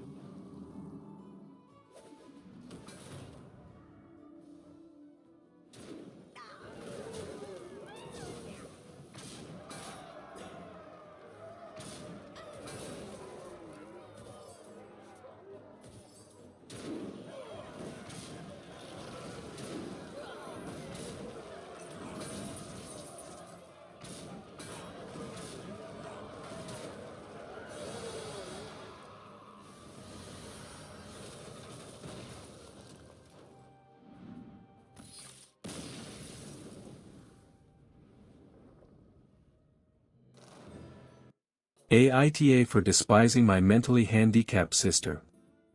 The title makes me sound horrible, but hear me out. My sister is severely autistic. She requires attention almost 24/7 and cannot be left alone. She is nonverbal and cannot take care of herself at all. Despite the fact that she is only 12, she is extremely destructive and violent and destroys anything she gets her hands on. I hate her. That should be wrong to say, but it doesn't feel like it. I was only 6 years old when she was born, and since then I've never solely had my parents' attention. Even since I can remember, the world has revolved around her. I was moved out of my room into the basement at 7 because she needed to be in the room next to my parents. All of my toys as a child were destroyed by her, and my parents simply ignored me when I complained. Even when I was 14 and she destroyed a Mac my school gave me, I was in the wrong. Along with this, I am expected to take care of her and drop everything I do for her. I can never make plans with friend because my parents expect me to be there if they need me to take care of her. Even when I do somehow get time to myself, I am required to leave if they need me. If I do not, then I am punished. The recent example of this is when I went to see the new Spider-Man movie, and was grounded because I turned my phone off in the theater. It seems as if I am nothing more than a slave to them, and anything involving her simply overshadows me. This last week I was chosen to give a speech at a school event. I was so excited, and my parents promised to be there, but they never showed and claimed it was because of my sister. Anytime anything like this happens for me, they are too busy with her. I've held this in for so long, and it finally spilled out today. While talking about colleges with my father, he joked that I should get a degree that pays well so when they're gone I can take care of my sister. I don't know why, but this caused me to break down. I cried and screamed about how it always about her. I'm nothing more than a caretaker to them, that they always make it about her, and that I'm expected to be her slave for the rest of my life. I've locked myself in my room since then, and my parents have not come to check on me. Am I the asshole here? Edit/update kinda. Wow, thank you for all the support and love that you guys have given me. I never expected this post to reach the popularity it did. Thank you all. After thinking about it for these past hours, you are right that I don't despise my sister. It's not her fault that she was born the way she is. My parents came to talk to me a while after my breakdown, but I was unable to bring myself to talk to them and only cried and asked them to leave.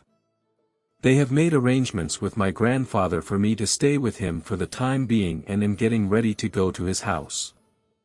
My parents want to talk to me, but we have decided it's best I leave for now to have some space and time to collect myself. We will be sitting down and talking later this week about this issue. Thank you all again for the love and support through this, love. I'll send an update your guys' way later this week if people are interested. I'm back like I said I would be. My original post got a lot of attention, and seeing as you guys seem interested, here's my update.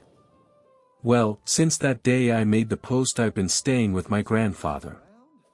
The week's been honestly a huge change for me, for better and for worse, but I'll try to run it down. I started by telling my grandpa the story of why I broke down the way I did, and to be honest, he seemed horrified. No one in my family knew my parents were using me as essentially a free care service for my sister. My grandpa told me some things that I don't feel comfortable repeating here, but in essence my sister is supposed to be getting care from a professional and that my parents were ignoring that. Along with this, I was not supposed to be caring for her at all with her mental state, as apparently she is a danger to herself and others. With everything else I told him, along with stuff like the movie Indecent, he was really mad and told me to not contact my parents without him there. He pretty much told me that he would be meeting with my parents beforehand and that he was going to be there when I sat down with them. It didn't end here either. The rest of the week consisted of other family checking in on me and telling me things my parents hid from me. This included the fact that my parents have been taking money from family to fund a caretaker that doesn't exist. Suffice to say, this week has been rough. But the upside is that even through all this, my extended family has been giving me more love than I've felt in a while. My grandfather spent this last week making up for the time I've lost, encouraging me to spend time with friends and do things I want to do. My aunts and uncles have also been helping me through the week. Well, Saturday night I sat down with parents to talk. It went badly, to say the least. They came clean to me about everything. They told me things I will not repeat here. But they did not apologize. My parents still claim that I somehow owed my sister my time. My father even saying, "You were put here to be her caretaker." I won't lie and say I was composed. After everything I learned, I confronted them on the fact that my sister needed a caretaker. The money my dad was taking from his sister, and a few other things. They denied it or made excuses. And in the end, we ended off in a worse place than before. Today will be my last time talking to them for a while. After talking with my grandfather and uncle last night, I'm not going back. Later today I'm going there and picking up my stuff and moving in with my grandfather. When I graduate high school, I'm planning on leaving the state to go to school. My aunt has told me that the money she was sending my dad will instead be coming to me from now on. My parents have called me twice since Saturday. Neither of them were to apologize and only ask when I was coming home. I won't be going back to them. Right now I still feel pretty uneasy about everything, but I feel like that will pass. The rest of my family is showing their support to me, and honestly, it feels great. But in the end I lost my parents. Over all of this, I've learned something that I wished I saw earlier. I don't hate my sister. In fact, I love her with all my heart. I should never have projected my hate onto her. That was wrong, and someday I hope to make up for it. But for now I need to leave. So, there's my update. Thanks again for the support my original post got. I really appreciate everyone who took the time to comment or show me support. Thanks you. Edit, thank you all so much. I wish I could respond to every single one of you, but my lunch only lasts so long. I'll update tonight how the move out went, but until then, thank you all. I want to say that your support has been amazing and your kindness means more to me than anyone could ever imagine. Late edit, wow, I never imagined my story would reach the popularity it did. I know it's kinda cliche and I've said it 1,000 times, but thank you all. We just got back from moving my things out of my parents' house. Everything I wanted to take my grandpa and uncle helped move, and it's at my grandpa's house now. I have my birth certificate, social security card, and every other document and record I could think of. My parents were quiet the whole time I was there. Shortly after I arrived, my dad left with my sister, and my mom only hovered over us silently as we moved. It took a while, but as we left she broke down and told me she loved me and would miss me. I hugged her and said goodbye, and that was it. Even now I sit here and think if she really meant it. After this whole week of her not saying anything, she waited till the end. I hope she meant it. Right now though, I think I just need to look ahead. Maybe one day me and my parents can reconnect. I hope so. Thank you all for the advice and love. It's been amazing, and I'm glad that through this experience I at least got some positive out of this mess. Will I come back? I don't know. If something happens and you guys still want an update, I'll maybe come around again. But for now I'm going to move on. For all those out there who shared their stories with me, thank you, and I hope to see you on the other side. See you Space Cowboys, smiley face. What do you think, AITA or not? Leave your mark in the comments below while we listen to others' opinions. J. Cons. Asshole Aficionado, 15. NTA. These are perfectly legitimate and understandable feelings. You have done nothing to sign up for taking care of another human being. It's not like she's your kid, and that was wrong of your dad to joke about, because it sounds like he probably is really thinking along those lines. Be honest with your parents about how you feel. Make clear that it's insane that you're expected to be a full-time babysitter, grounded for no phone in a theater. That's fucking bullshit. SDMH77. NTA, I am a sibling of a person with a disability. My brother was not supposed to do much due to his disability. We have been fortunate that in his 30s he is able to care for his own need with support from the local regional group. I am also a SPED teacher. I've worked in mod/severe with plenty of students who are nonverbal with low cognitive ability, doesn't matter the disability.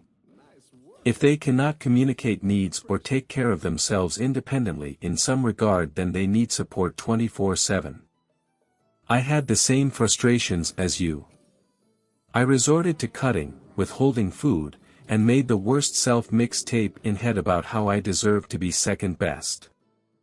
I felt like a slave like you, and eventually I let it go because I love my brother and it is not his fault that he is that way and that my parents can't hang. My dad left for years at a time, so I was the second parent. I forgave him too. I was trained from the time I was 10 to care for my brother. He's about 8 years younger. Our parents have died in the past 2 years and I am in charge. The key secret I can tell you about how I am a relatively sane and successful adult is, make a plan now. I made a plan about how I wanted my life to look starting in 8th grade and I followed through. I took the SATs, got grants and scholarships, went to school far away and had jobs on and off campus. It was the Clinton era, so they gave money if you have a single family income. Get a loan, research and do it. Follow through and stay on track because you are in charge of you. If you ever want advice or to rant, you can PM me. I also advise counseling. I really hurt myself and took on lots of guilt. You don't need that. Someone should say, none of this is your fault. I can be that person because it is the truth. I'm here if needed. Dizzy glowing star sparkles. Deleted user. I have dealt with an autistic kid that was in the same state as the sister, that was raised as if the house was his playground with no understanding of the word no, that physical aggression was not okay, etc. So my text was based on my own experiences and observations. Further, my grandmother is a specialist on the subject of autism and has worked with autistic and handicapped kids ranging from very light to absolutely menacing for the past 40 or so years. For example, I have a gold lighter. The kid was not allowed to play with it for obvious reasons. He grabbed it, put it in his mouth and caused a scratch.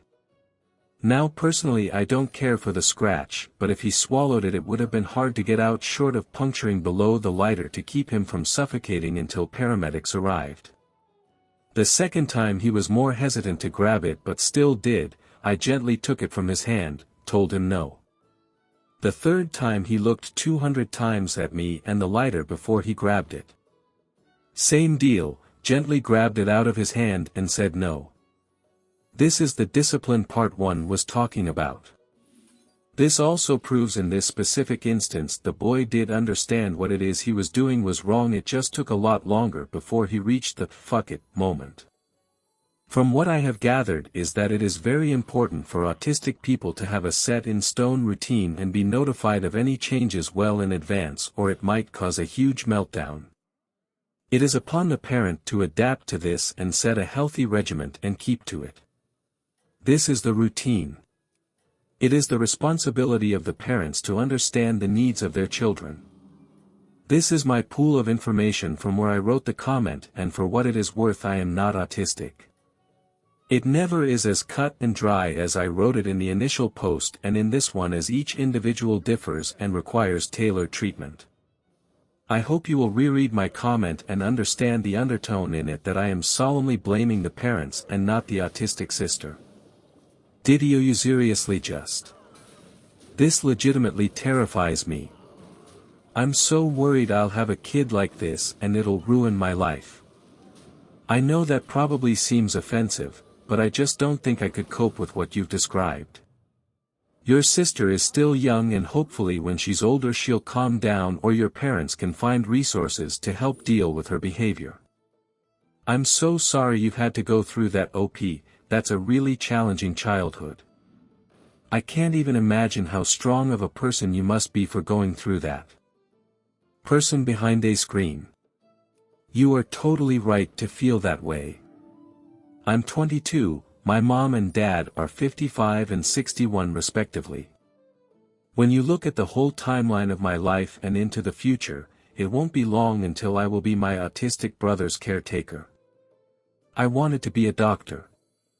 I wanted to go on vacations in retirement. I wanted to truly be able to retire, but my retirement will be the day I have to end up taking care of him. Many professions wouldn't be able to accommodate me in a full-time schedule where I'm a caretaker. I'll be 35 by the time I'm a full-fledged doc.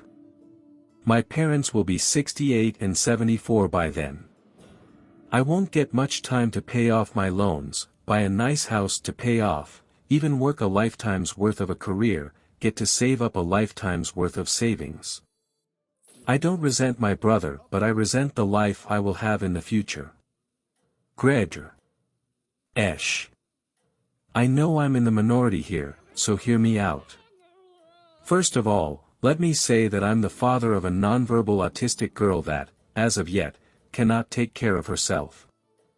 While mine is only 6 yet, we are facing the same situation your parents are.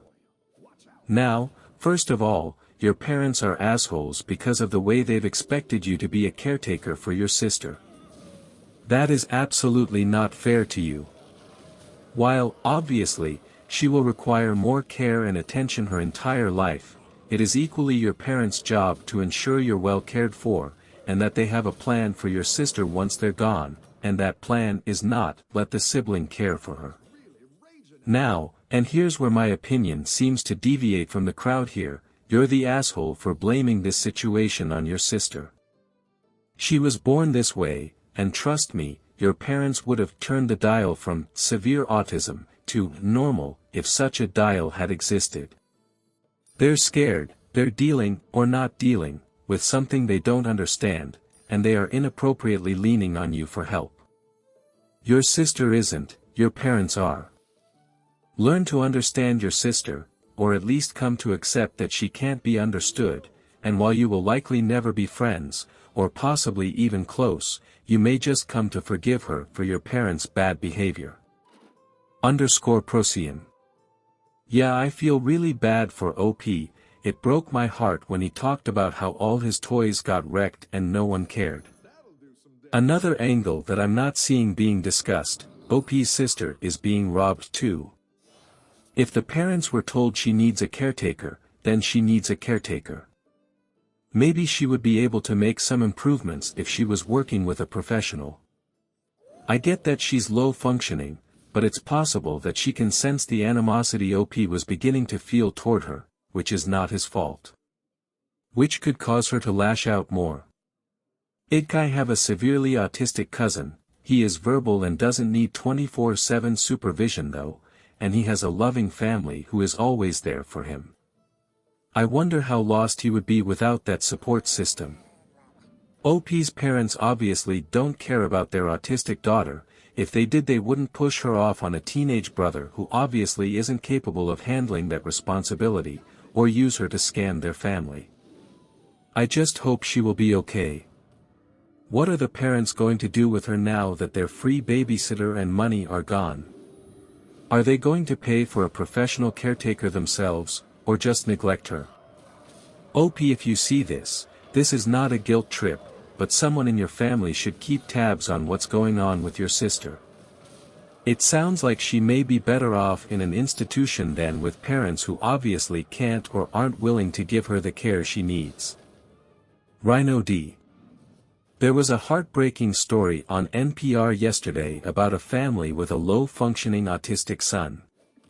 Unlike OP's parents, they truly loved and cared about their son, and because of that they resisted putting him into a care facility. They didn't want to abandon him. They didn't want to feel like they were bad parents. Their son hit and bit and broke everything. For his own safety, and theirs, they had to remove everything except a mattress from his room. For 13 years, his mother did not have a night of unbroken sleep. In the interview, the father described his feelings when they left their son at the facility. That his son probably couldn't understand how hurt they were, how much he hurt them, and how sorry they were. He only knew that the only people in the world that he ever truly knew were leaving him, alone, in a strange place. He also describes the first home visit after that. How their son walked into a house that had changed so much while he was gone, but he didn't melt down. He was calm and happy. The care facility gives him appropriate activities throughout the day so he's never bored. They take care of him. As his father drove him back to the facility, he played a kind of game, where he says, the letter D. And his father responds, and D is for dump truck. And then he said, and D is for daddy. Cactus. Certified proctologist, 29. This update is a needed one. My heart broke reading your original post. While things aren't on great terms with your immediate family, it truly warms my heart to see that your extended family is going through great lengths to make up for lost time. While your road ahead may be dark and bumpy, know you have a lot of love surrounding you, here, and with your extended family. We are all rooting for you. Go, enjoy your freedoms, and be loved. Intothuilos. I understand your predicament, for I also come from a similar situation. My older brother has autism spectrum disorder, and is on the low end of the scale. My parents, since I was about 7 years old, always stressed that I needed to take care of him and allow him to live with me once I was older, despite the 4-year age difference, alongside his physically and sexually abusive tendencies towards me, and only me, out of our family of 5. Now, I am 20 years old. Since I was 18, my parents have expected me to pay for items he desires, read for him, clean for him, pretty much anything you could think of, despite me being a college student with many, many chronic illnesses that was being abused by him since I was 11. Despite everything he has done, I do not hate him or his disability, rather, I hate that my parents have enforced that his abusive behavior was not morally incorrect, thus insisting to him that I was wrong and hated him for his disability. No matter how much I expressed to him that his behavior was wrong and that I did not resent his disability, as I am severely disabled myself, he never listened or corrected his behavior until I began to distance myself from him at all available chances at 19 years old. He is my brother and he needs help, but I cannot be the one to give it to him because I deserve better than the life I was provided by our parents and him. I plan on moving out very, very soon. I hope things get better for you soon, and that you are able to reconcile with your sister as you desire without parental interference. Good luck, OP. Hot_tropique. I'm so sorry you're having to deal with all of this, but I'm so glad your grandpa and extended family sound like such awesome people. Give your grandpa extra hugs as often as you can. Also, you're 100% right to cut contact with your parents. They did wrong by you. NTA, never were the asshole. Your parents are major assholes, though. Unshapen Conk 51. I'm glad that you have come to better understand your relationship with your sister, that you have realized you care. Now we are in business.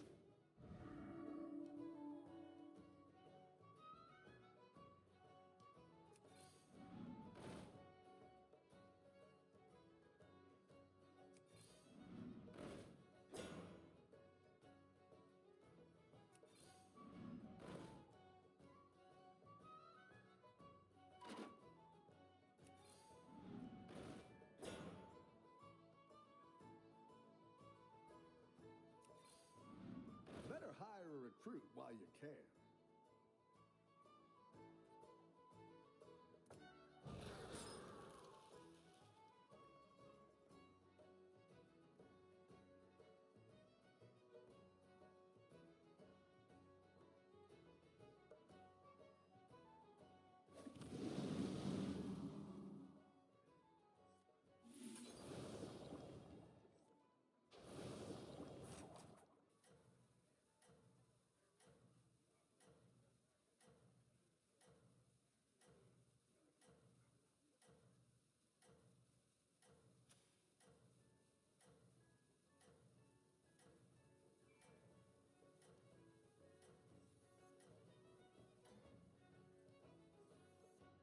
Let's see if you can stay on top.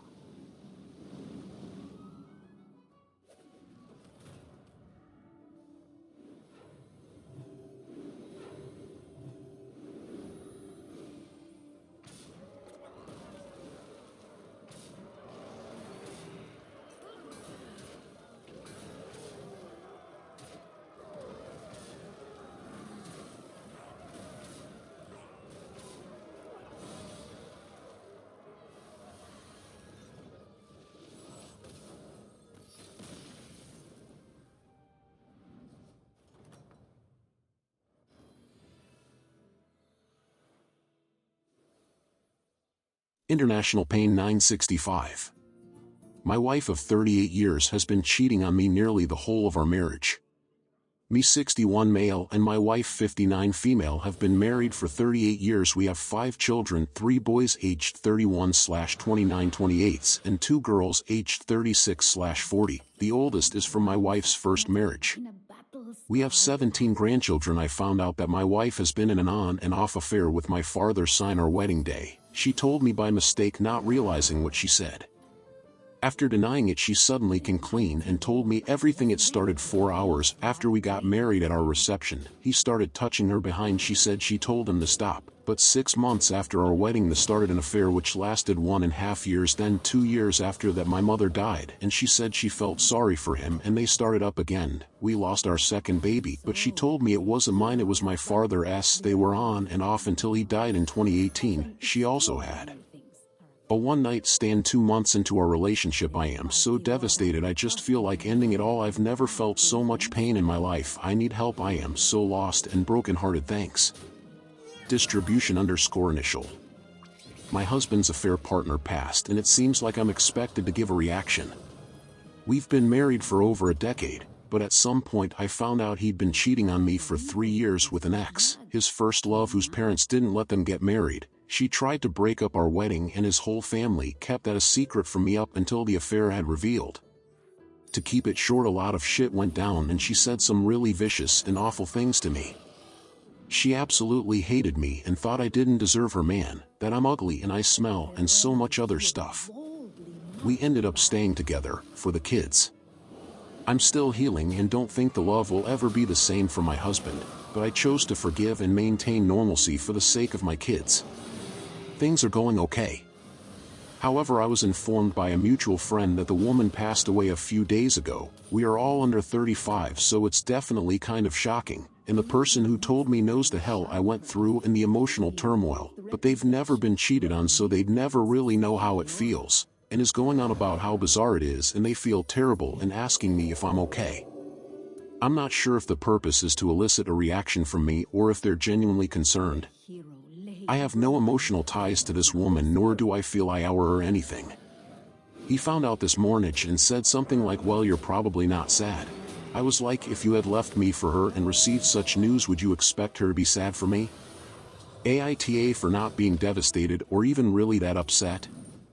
He literally left the house, leaving me with 2 screaming kids to make a private phone call to her brother-in-law to find out what happened. Is that not supposed to get under my skin? Turbulent_minimum 561. Wife cheated while I am deployed. I learned back in April that my wife of 5 years, 30F, was having an affair with a guy she worked with. We have a daughter who is 2. Together we had built a comfortable life together. Previous to this we had been going through a rough patch, but I thought it would be something we would work through. I am currently deployed, which makes dealing with this issue more challenging to navigate. After getting caught, she apologized, but I didn't buy it and felt I was only being given lip service. We agreed there was no coming back from this, and truly, I went from being madly in love with this woman to the sound of her voice, and seeing her makes me see red anymore. She expressed multiple times that she hates me and wants to be with the affair partner and wants to be divorced immediately. She has this guy over at my house most days of the week late at night, and she brings him around my daughter too, just to spite me, because she says I can do what I want and you can't control me. She has also given this individual the garage code to come and go freely from my home. She has played the victim card in all this and truly believes the lies she's telling. I want so bad every day to post this to social media and destroy her and her image, since she's always cared so much about public perception of her. When she went to her attorney, she drafted divorce documents stating I would walk away from our home and only get my vehicle and personal belongings. We agreed to 50-50 custody for our daughter, but the papers stated I would only get her every other weekend and wouldn't get overnights with my daughter until she was 5. I shortly after came back telling her that I want my daughter 182 days out of the year, and if she wants the house she will have to buy me out or we will sell it. She has said that she will not willingly give me that much time with my daughter because she thinks I don't deserve it, and she won't agree to terms for the house either. She said we will settle in court. After informing her of the financial commitment that will entail, not to mention the long time frame, it only fell on deaf ears. I don't want to waste money that could better serve myself or my daughter, not to mention I don't wish to waste so much time. In all of this, her family is unaware of her behavior. Any advice on how to persuade her to settle now out of court? Should I maintain the moral high road? Should I lift the veil of all this to family, friends, and anyone else? Edit. I'm in the Missouri Army National Guard. I'm an E5 sergeant. The only reason I mention taking the moral high road is because she's already being difficult and I don't get to talk to my daughter but once a day for maybe 15 to 30 minutes. Just worried she would make it harder, if not impossible, to see/speak with my daughter. Legally she can't, but people break the law every day. The loan for the house is in her name, since when we purchased the property her credit was just slightly better than my own. The deed though is in both of our names. We have already split bank accounts, so our finances are separate. I send her enough money to make our mortgage payment since I receive BAH, money for utilities, and money to support my daughter. Everything else is being put away for the legal battle that will ensue upon my return. I have every intention on fighting for my child tooth and nail and won't settle for anything less than 50-50 custody or 182 days a year with her. She is a federal employee for the Federal Bureau of Prisons. This guy was an employee there but has since quit and is currently in the police academy. I learned of the affair because AP's wife tracked him to my house. I have since received pictures, screenshots of messages and videos as evidence of this affair. I also have on video admissions of guilt to confirm this as well. Not to forget, my neighbor across the street has been keeping an eye on my house and has shared videos of AP coming and going freely through my garage. Edit ***** update. After finally having put up with enough of the disrespect and being treated so poorly on every front, I created a group text with her parents and spelled out everything that has been happening, to include the sharing of pictures captured by AP wife when she caught my wife and AP at my house. After I sent that text to her parents, What do you know?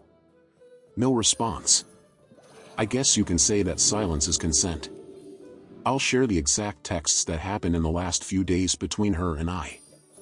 I am removing names but no other content.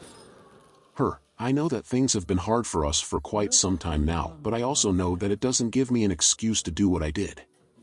I am truly sorry for that.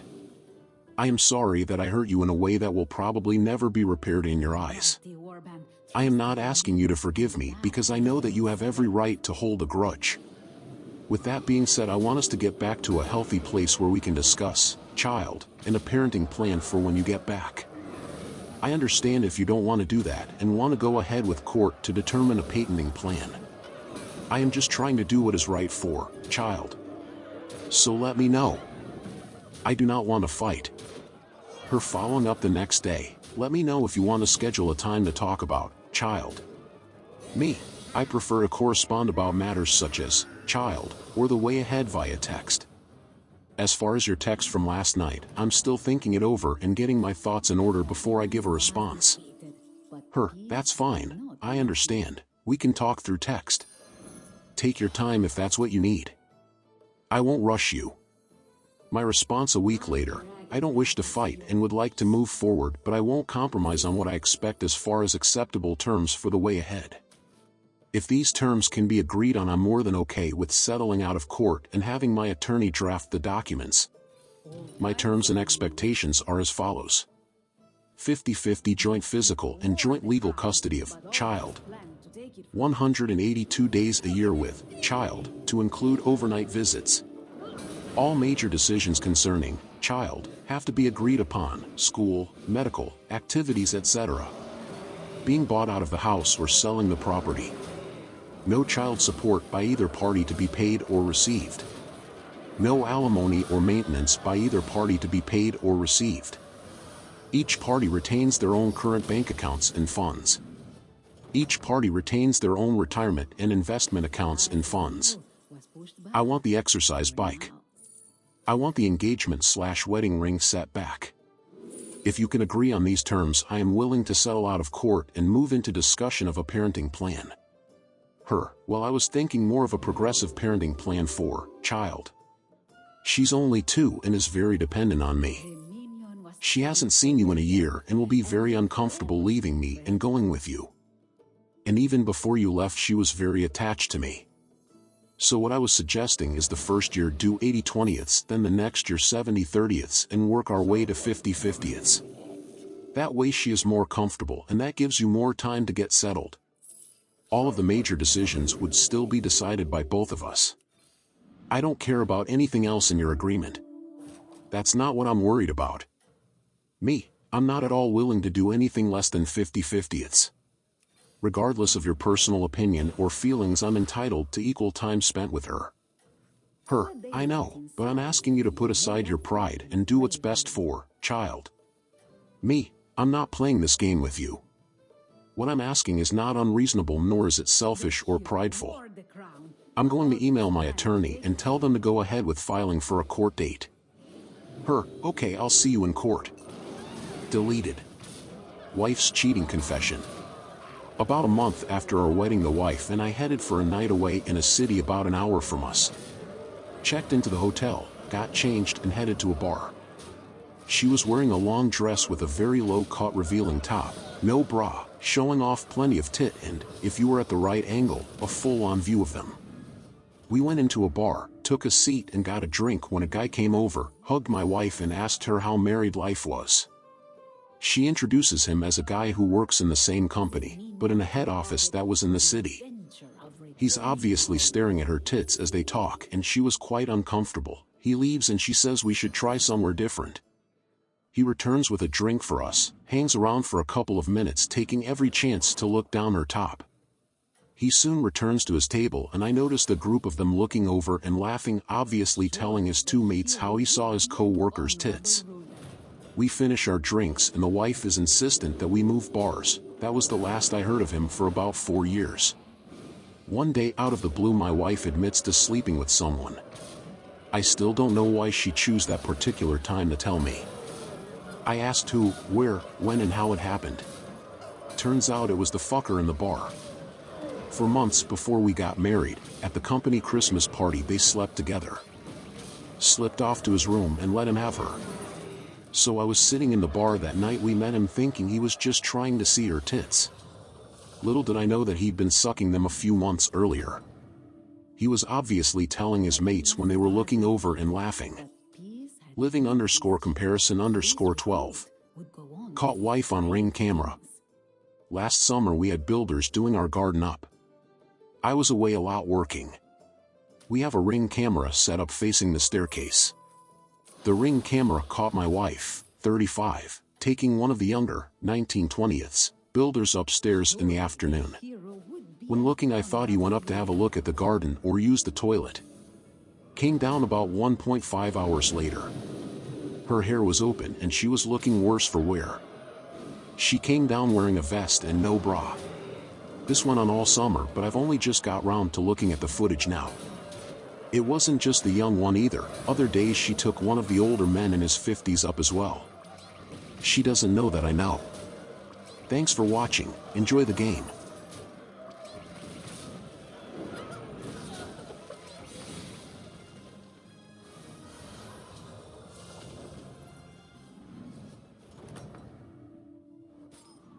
And so the hero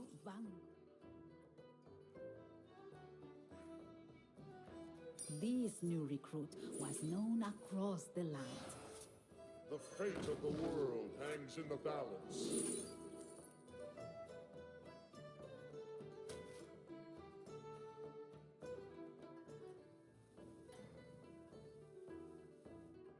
Surely the hero would be an honorable ruler.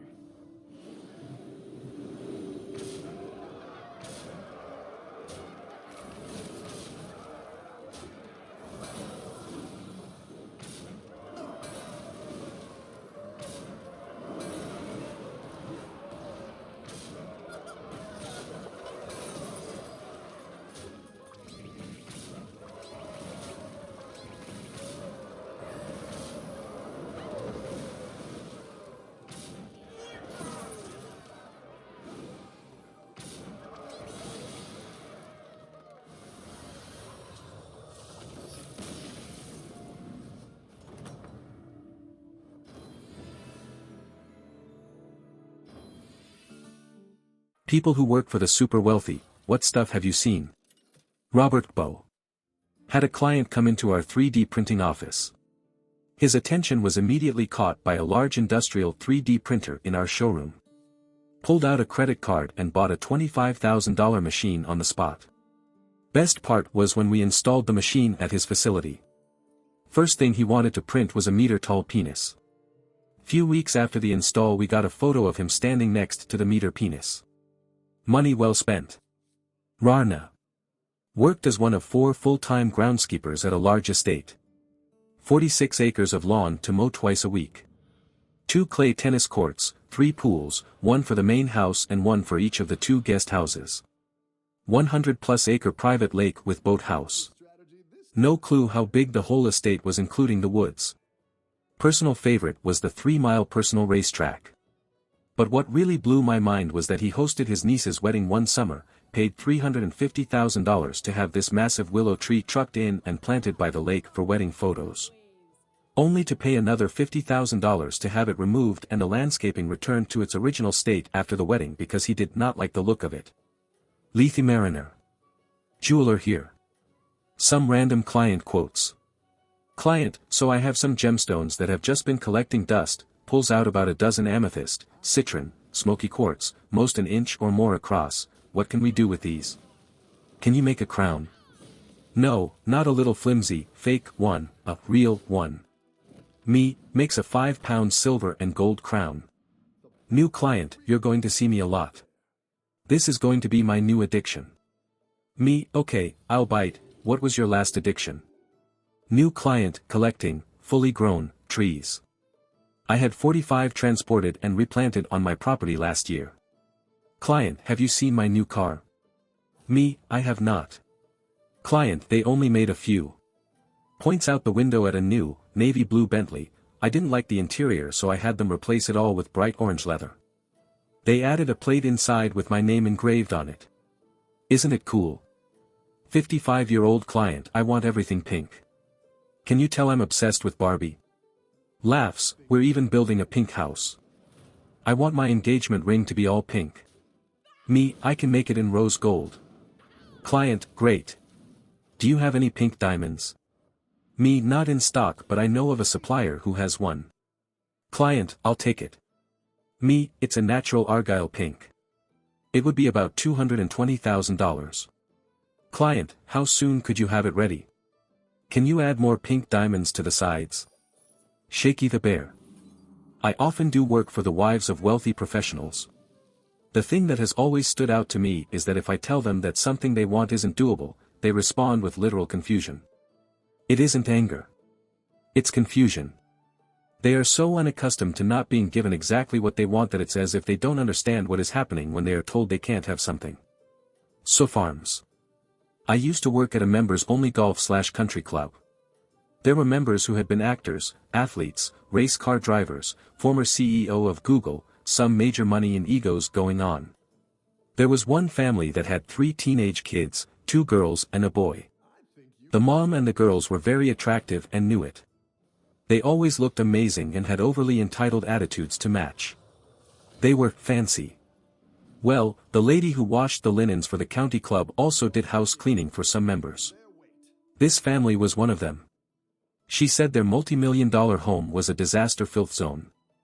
They basically did no housework in between having the cleaning lady there.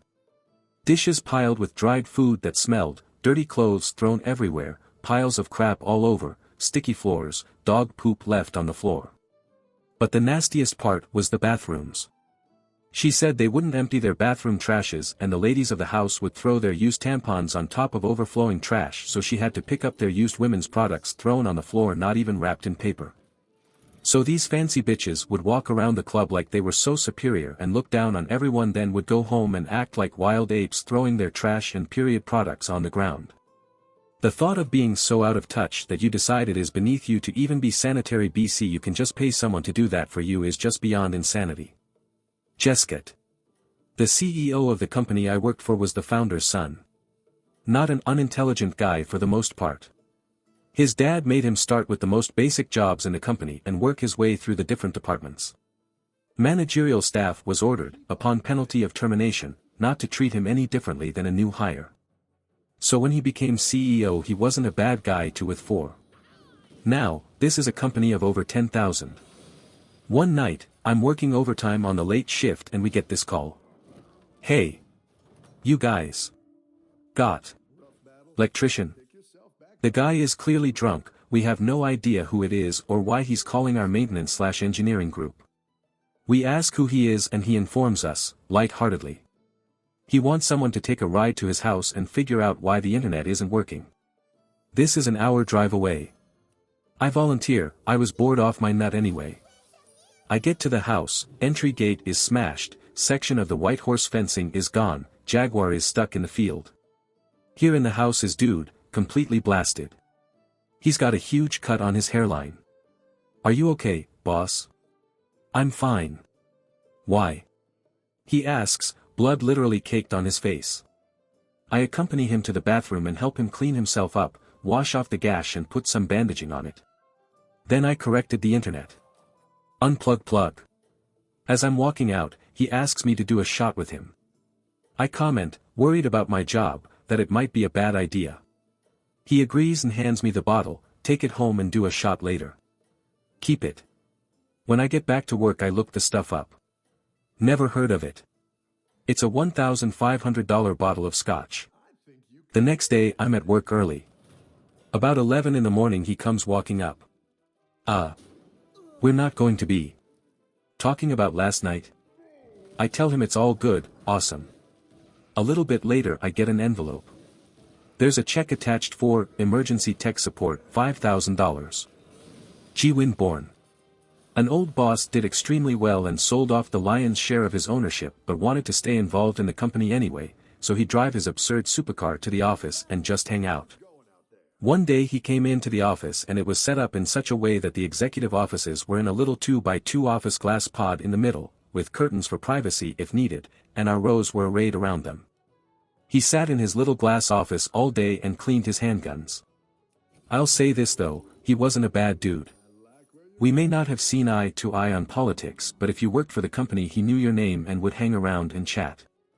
Super generous around the holidays with time off and the big holiday party / door prizes / stuff of that nature. The company went way downhill when he finally let go of the reins completely. G. Winborn. An old boss did extremely well and sold off the lion's share of his ownership but wanted to stay involved in the company anyway, so he'd drive his absurd supercar to the office and just hang out. One day he came into the office and it was set up in such a way that the executive offices were in a little 2x2 office glass pod in the middle, with curtains for privacy if needed, and our rows were arrayed around them. He sat in his little glass office all day and cleaned his handguns. I'll say this though, he wasn't a bad dude. We may not have seen eye to eye on politics, but if you worked for the company he knew your name and would hang around and chat. Super generous around the holidays with time off and the big holiday party / door prizes / stuff of that nature. The company went way downhill when he finally let go of the reins completely. Dr. Grizzly. I did a male nanny, job for a rich couple who wanted someone to care for their kids. The wife didn't want a female nanny and I was in college so it helped pay the bills. One day they asked, "Do you want to go to Hawaii?" Turns out the company that the husband was the COO of was doing an executive retreat in Hawaii. Instead of finding daycare in Hawaii for their kids they thought it'd be easier to just pay for me to fly to Hawaii, care for the kids during the day, and then have my evenings or their family time free. So I went to Hawaii on their dime, had my own hotel room, they paid me for my time and gave me a large stipend for my own food / entertainment.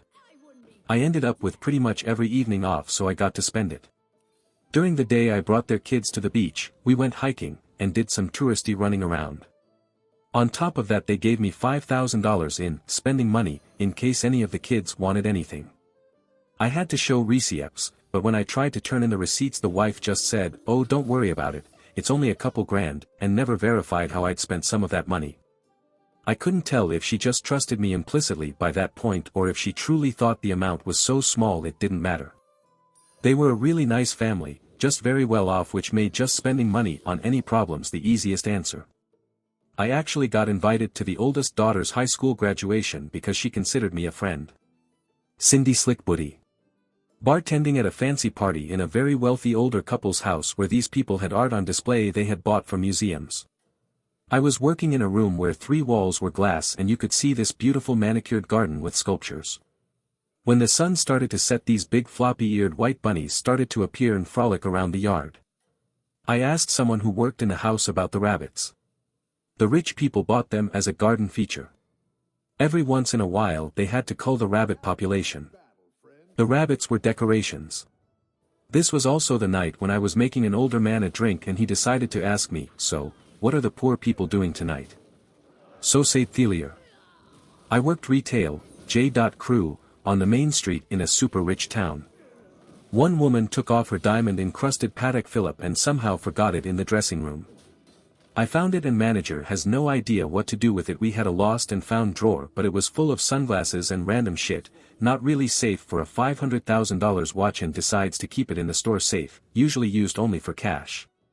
When nobody came by the next day to claim it, I called the company which took forever, gave them the serial number, and they called the owner to tell them where to pick it up. They give me the owner's name to verify it's her when she comes in. The next day a woman comes in and asks for the watch. I ask for ID to verify, she gives it, and lo and behold she is not the owner, but she explains she's the owner's housekeeper and was sent to pick it up. My manager says I can't give the watch to her, and insists I get the owner with their ID to pick it up. I tell the housekeeper and she's annoyed because she has a lot of errands to do and doesn't want to call her boss. Eventually she does call and tells the owner she has to come herself with the ID, but first the owner tried to claim, "I'm the owner," over the phone, and didn't understand why that wasn't enough proof. Housekeeper leaves to run other errands, and about 2 hours later the owner comes in and proceeds to have a hissy fit asking why we had to bother her when it's clearly her watch, how TF we were supposed to know that is beyond me, and scolds me for wasting her time when I say I have to go get it from the safe. When I get back, I put on my customer service smile and tell her I'm sorry that recovering her $500,000 watch was so hard for her, but a lot of other people have tried to claim the watch was theirs, so we were just being careful. In reality there was only one shopper who overheard us talking about the watch and jokingly said they would take it har, but she didn't seem to care and humphed her way out.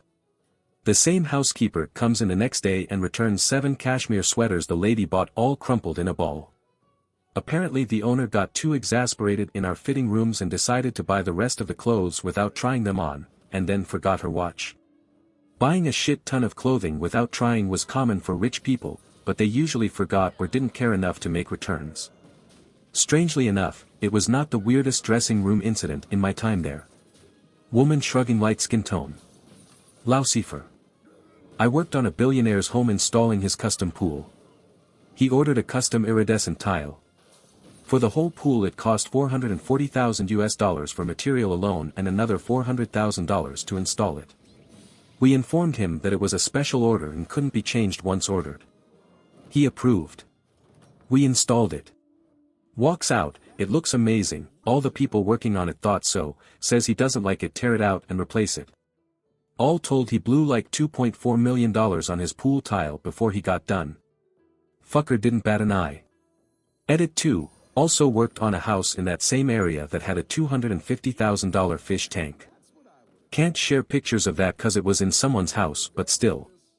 Harley Quinn 90. I briefly cleaned houses one summer and these houses were insane. Some had elevators. Some had stalls in their master bathroom, edit, corrected from bedroom. One had a literal cave manufactured in the bathroom, with shower heads all thorough outed. You could walk from one end and come out the other side of the bathroom, split by a massive hot tub. What struck me as odd, in almost every house, was the sense of disuse. They had grand pianos covered in dust. Expensive lamps and throw pillows with the tags still on them. Sprawling playrooms with every toy any child could want, totally devoid of playing children. The weirdest house I cleaned though, wasn't huge and it wasn't gorgeous. It was pretty normal on the outside. But inside, the entire house was filled with piles of clothes. Everywhere. I pulled aside my fellow cleaner and asked, with all sincerity, how to clean this house.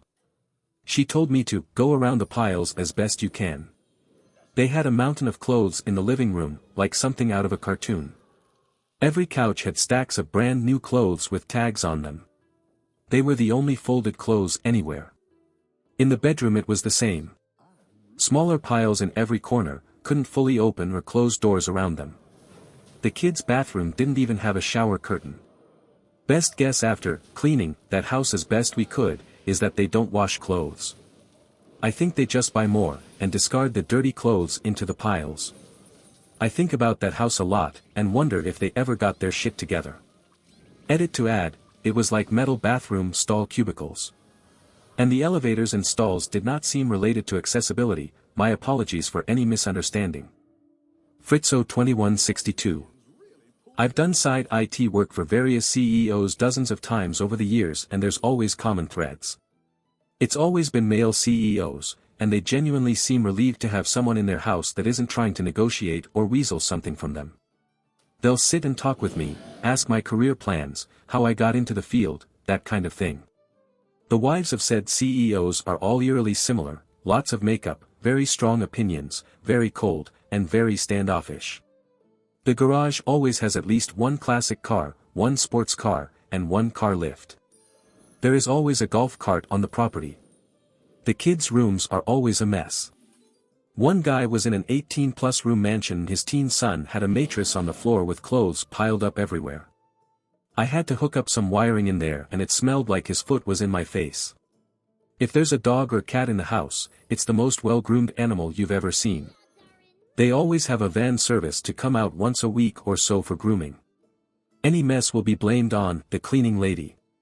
She either hasn't come or missed something, even though I didn't notice a mess in the first place.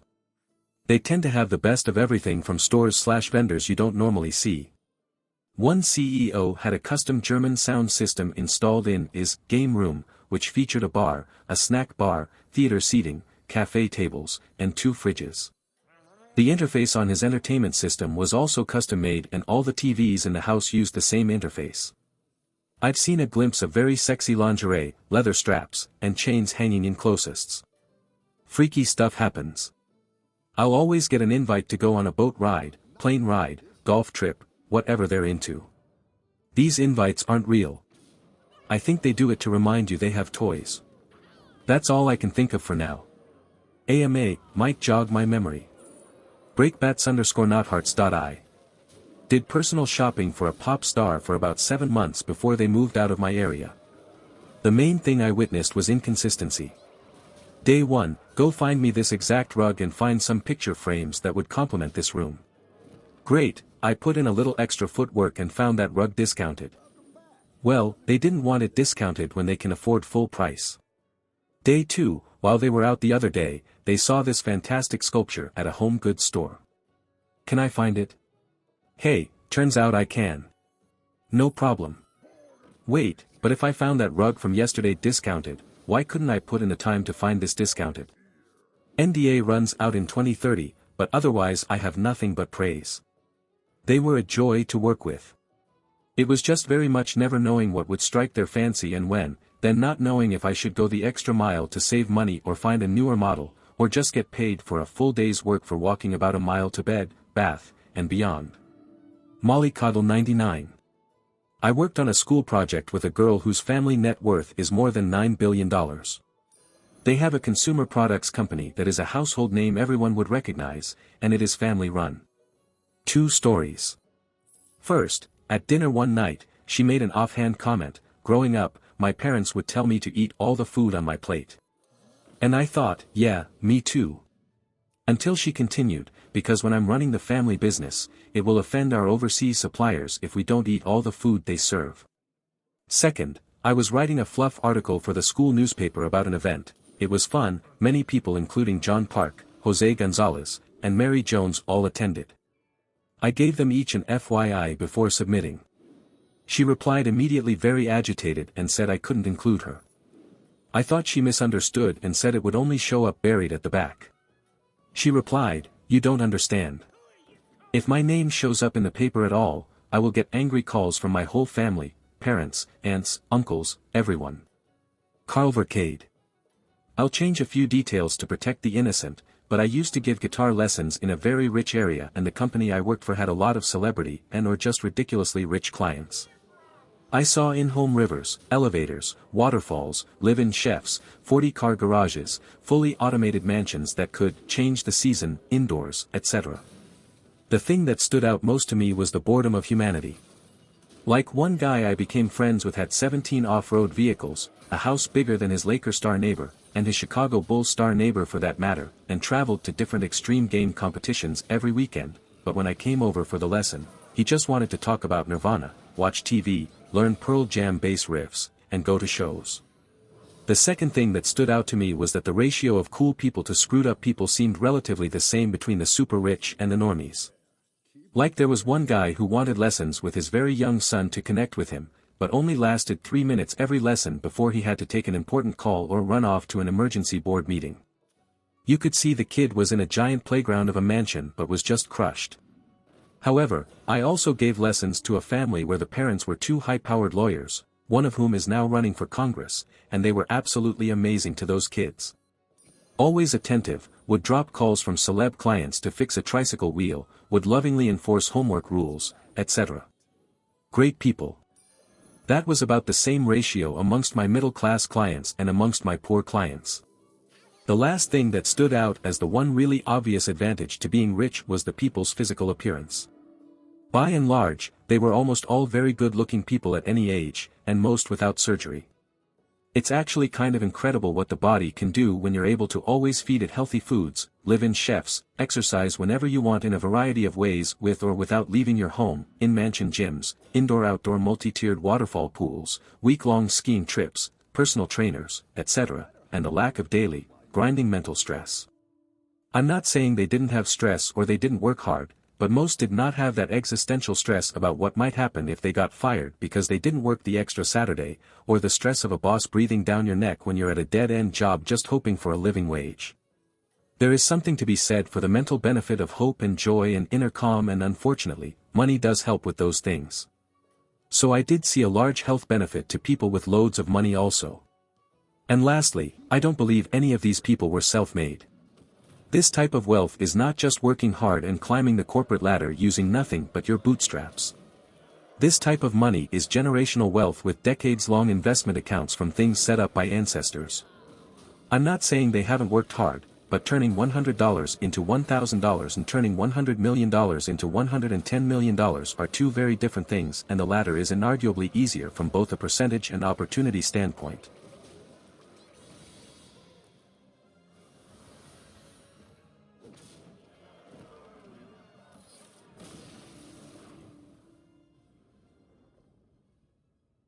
Neighbor kept parking on my property, so I had him towed.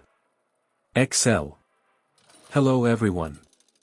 First thing is that this issue just happened this week and I am so mad that I am shaking as I type this.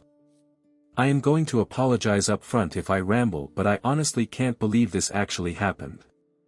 I've tried to condense this week's activity into a single story, but sadly, it turned out to be super long. Sorry in advance. I think I have to put TLDR.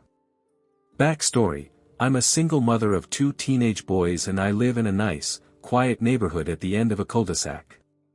Every house on this street has a garage and I'm the only one that has a single car and parks in my garage. Almost every house on this street is a family home with at least 3 cars, but most have more. Some will park in their driveway and some will park on the street. It's never been a problem since everyone is considerate on how they park and no one has ever had an issue with getting in and out of the street. In addition, I tend to keep to myself. I'm not antisocial and I wave and say hello to my neighbors when I come and go from my home, but usually when I get home, I stay home. So, I say all of this to give you an idea that I'm a homebody and my neighbors pretty much know that when I get home, I stay home. About 6 months ago, the house to my right was sold to a larger family that consisted of dad, mom, and 3 teenagers. The day they started moving in, I made a point to go over to the edge of the property to wave and greet them in order to welcome them to the neighborhood. They were friendly and I was happy to have such nice people to move in next door. Also note, this family used their garage for storage and thus parked their 4 cars in their driveway. I didn't know it at the time, but their youngest son was just months away from his 16th birthday. Now that you have a little information, onto the story. The players: me is me, ND is entitled neighbor dad, NS is entitled neighbor son, and NM is entitled neighbor mom, and NP is the poor nice police officer. Today is Monday afternoon and this story began last Tuesday. Around 6 p.m. on Tuesday, I received a knock on the door and it was ND. Following is our conversation. ND: good evening, how are you? Me, talking through the screen door: we're okay. I'm sorry I can't open the door, but my youngest came home from school with a sore throat today and so I'm not sure what's going on with him. How are you and how can I help? ND: I'm sorry to hear that, I hope it isn't anything serious. We are okay.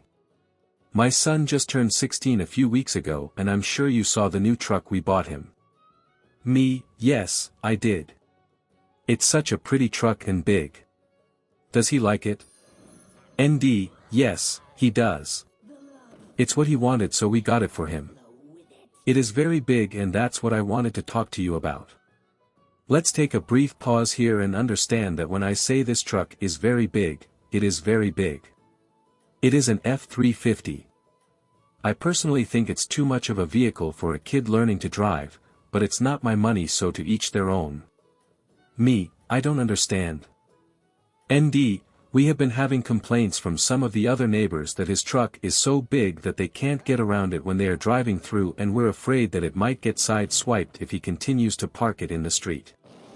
Me: yeah, I've had some intense moments trying to get around it myself, but I'm sure he will get better at parking as he gets more experienced. I'm not sure what this has to do with me, I haven't complained. ND: oh, I know you haven't complained, which is why I was going to ask if he could use your driveway to park since you don't use it. Me: very stunned at this. I do use my driveway when I leave and come home. I can't get to my garage without using my driveway. Besides, I have issues with depth perception and your son's truck is so big it will take up most of my driveway and I don't want to be responsible for any damage that might happen while it is on my property. ND, well, we will make sure that he parks so that it will allow you to come and go without any issues. Me, that isn't possible. The only way he can park to allow me to get around him is if he parks halfway on my lawn, and that wouldn't work because then he would damage my lawn. If you are concerned about his truck getting damaged, then why don't you let him park in your driveway and then one of your other smaller cars can park in the street? ND, we've already discussed that and we would have to park 2 cars in the street in order for him to use the driveway. It would be very easy for him to park in your driveway and I can assure you that it will not be an inconvenience to you. You don't even use your driveway. Me, I'm sorry, but the answer is no. I'm not going to be responsible for his vehicle on my property and I need to be able to come and go without worrying about someone else's property. ND, very upset at this point. You are not being very neighborly. I thought you were a nice woman. You don't use your driveway and this would benefit the whole neighborhood. Me, losing my temper at this point. Listen, I told you no and I do use my driveway every time I pull into my garage and every time I leave. I'm sorry you don't have enough parking for all your vehicles. I'm sure it's frustrating, but it's not my problem that you decided to buy a vehicle that didn't fit your property. Now, while I also find it irritating to try to navigate the road with that truck in the way, it is public parking and so I deal with it. I will not have anyone else's vehicle parking on my property. Now, if you don't mind, I have a sick kid and need to get back to him. Have a good day. With that I closed the door and then looked out the peephole and saw him give me the bird before he turned to leave. I just shook my head and had to take a moment to understand that I actually just had that conversation. I then loaded my son up in the car and left to take him to minor emergency to get him checked out. All tests came back negative and I was told he probably had a run-of-the-mill virus and to keep him home and do self-care. Was told to bring him in if he got worse but not to worry. I went to work the next day and told my coworkers the story of my neighbor's request and they were shocked. I had one coworker suggest that I send an email to my HOA to explain what happened just to get it on record because it was such an odd request. I took her advice and typed up an email that day when I was at lunch and sent it. For those who want to know, it was just an FYI email, not a complaint email.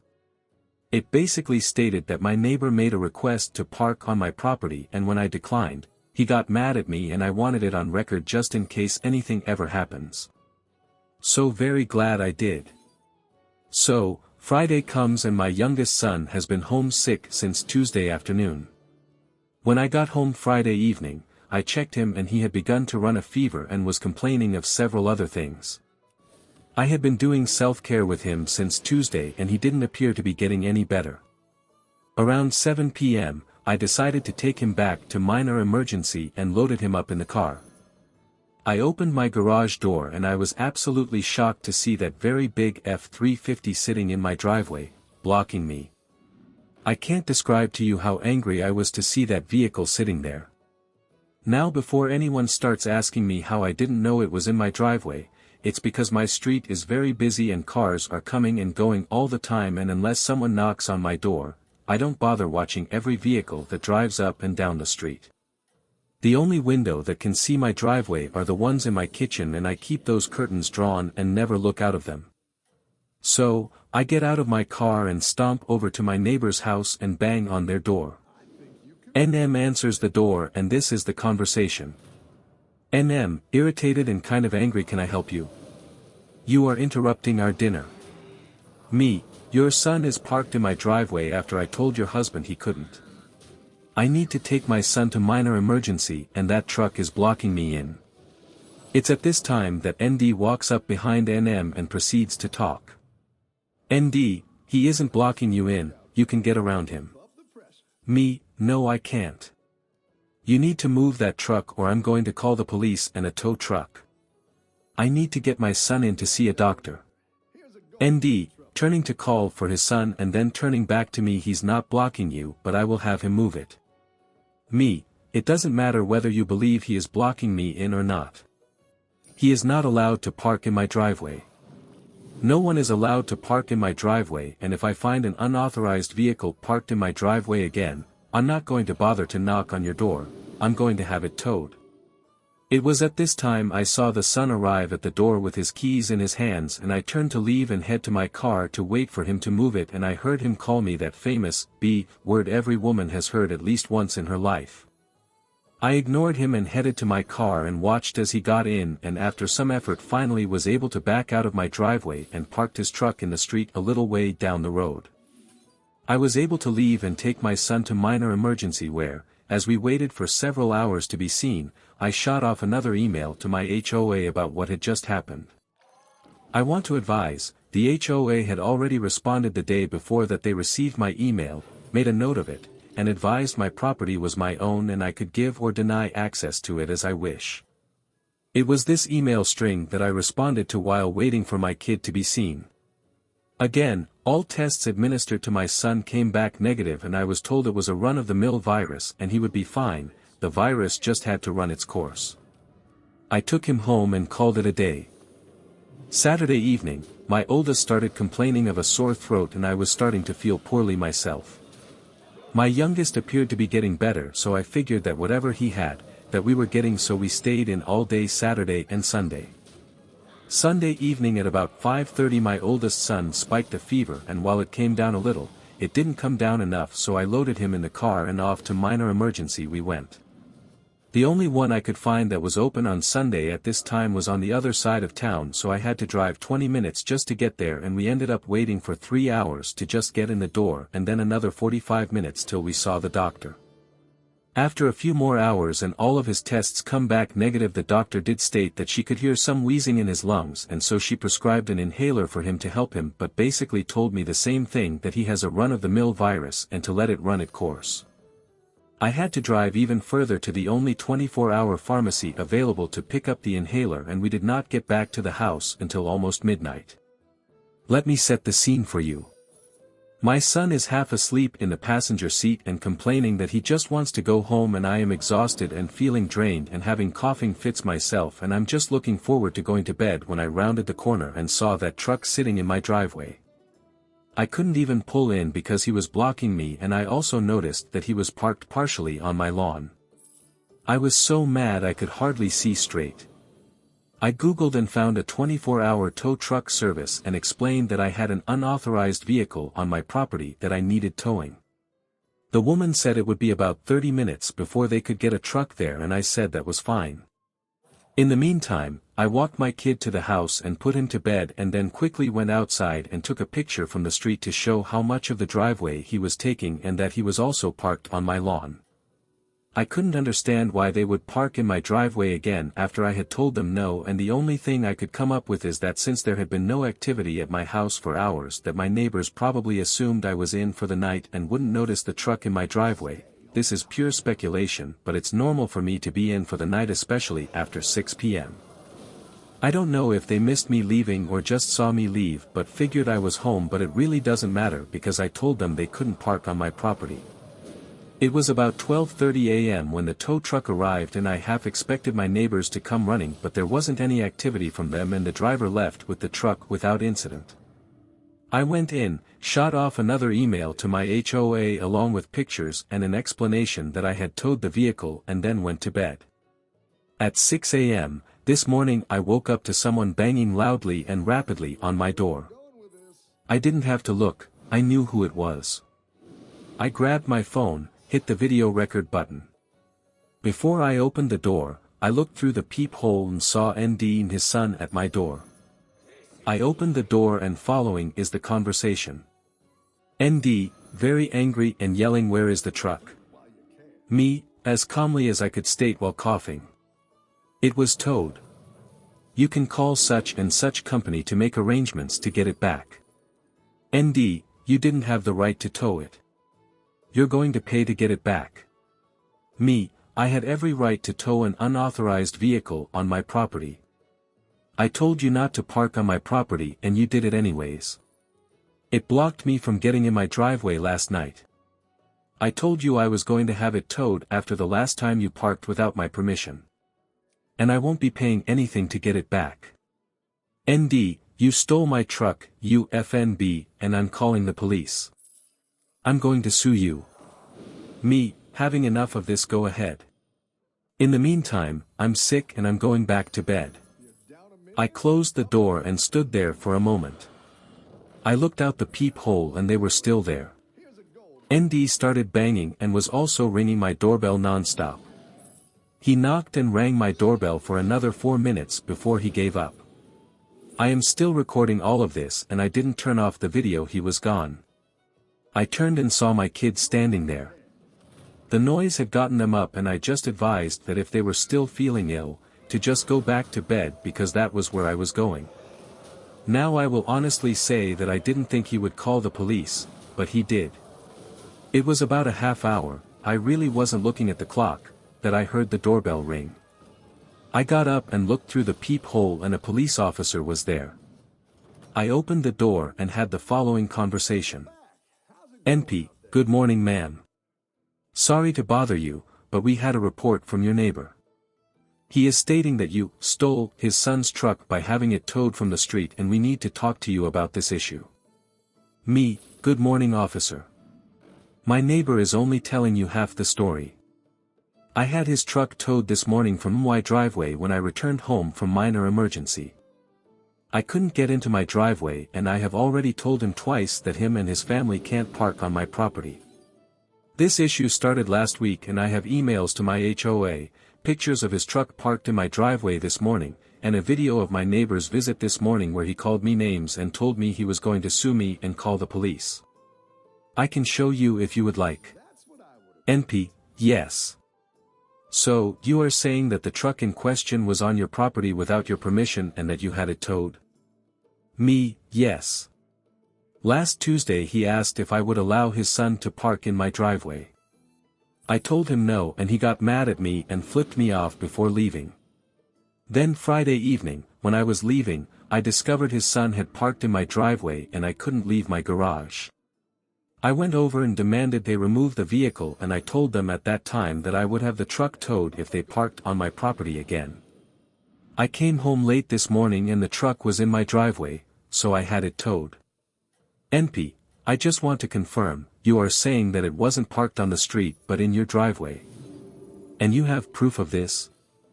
Me, yes sir. If you will give me a minute, I will print off the emails that I sent to the HOA that documents the issues and I will also show you the picture and video as well. With this, the police officer said that he would wait for me to print everything off. Once I got the emails printed, I then returned to the door. Opened my Photos app to the officer to show the truck in my driveway, time-stamped. Handed my phone and printed emails to him. After looking at the photo where you could clearly see my house in the background, the truck blocking the entrance and that it was partially on the lawn, the officer then read the printouts. He handed my phone back to me and asked me to open the video that I had referenced while he went over to the lawn to look. I watched him look at the area and then take a few photos. I could see my neighbor and his whole family standing in their driveway watching me and the NP. NP returned and I handed him back my phone with the video ready and he watched it. After he finished watching the video, we had the following exchange.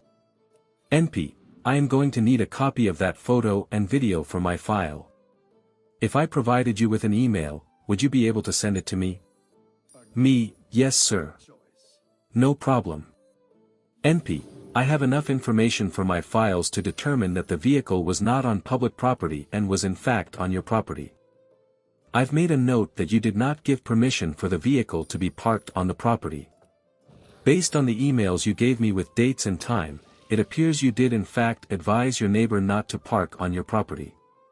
Would you like to file a trespassing report for this incident? Me, oh, absolutely. NP, I can see you are not feeling well. You can either file with me now or you can go online. Getting business card out, writing on it, and then handing it to me. Here is my business card with my email address that you need to use to send me your photo and video and the case hashtag is on the card as well. Do you want to file with me now? Me, honestly, I'm exhausted and would prefer to file online later. NP, Okay. Reference this case hashtag when you email your evidence and file the online report. Also reference my name in the report. One more thing, I saw in the video where ND stated he was going to sue you for having the truck towed. He can sue you if he wants, and I would advise that you keep all of the evidence you provided me with today along with the case hashtag I just gave you. Give it a few days and you can request a copy of the report, and you will want to keep that as well. If you decide to file an online report, you will need to keep a copy of that as well. I'm going to go talk to ND now, and sorry to have bothered you. Me, thank you officer. I'm sorry you had to come out. NP, have a good day man. Get some rest. With that, I closed the door and went back to bed. However, I am so mad that I didn't get any sleep. A few hours ago, I sent off my photo, video, and another copy of the HOA emails to the email address the police officer gave me, and then saved all of that information just in case. I also filed a trespassing report online. I then sat down and started typing this story. Not sure where this is going to go, but I am going to see it through. I know that I'm going to get a lot of pushback from people saying that I should have just knocked on their door and had them move the truck, but I feel that I was right to have the truck towed. I had already told them twice not to park on my property and it didn't stop, so this was the consequence. I will post an update later if there is anything that comes of my report, or if ND does actually follow up on his threat and sue me. If you read all of this, thank you, and again, I'm sorry for the length. Number 1. This is a real story, and if you don't believe it, then that's on you. Number 2. Yes, I live in a quiet neighborhood and my specific road is busy. There are 12 houses on my street. Busy road doesn't mean noisy. I guess I caused confusion when I said I was at the end of the cul-de-sac.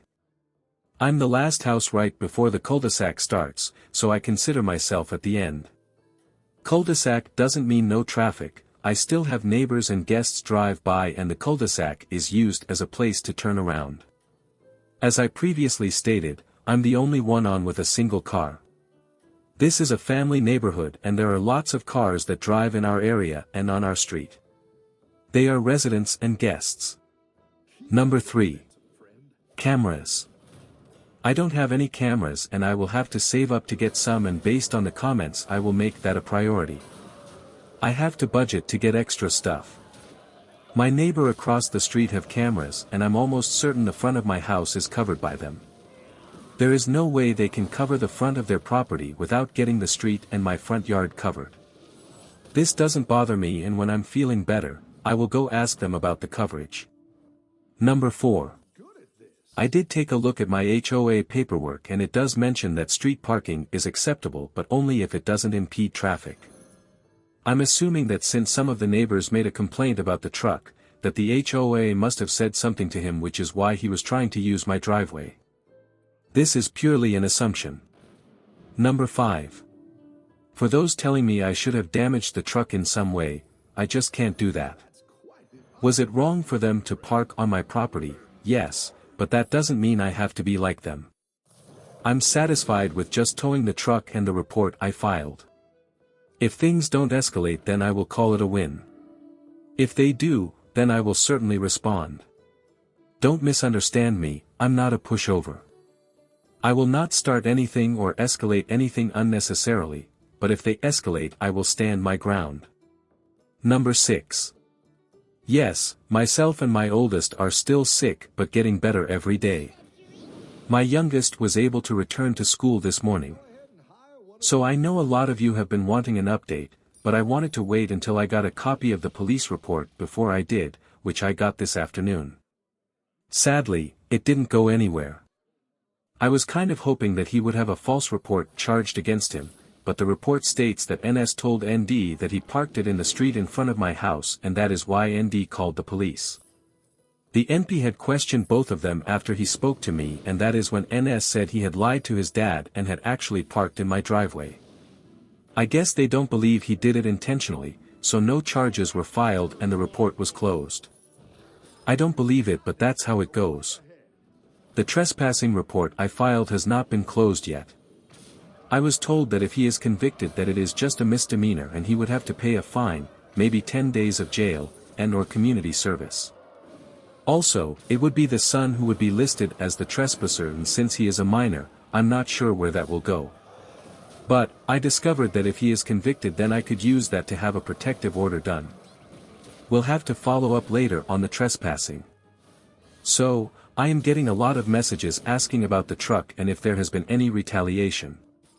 Yes, the neighbors got the truck back, and no, I don't know how much it cost them to do so, and yes, he is still parking in the street, but he is parking it further down next to the entrance of the road. As far as I can tell, they haven't done anything to my property and they haven't said anything to me since that day, although, I have gotten some pretty nasty glares and looks from them when I see anyone from their family. I was amazed by how many offers I received from all of you to help me get some cameras. This has touched me greatly. I would like to say thank you for the offers, but I am okay. I was able to talk to several of my neighbors and I found out that my neighbors that are 3 houses from me may have been the reason that he asked to use my property. I discovered that the man who lives in that house tried to leave for work one morning. He leaves at like 4 a.m., and he couldn't get around NS truck. So he bangs on ND's door until ND finally got up and went out and moved his son's vehicle. I don't know the details of the conversation, but I know there were angry words and a veiled threat if NS truck kept being a problem. Other neighbors confirmed they had made complaints to HOA, but HOA wasn't really helping. Apparently, some other people on the block have had other issues besides the truck since he has moved in, and so this family isn't well liked before this whole issue. Word has spread about what happened and now there is a watch going on. I have told everyone that I would just like for things to die down and have asked that no one instigate or does anything on my behalf. That I told a couple of my neighbors about this post and one of them has a Reddit account, so she said she was going to follow the post. And no, I'm not going to post a photo or video because I don't want to risk starting anything. If there is a chance that I can go back to my peaceful existence, then that is what I want to do. If you need that information to prove this story is true, then you are free to not believe it. Also, I wasn't clear when I was talking about emailing my HOA. My HOA didn't do anything but log the complaints I was making and tell me that my property is mine and that they can't do anything about what they consider a civil matter. The reason my emails to the HOA were so important was because they contained date, time of the information, and that matched what I had told the officer. My HOA really isn't very good. In addition, some of my neighbors have cameras. I spoke to the lady across the street and her cameras weren't very helpful. They are at an angle and zoomed in on a bird bath in her yard. I guess she likes to watch them, and wasn't meant for security. However, the neighbor beside her went out and adjusted his cameras, he has a lot of them, and was able to cover most of my front yard and part of the side that faces him without sacrificing coverage of his property.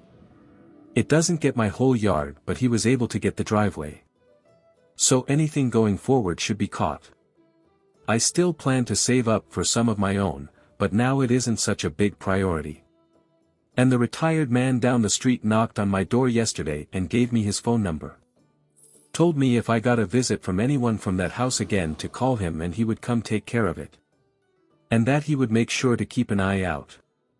So I am feeling very blessed to have these neighbors. I again want to thank everyone for their support, and I don't really have much else to update except for when the trespassing report plays out, which I don't know how long that will take, but I will certainly update once I do. I wish you all the best of everything, and again, thank you. Final update. So first off, I want to apologize for taking so long to update. I've been waiting for the court date to be over before updating, and for some reason it got postponed twice before finally getting settled yesterday. I'm going to try and make this a short update, but no promises, LOL. While waiting for things to progress, I discovered from the neighbor across the street that NS had been caught parking in one of the neighbors down the street's house, and I was able to get a notarized statement from that neighbor about the incident and was able to include it as supporting documents on my report. Sadly, I was disappointed with the outcome at court because it ended up that he got a fine of $150 and that was it.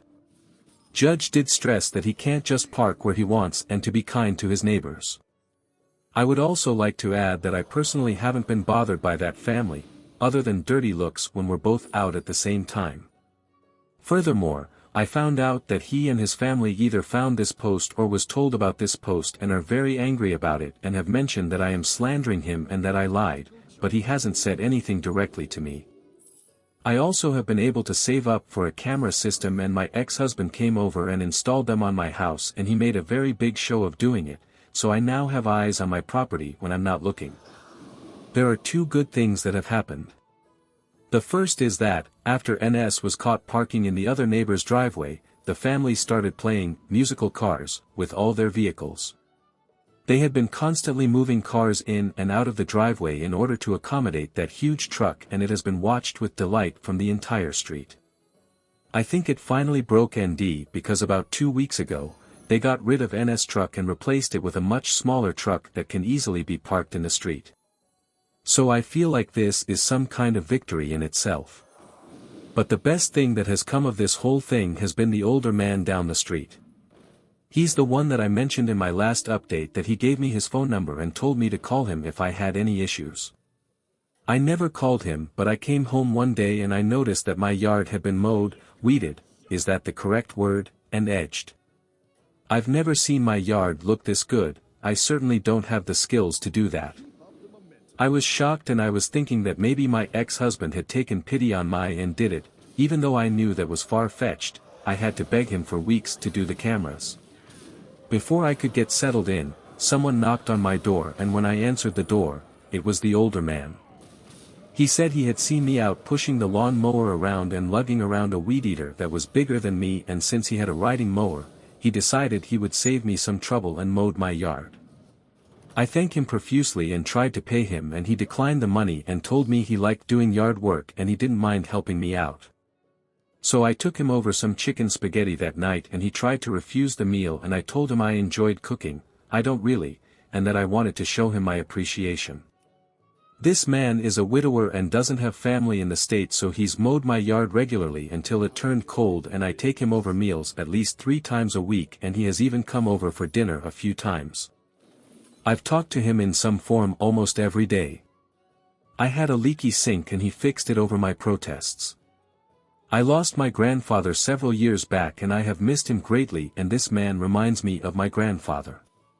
He tells my boys stories of his time in the military, about his kids and late wife, and gives them advice. He regularly used ND in his family as a not what to do, and he has become almost like my second grandpa.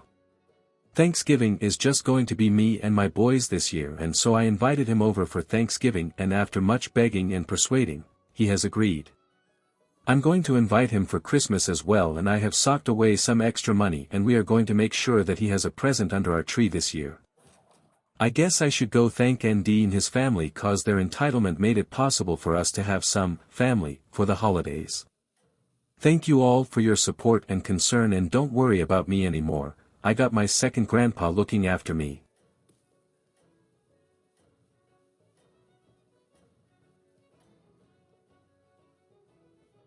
Everyone's gunning for you. Watch out.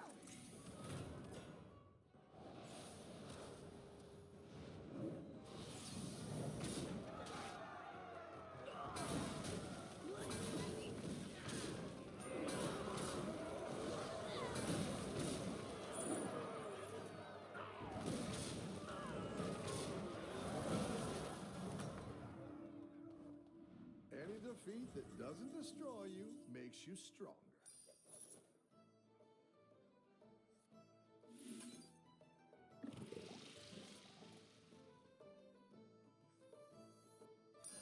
A good tactical choice. Better hire a recruit while you can.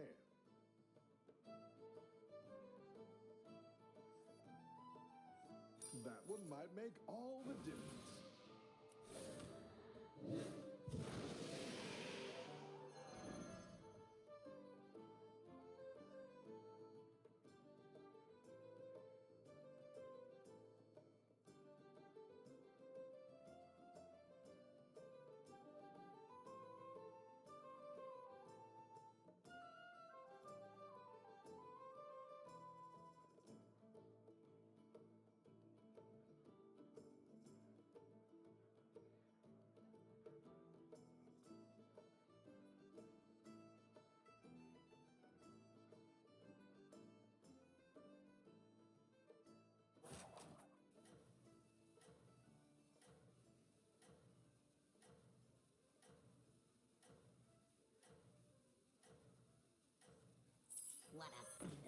do I do?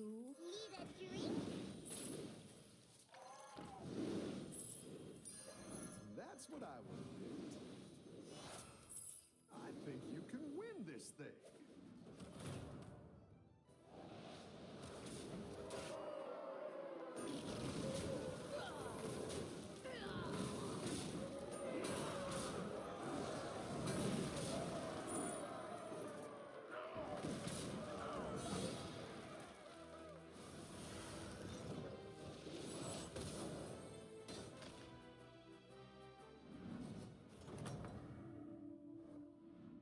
Nice work out there. Keep up the pressure. This is my realm.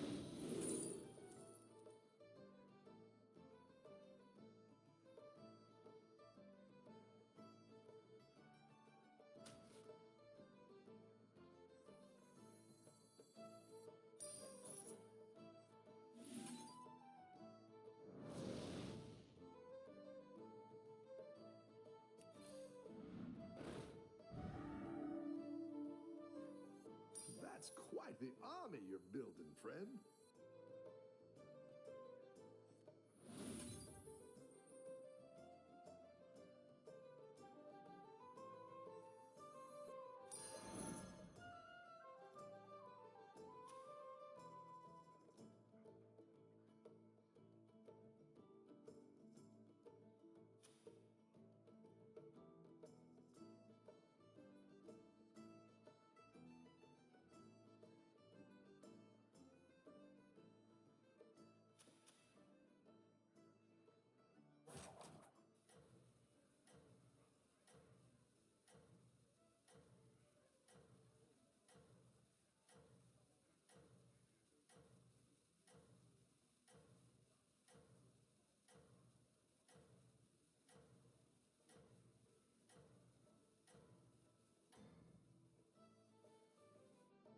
Let's see if you can stay on top.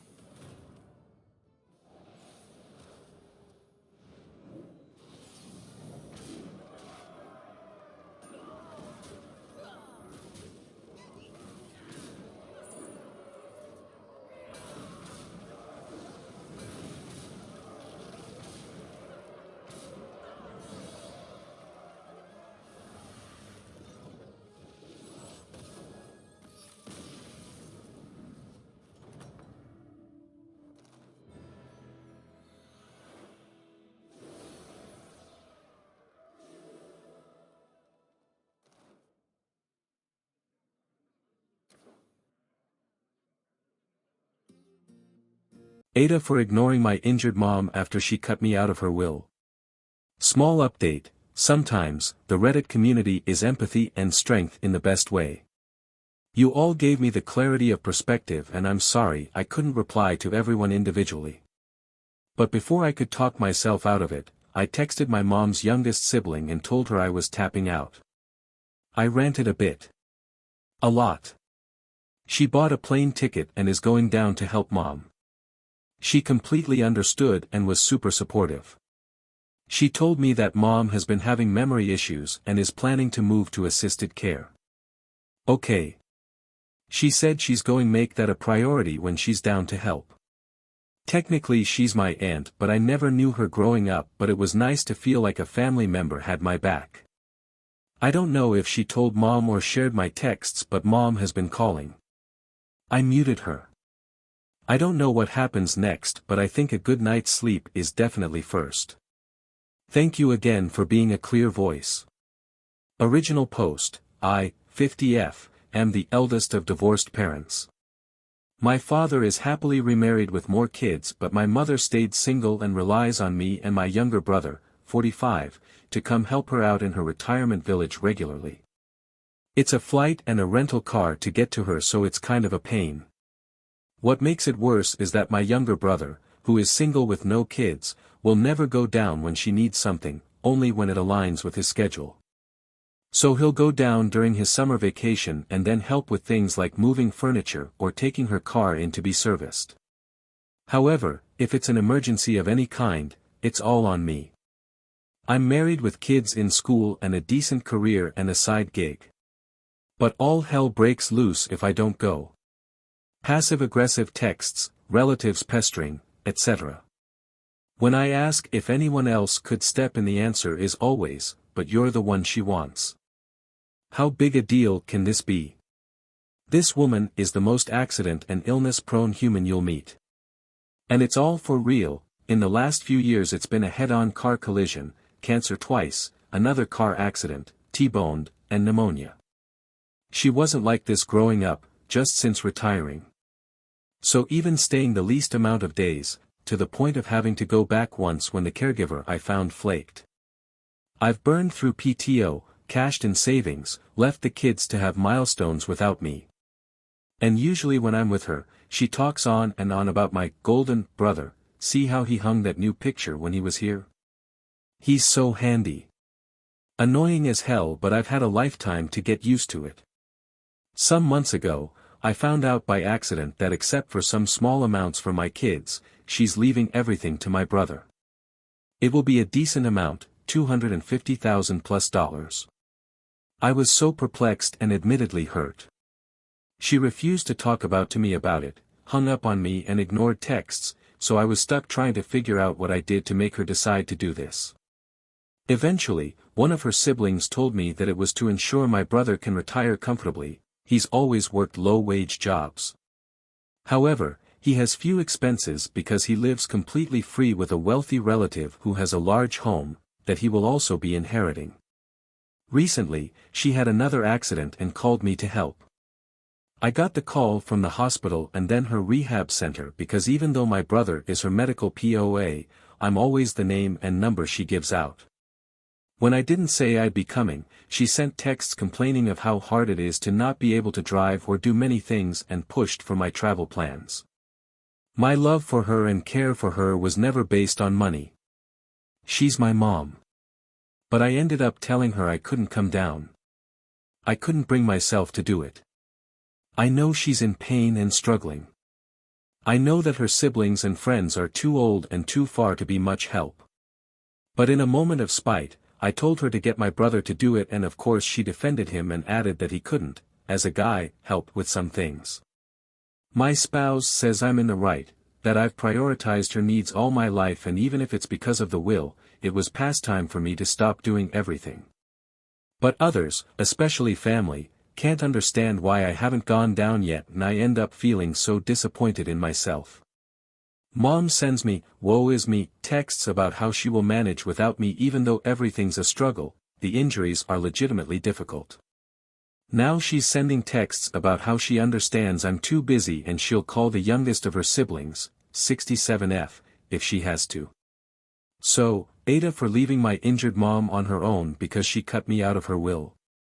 What do you guys think? Leave your comments after the beep BIP and then we go to Redditors' comments now. Pretzel Mama. Nope, tell her bluntly to call the kid she's leaving all her money to. Bill Historical 9001. This is going to sound horrible of me. I was so pissed that my grandmother died with money in the bank. She had dementia and was mentally ill her whole life. My mom took care of her for 10 years. No other family would take her. If I'd known she had as much money as she did, we're talking $500,000 here, at 95 I'd have insisted she go to a good home. And then she divided her money to all her kids even though my mom was the only one to take care of her. Rucky. I have cared for my parents for over 20 years. My sibling did nothing. I used up all my leave to take them to doctor's appointments, get their groceries, clean the house and had to clear out and sell the house etc. My surviving parent passed away early this year. The 3 grandchildren get 10% each. My sibling gets 30%, 2 of the grandchildren are theirs, the other is the child of a deceased sibling. I get 40%. My parents were trying to be fair. An extra $50,000 for 20 years of care feels very unfair. Short, Classroom 2559. My mom took care of both parents for years, but somehow the will got changed and she was screwed out of sentimental things that were promised to her. Then when Grandpa passed, I had to pay for all the remaining things to be shipped to her because my uncle couldn't be bothered to honor his promise to bring it to her the next time he would be in the area. He even let one brother run off with a painting that was supposed to go to her, and I had to threaten to get the police involved. Told them I'd report it stolen and send them straight to his house. My family always just expected my mother to handle everything, and when she couldn't deal with grandpa's dementia, I ended up doing it for years until I couldn't anymore. Then his precious golden child acted like he was a saint for dealing with it all for a few short years after Mom had handled everything since her early 20s. The eldest got pretty much everything. The will got changed after the dementia diagnosis, but my mom refused to contest it. OP is NTA. Mom's golden child can deal with Mom. He's the POA after all. Concretism. Your mother refuses to spend her $250,000 on hiring the help she needs. Instead, she has used your savings and PTO to preserve her savings for your brother. I don't think you are mad enough. Spend time with your children and send your mom in-home aid information. NTA. Canyonimun. NTA. She's disowned you in her will and you're not her POA. With that amount of money, she can also look into hiring a personal care assistant for herself. Don't set yourself on fire to keep someone else warm, especially when they're not appreciative of your help and sacrifices. Focus on yourself and on your family. Quit running to her side. Your brother, the one she loves and rewards, already comes down when he can. I'm sure your spouse will also be very appreciative of you staying home and from now on using your PTO for your nuclear family. Open, Incident, 3601. NTA. Mom, you disowned me without the courtesy of even explaining why or what I had done to deserve that. You've hung up on me and refused to answer why you felt I deserved to be completely excluded. You have been very clear that brother is your preferred child. You will need to arrange with him for your emergencies. I can no longer spend my limited PTO, finances, and family time away from my own children to cater to you. Please call your POA and make arrangements with him. I would also say, Mom, you have a paid-off house and a healthy savings available for your well-being. If you can no longer manage being at home alone, it's time to use that house and savings to secure your long-term care in a facility with resources for the amount of help you require now or a live-in nurse. I can no longer afford to come to you outside of visits scheduled in advance. 247 Justice. My grandmother did this and continued to let my parent bust their ass doing things for her until they found out about the transfer of assets and stopped. She gave my uncle her POA and made him her medical proxy when she deeded the house to him, basically all his. As soon as she got sick and couldn't stay alone anymore, he threw her into a facility, moved into her house with his girlfriend and deadbeat friends, and took ownership of everything she had and left her to die within a few months.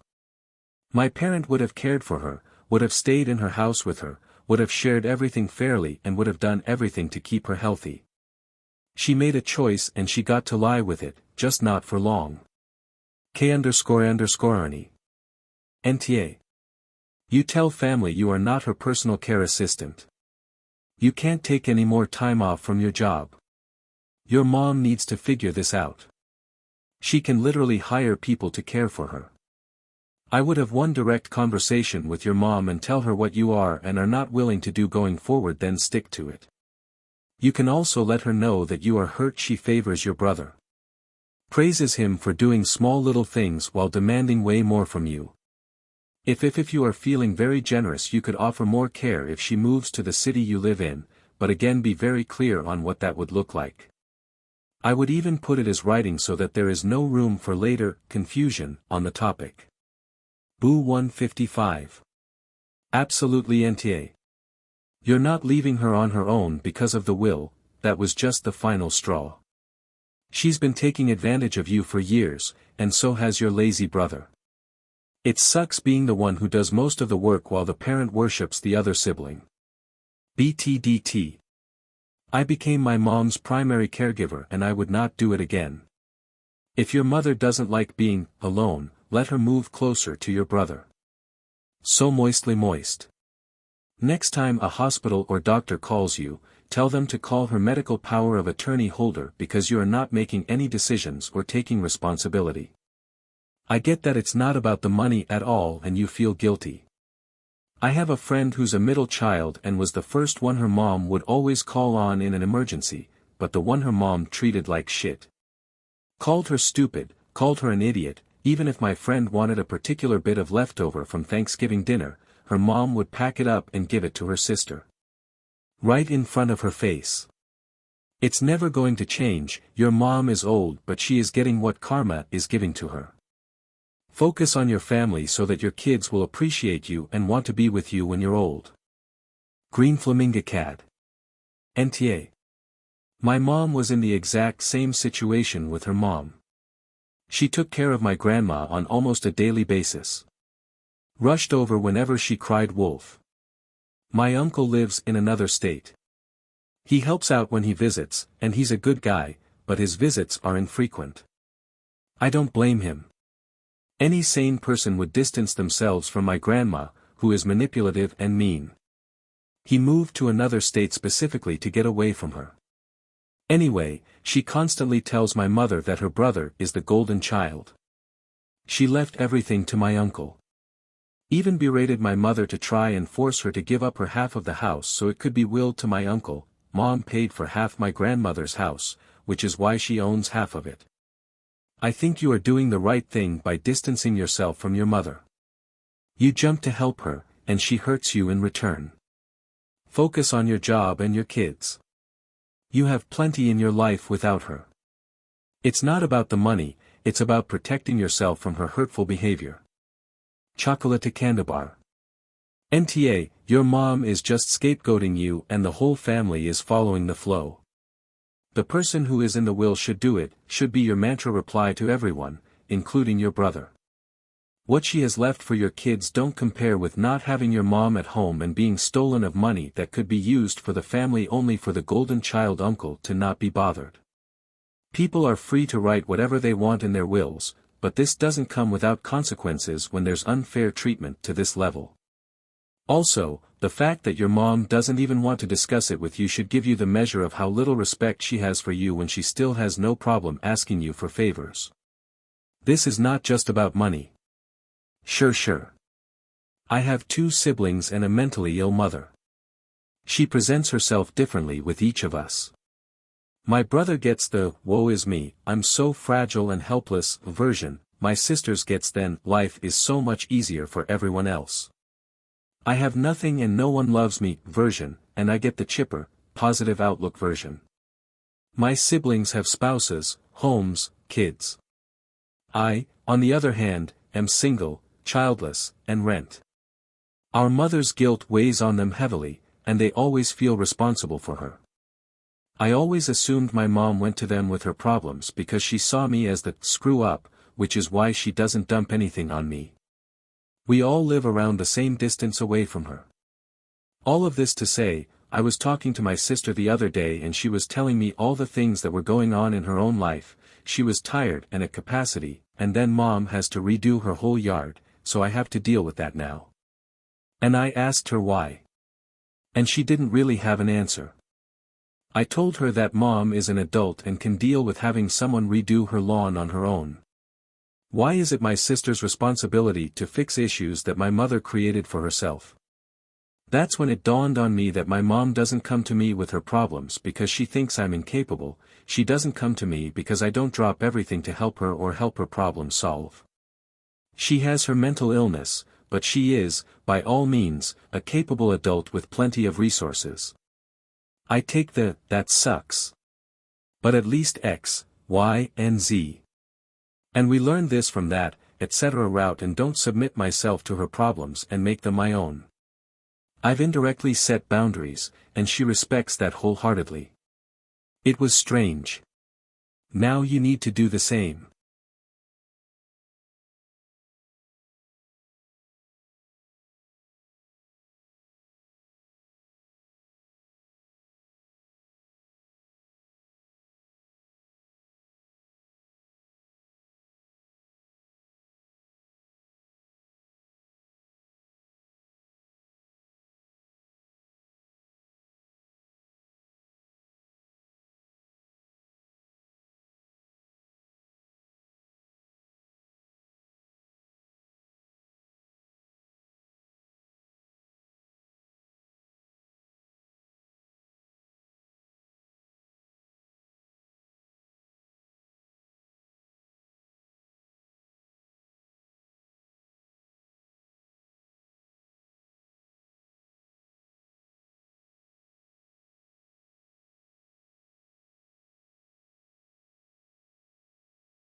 Bill Gates said, "I will always choose a lazy person to do a difficult job because a lazy person will find an easy way to do it."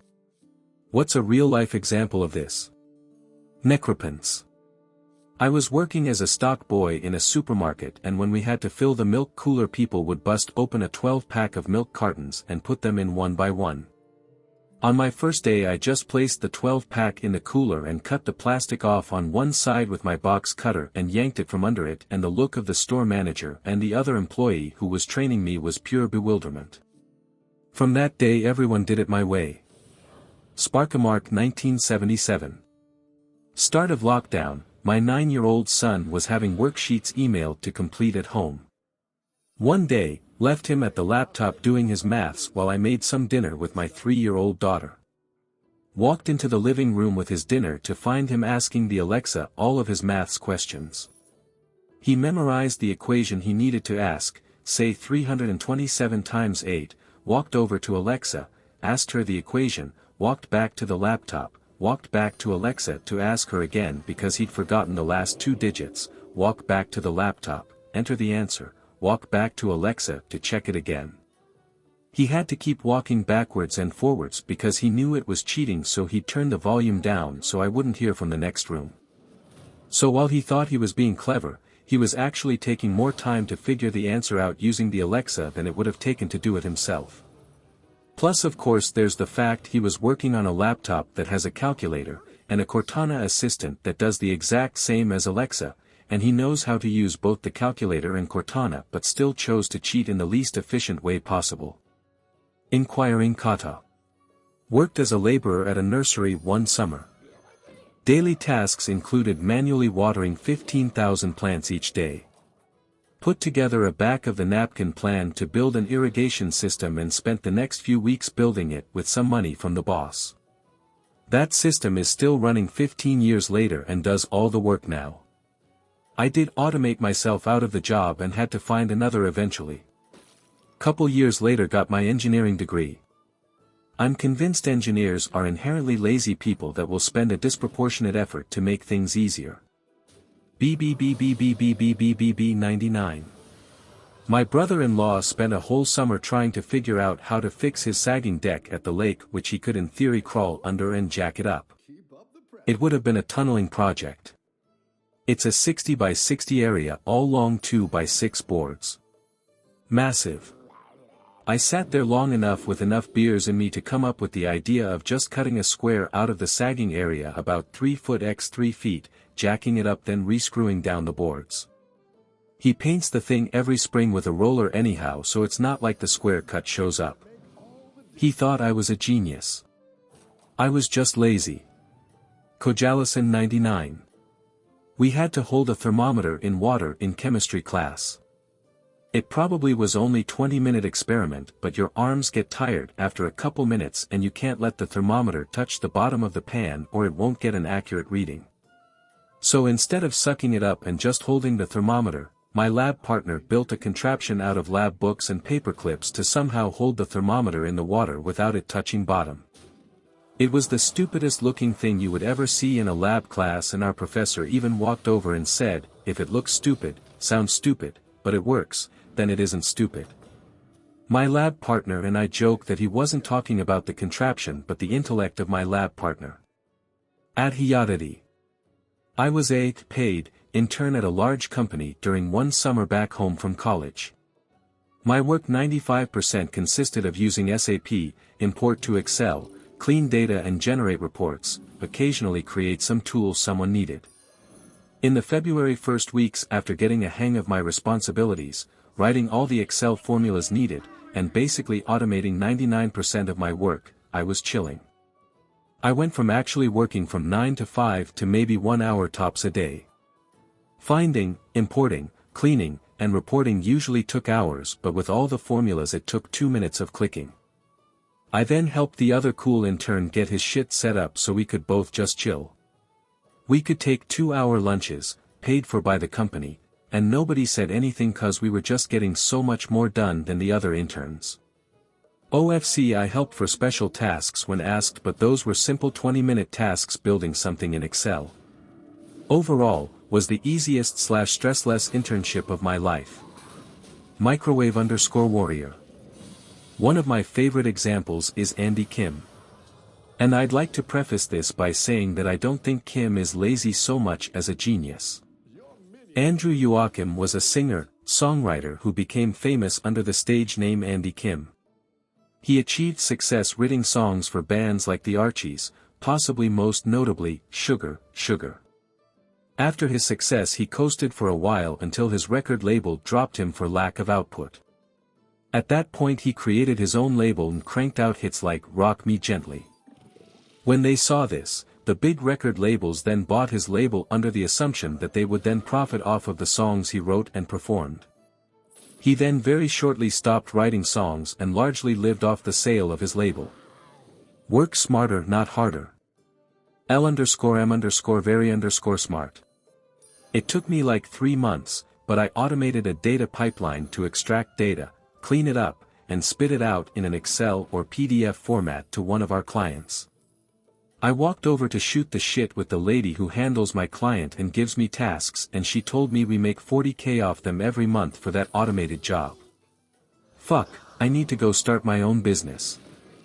I_think_therefore_I_. When Carl Friedrich Gauss, the famous German mathematician and physicist, was in elementary school, around 1784, his class was assigned the busy work task of adding all the numbers from 1 to 100. 1 plus 2 plus 3 plus 4, and so on. This usually kept the class quiet for half an hour or so. 7-year-old Carl was sitting quietly with the correct answer, 50-50, while the rest of the class was just starting, so the surprise teacher asked him how he came up with the solution. He replied that he added 1 and 100 and got 101. Then he added 2 and 99, and got 101. 3 plus 98 is equal to 101, and so on. He realized there was a pattern of 50 pairs of numbers with each pair adding up to 101. And 50 times 101 is equal to 5050. Chioggiani. When I was in college I had a job at an Italian fast food place with a reputation for its breadsticks. They came in frozen and needed a bit to thaw, so we'd take a giant 3x4-foot aluminum baking sheet, spread them out in a single layer with no spaces and cover it with a plastic bag, then leave it sit in the walk-in overnight. The next day you'd have to get a pair of tongs and move each stick to a new tray, turning them over, then cover the new tray with the bag and let them sit on racks for a couple of hours before brushing on the garlic butter sauce. This was tedious enough that you'd usually be ready to brush the butter on the first tray as soon as you turned the last tray. I was given this task for the first time one morning and just did not want to deal with it. I realized if I put the second tray upside down on top of the first one then turned it over and took the first tray out, I got exactly the same results. Blew the boss's mind when I did the 3-hour job in about 15 minutes. I was given a 5 cents per hour raise. Chorcon. I was once set to test a certain piece of equipment on a ship. The test involved attaching the unit to a reader, then run loads of command line commands. Then, one would have to make a copy of all the text, copy it into Word and save it as a, real crappy looking, report. There was hundreds of units, and they needed to be tested several times a year. We did about 20 to 30 a day. It would take several weeks to finish. I didn't know coding at the time, but always wanted to learn it. Within 2 months, I had made a program, even with a GUI, to spot faults with ease, instead of having to actually read the reports. The program could read 3 units at a time, and would automatically create a smooth PDF report and save it on our server, named with serial number and date. The job was now to attach 3 units, then wait for about 3 minutes, detach and attach new ones. Basically 30 seconds work, 3 minutes break. I could now test all units in a day, though I would typically spread it out over a couple more days. When I left the company, I left the program on the test computer. I got an email from an ex-colleague a few months later, saying they were using the program on several ships now. There wasn't any manual for the program, of course, but it was so straightforward that it wasn't needed. DLS 3141. An older company had a person dedicated to data entry, which boiled down to copying and pasting portions of data from text files into spreadsheet and formatting into a report. The person originally doing this job spent a full 40+ hours/week doing it, but was not very computer literate. When they retired, the company hired someone with actual skills. The new hire convinced management to let her work remotely after getting up to speed on the job. The first week at home was spent automating the entire job. The remainder of their multi-year tenure with the company was spent doing whatever they wanted, save the 10 to 15 minutes weekly to run their program and to answer the odd email here and there. All while getting paid full salary and benefits. They actually had to add in a few errors now and then to make it seem realistic. Number_plate_26. I work for a local government entering new, renewed existing and disposal of our assets. Primarily roads and stormwater, essentially anything that is near a road that the local government has to maintain. The old guy who left, at 72 years old, legit wrote everything down before punching it into Excel to be converted into our financial database. When I started, I was shown how the job worked and I asked did I have to write stuff down. My boss said no, that was just his old school way of doing it. So instead I immediately entered data into Excel, skipping how long-winded first process and cut the job time down significantly. Due to this I got more duties and responsibilities. But it came with a raise. So I guess that's a 50-50 win. UK_UK. Worked in a local adult education center. One of my main tasks was to make calculation about how many people enlisted for a course, how many of them got discounts, unemployeds e.g., how many men/women/age etc. That was needed to calculate upcoming courses fees etc. That was my only work there and I hated it. This was in early 90s, so PCs were a thing in our offices, but I had no idea how to write a program or use a database to use this information. Lucky as I am, our center had an interesting policy: when you want to educate yourself, you can attend that class for free. And when it's during the work time, then this is work time, as long as my supervisor is okay with that. She was. So I spent 3 months studying database structures, scripting, coding etc. I told my tutor what I want to do and he helped me to write a script that grabs all necessary informations from the course's database, copy that into another database, and then I went crazy and wrote code that was insane. I implemented what-if scenarios thanks to filters. At the end I was able to do my work, that needed 6 hours a day within 15 minutes. I mean, before that it took e.g. an hour to have all the necessary informations to have a, how many unemployed single-parent women does it need to make the costs of that course even. I had everything back then. Now you want statistics: how many single-parent disabled foreign women at the age of 80 to 90 are needed for the next 2 years to keep the ornithology course running? Sure, no problem. Clickety-click, done. After that, I started the PC in the morning, grabbed all the data, ran my script, was done within 15 minutes and then read the book I brought from home. At the end of the day I gave my supervisor several dozens of papers, statistics, predictions etc. and said that was a lot of work, and went home.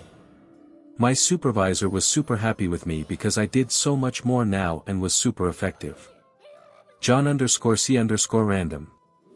I worked goods in for an aircraft manufacturer as a summer job at university. Parts would arrive, we'd open them and key in all the details into a terminal. That bit was long-winded. I discovered the terminal keyboard has assignable shortcuts, and set up a bunch of them for all the boilerplate such that keying in an item was about 6 keystrokes.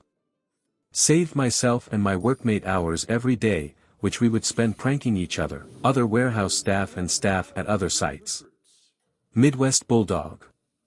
I had a manager in my 20s who detested the fact I turned a 2-hour process into a 15-minute process. It exposed how much lazier he was compared to me, because when the higher-ups learned from other people at my level that I created the program, they took me aside and told me he took credit for it. They asked me how I felt about that. I told them what decisions they make regarding the manager's character is their decision. Just put yourselves in my shoes and consider it from that angle. They did nothing and I took the concept to a competitor who invested the money into making the program more robust and proprietary. My name was line 1 on the patent and trademark documents and I did well enough to semi-retire at 45. I credit Lee Iacocca for the inspiration. He went through a similar problem with higher-ups at Ford and his answer was to take his brain to Chrysler who would value it. Yoinky 2013. Back in high school a lot of kids used to walk through his park to get home/to school.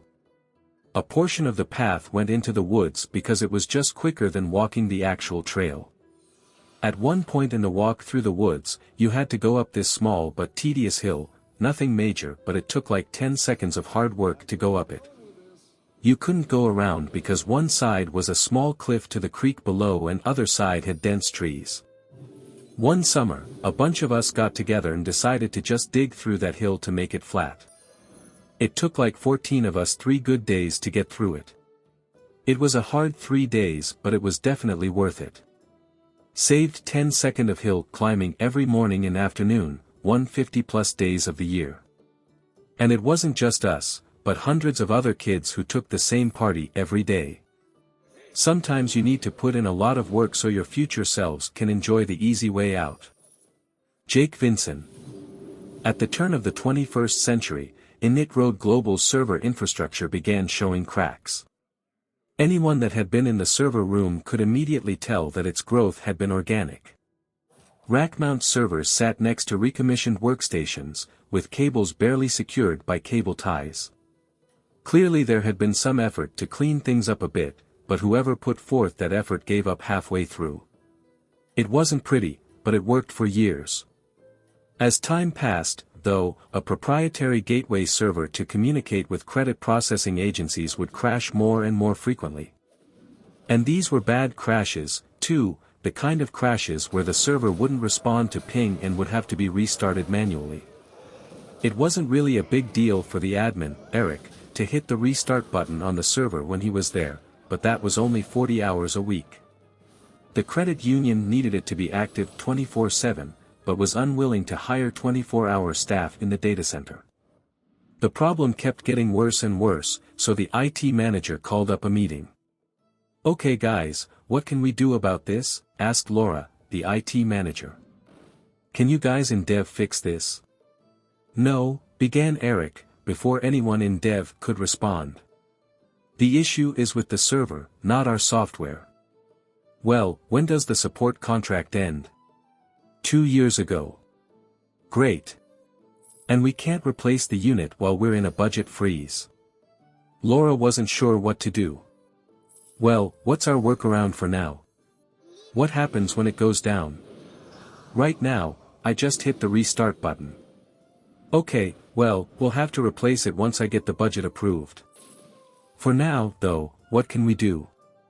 We need this online all the time." Laura sighed and began tapping her pen on the table. "No one has any other ideas?" At this point the room fell silent and everyone tried to avoid making eye contact with Laura. Eric had a script running that would ping the server every few minutes and alert him if it didn't respond so he could halfway proactively keep things running. It had to be restarted manually whenever it crashed, so there was no easy way to fix it remotely. "We could build an admin robot," Eric joked. Hours later, Eric was in the data center, hitting the restart button again, disappointed that the meeting had ended without a workable solution. Laura walked into the room and greeted Eric. "So, at our meeting earlier, you suggested building a robot." Laura had apparently taken his suggestion seriously. "Is that something we can really do?" "Well, I was just key. I mean, I don't know anything about circuitry, or how to build robots." Eric tried to keep his tone somewhere between serious and kidding, so he could gauge Laura's reaction. It was then that he idly looked at his computer, which had just ejected a disk image DVD he'd burned. It sparked an idea, but it was too absurd to say out loud. Still, he couldn't help but chuckle at the thought. "What?" Laura asked. "It's nothing," Eric responded. "It's stupid. We're desperate. Do you have an idea? No, it was really stupid. Eric sighed. I just had the idea that a CD-ROM drive in an old system could eject and hit the reset button. It was a ridiculous idea. Wait, Laura began, could you really do that? It was another uncomfortable moment for Eric, but she seemed serious, so he just went for it. Yeah, I could, but it's hardly the best solution. I mean, I'd have to position the servers just right, somehow get the heights and alignment correct, and update the polling script to eject the CD-ROM drive anytime it didn't respond to ping. And that was exactly what Eric found himself spending the rest of the afternoon setting up. He found an old PC, updated his script to ping the server every 2 minutes and eject if there was no response, and with the help of a few phone books found the perfect height and position on the floor. At any point while he was setting it up, he expected Laura to jump out from a corner and yell, "Just kidding," but it never happened. Finally, Eric stood up, and ashamedly admired his work. He slapped a label on it that read, "Etapman Robot," and another below with big underlined letters that read, "Do not move." Years later, and long after Eric had left, the faulty server was taken offline and replaced with a new one working under a new IP address.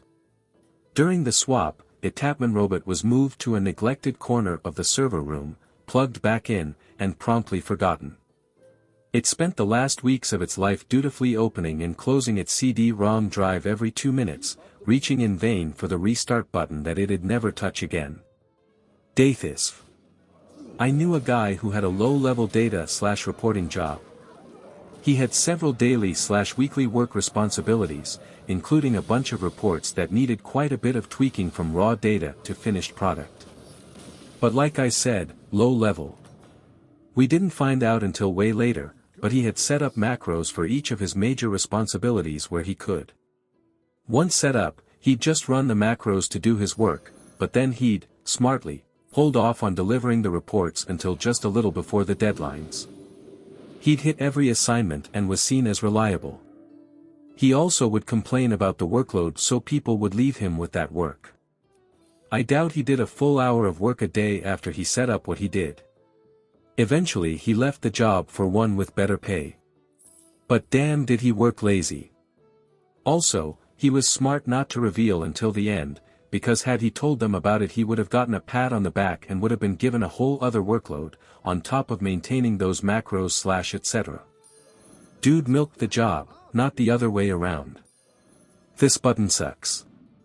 One of my favorite stories from my youth was The Tale of the Man Who Was Too Lazy to Fail. I got fed up with handwriting itemized suborders at work, so I set up a spreadsheet that you can just fill out.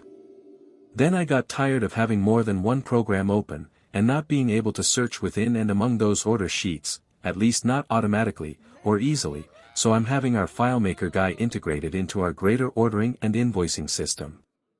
I was frustrated at the pointlessness of sorting a giant pile of paper invoices from an unpaid stack to a paid stack every month, so I just used the accounting software to keep track. I became so irritated with having to fill out a multi-page, printed spreadsheet for every single order, sometimes just one item, 2 pages in, and frequently, there would be those pesky itemized suborders, that I condensed the items into most used, put them all on one easy-to-read sheet, and encouraged my coworker to simply write out the more uncommon items at the bottom. Basically, I hate busy work, and paper invariably leads to busy work. I have tried to reduce the use of paper in our office, but have not been entirely successful. We have to have written order forms available, because sometimes the orders are coming in too fast to be able to type it all quickly and correctly, and have to keep some paper records for things like organic, FDA, and USDA audits, but all in all I'd say my absolute hatred of filing has reduced busywork here by at least half. My family is pressuring me to give my 23/F sister my 28/F wedding venue because she needs it more and is pregnant. My fiancé and I have been together for 8 years and engaged for 3. I was doing my PhD program and was juggling planning the wedding. My fiancé took much of that work, but it was perfect because our dream venue was booked till after my graduation. So what we did is book our dream venue 3 years in advance. It is really a beautiful venue. The only slot we got was September of this year. My sister got engaged a few months ago to her fiancé. They were planning on having a spring wedding next year. They had no venue lined up, but had a few vendors lined up as well as a set date.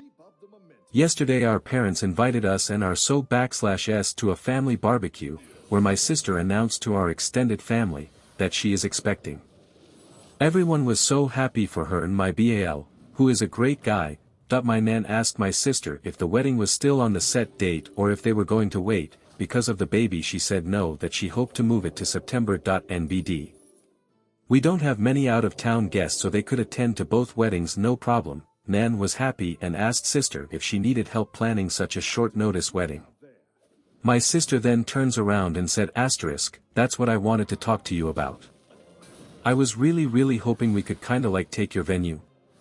I really cannot stress myself too much with planning a wedding while going to maternity classes.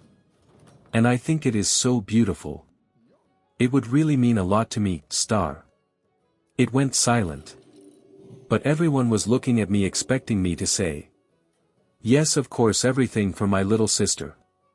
My BL looked very uncomfortable and told her that they had talked about this and that it was not okay to put me on the spot. But my sister just said, don't be like that. My sister wants to do what's best for me, so it's no big deal, right? I just said, well, it kind of is. I don't know. I have my heart really set on the venue. Cue the crying. She stormed off. Nan told me that I was being selfish because she needed the venue more than I did. I tried to defend myself and my mother said, you waited 3 years. Would it have killed you to wait a few more months? When has your sister ever asked you for something? A few comments later my fiancé got really mad and we left. My sister called me crying and said that it was unfair that I always get what I want and that I could have done this one thing for her. Dad said it is just a venue and what matters is the person who you are marrying. He is kid of right, but we have been planning for so long. My fiancé is furious with my family and doesn't even want my sister to come. Now my family is threatening not to come because I am being selfish and my sister needs it more than me because having a baby is too stressful. My BL called me and apologized for the inconvenience. He told me he had discussed it with my sister and she had told him she would not ask. He is properly mad with her now and warned me that my sister is blaming me for potentially ruining her marriage.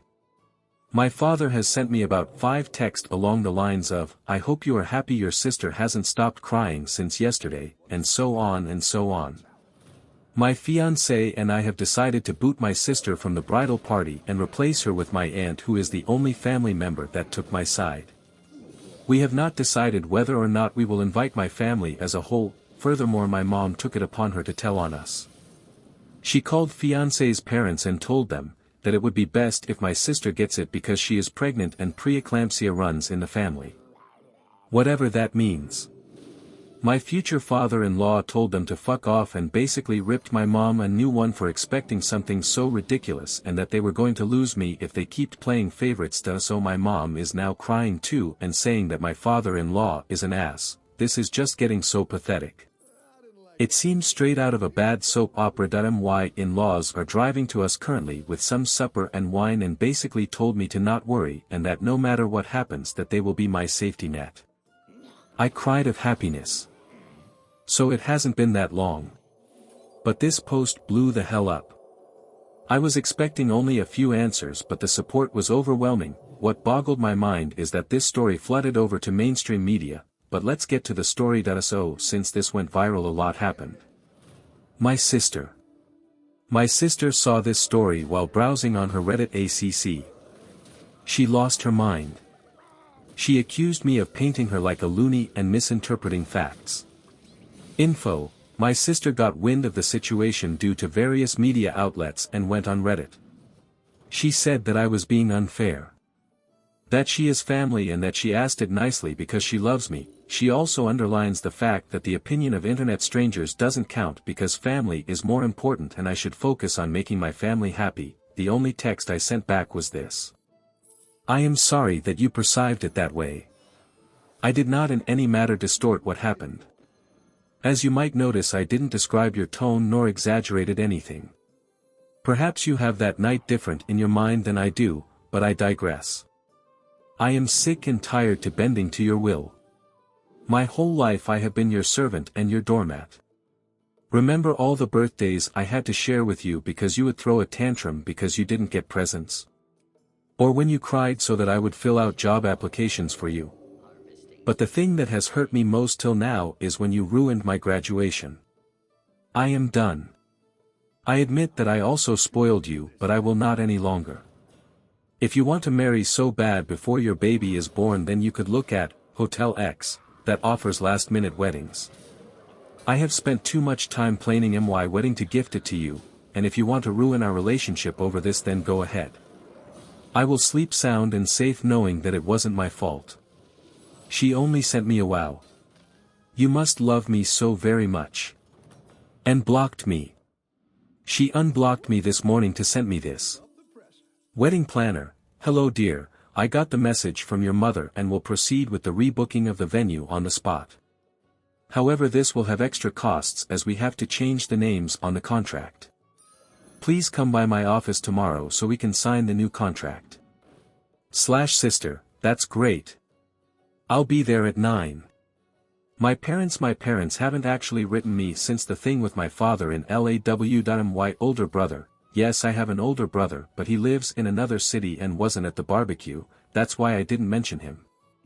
Plus he initially could not come to the wedding because of work and changed his plans after hearing about all the story. Contacted me and wanted to know what happened because he got a weird story from mom and dad. Mom had told him that I had offered previous to the barbecue to give up the venue to my sister and that I humiliated her. I told him what really happened and he had no problem believing me. We talked a lot about our parents' behavior and he confessed that him moving was partly due to our parents being, and I quote, shitheads to us. That he told me that mom had gotten wind from the post and was mad at me for betraying my family, that I haven't written my parents what so many of you advised me to because I have to come to terms with the fact that they love my sister more than me, if they love me at all. The wedding. We sat together and put passwords with majority of our vendors and also with the venue directly. We didn't talk to our planner yet, which is why the text of my sister worries me so much. Also, we cancelled the catering that my parents paid for. So short term we won't be able to get a full catering like we wanted to. But all our friends and my fiance's family will help us prepare a buffet, and everyone is going to chip in. That will be our bachelor party. As we will have to spend more on our food now, we cancelled our bachelor parties and will have a family and friends cooking session. Thank you again for helping me see how toxic my family is. I will try to sort it out. If they apologize from the bottom of their heart, they will be allowed into my wedding, but if not, then well. I still have my brother, who will be walking me down to the aisle, and my aunt. We called my planner and she was actually really horrified. She told me she never had as much as talked to my mother since the day we went to book the venue. She assured me that even if they were to call and say that I wanted it, I had to be present to make any changes. So we informed everyone that will work for us on our wedding and they offered to hire security for that day at a reduced price. What are your thoughts? Ever been in the same situation? Leave a comment and make your voice heard. Now let's listen to Reddit's thoughts on the matter. I said to you. If OP's sister is reading this, you claim that OP isn't doing this for you despite being family. Ask yourself, have you been doing your part as her family? She's been planning this for 3 years, and you want to just take it away from her. Should family be doing this? Deleted user, damn, no offense OP, but your family sucks. I'm really sorry you're going through this. I hope your wedding is gorgeous and they don't fuck it up. Feel like being a jerk. I still find it hilariously sadly ironic that your dad says the venue doesn't matter, but what matters is who you are marrying. If he believed this, then he would be saying that to your spoiled brat sister, not you. Mazel tov on the upcoming wedding. I hope despite the family drama you are able to enjoy your big day. Drunk Punk 138. The scariest part of this whole thing is knowing your sister will be responsible for raising another human being. App State 1981. She didn't want that venue. She didn't want you to have that venue. Red Thornks, well damn, your sister sounds a lot like mine, and entitled POS, look, you're doing the right thing and your parents agreeing with her is disgusting, and your father-in-law said the truth, if they keep acting like this they'll lose you, cause you shouldn't put up with people who don't care about you. Do let us know how the wedding goes and wish you luck, hopefully they won't try and crash it. Alibear 567. I'm sorry your family is so toxic. You're definitely in the right here, and your family has no right to act like you're being a jerk. This is your wedding, and if they are prepared to give up one of the biggest moments you've been planning for years because of this, then that shows what type of people they are. You sound lovely, and I'm sorry they have treated you so badly. I think I can speak for most internet people when I say we support you.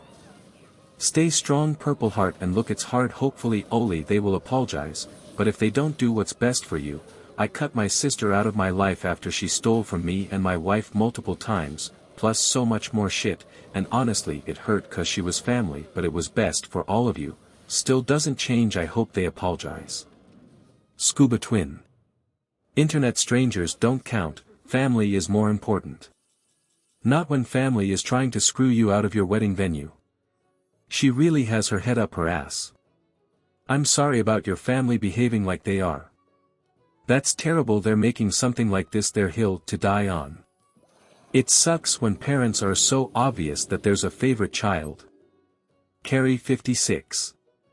Good on you, and your fiancé, his folks, your brother, aunt and friends, for standing up to your sister and parents. At least at your wonderful wedding you will have some of your family there, and I hope you do invite your sister's fiancé, without a +1, and although your catering won't be what you planned, you can't be happy that every morsel was made with the love and best wishes of people who love you. Heck, if I lived closer I'd bring along a dish myself. Personally I would tell your sister, parents and grandparents to sod off.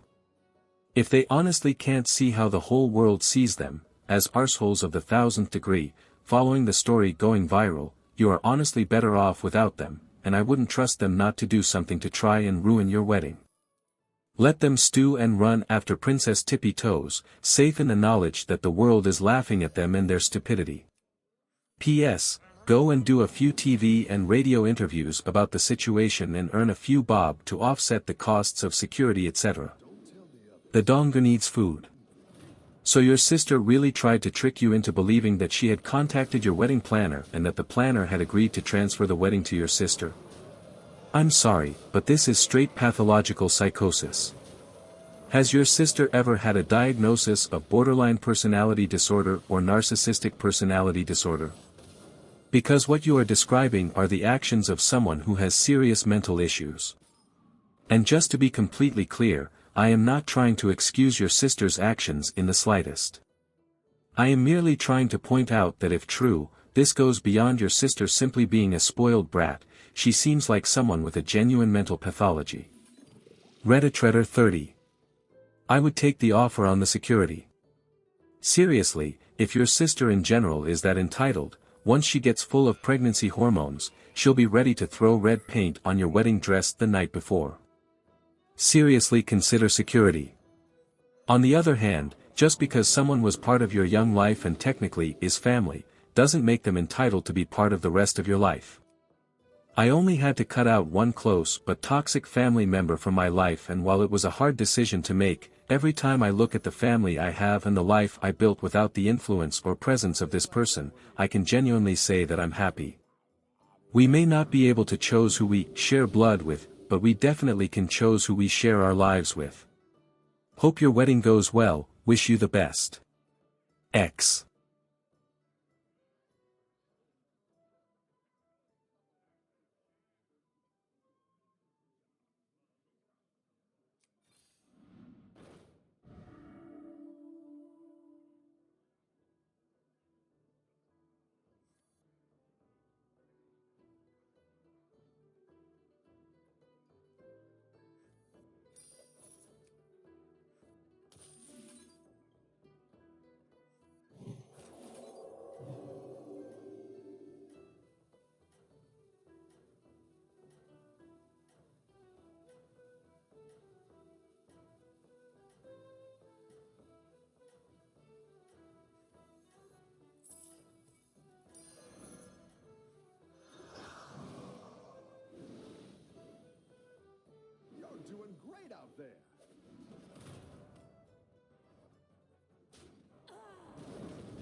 down a minion and up a goal.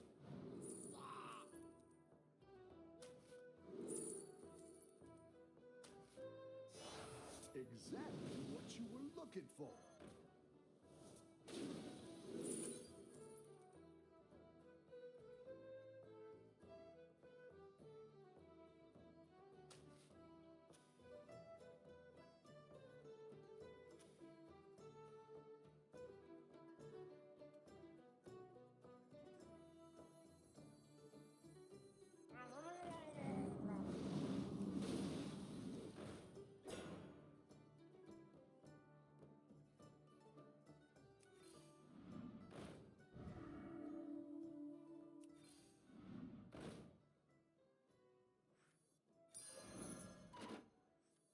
You're down a minion and up a gold.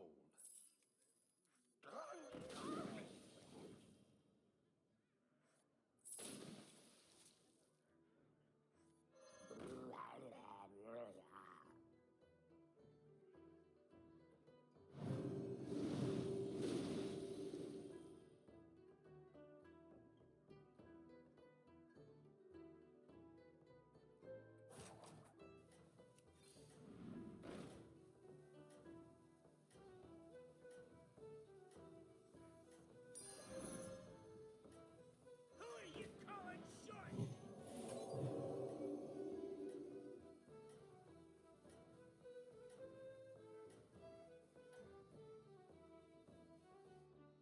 Don't tell the others. I'm rooting for you.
Who knows what secrets we'll uncover? Now we're in business.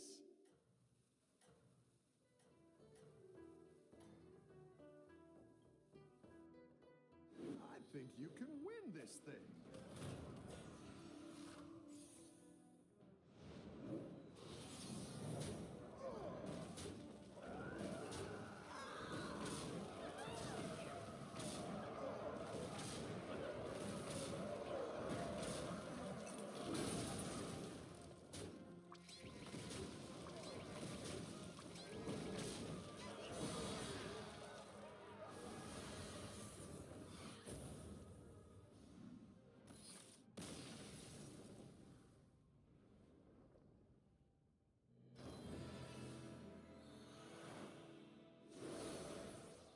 Medical professionals of ReadIT, have you ever had a patient so lacking in common sense you wondered how they made it this far? If so, what is your story? Artisanal_AF. There is a reason the instructions for prescription suppositories say unwrap and insert and not just insert. What's your strategy? V_imaginary. I'm a pharmacist. One evening shift I was working a relief shift, not my usual pharmacy. A man comes in looking distressed. Man, I had sexual relations with a woman I do not intend to pursue a long-term relationship with. Yes. He said it just like that. Me, okay. I'm assuming there was an accident or it was unprotected. How long ago did it happen? Man, last night, at 7 p.m. on the couch. Whoa, TMI, I just need to know approximate time to know if Plan B will work. O.O. Me, we have this medication called Plan B, and since the incident happened within 72 hours. Man, oh yes, I got that for her already yesterday right after we finished. We want to know if there is anything we can do to know if she is pregnant now. Me, unfortunately not. She'll have to wait 3 weeks or so to see if she gets her period, and if she doesn't, then she can do a pregnancy test then. Theoretically, you could do a blood test for faster results, but that would also not be until a couple of weeks, at least. Man, we're just really anxious because she really doesn't want to be pregnant. Is there anything that she can take to prevent the pregnancy? Any multivitamin? Minerals? Food? Me, she's already taken it, which was the Plan B. There are some other options, but those are prescriptions. And no, there are no over-the-counter products she can take. Man, what about me? Is there anything I can take now to prevent the pregnancy? Any multivitamins or minerals? Me, no sir. There isn't anything you can take now. Gelatin. I work in home health. At my last job, I had a lady call saying she was returning my call specifically. I don't recall her at all, and when I check for anything on her, it shows we have never received a referral or anything for her. Which I tell her. She gets mad and starts screaming at me, won't let me get a word in to tell her to call the discharge planner at the hospital. Like a good 8 minutes of her screaming at me, calling me heartless and idiot, you name it. Whatever, it's slow and these calls are usually good for a laugh. She takes a breath. I say, ma'am, I'm not sure who called you, especially since we haven't heard of you before now. She interrupts with, no, it was definitely you. You said your name was Gelatin and you were calling from Advanced Home Health. We have detected the problem. I tell her I see what's going on. You accidentally called Ambercare Home Health. Let me get you Advanced's number. Then she says I have it. They didn't pick up the phone, so I called you guys. I was not expecting that one.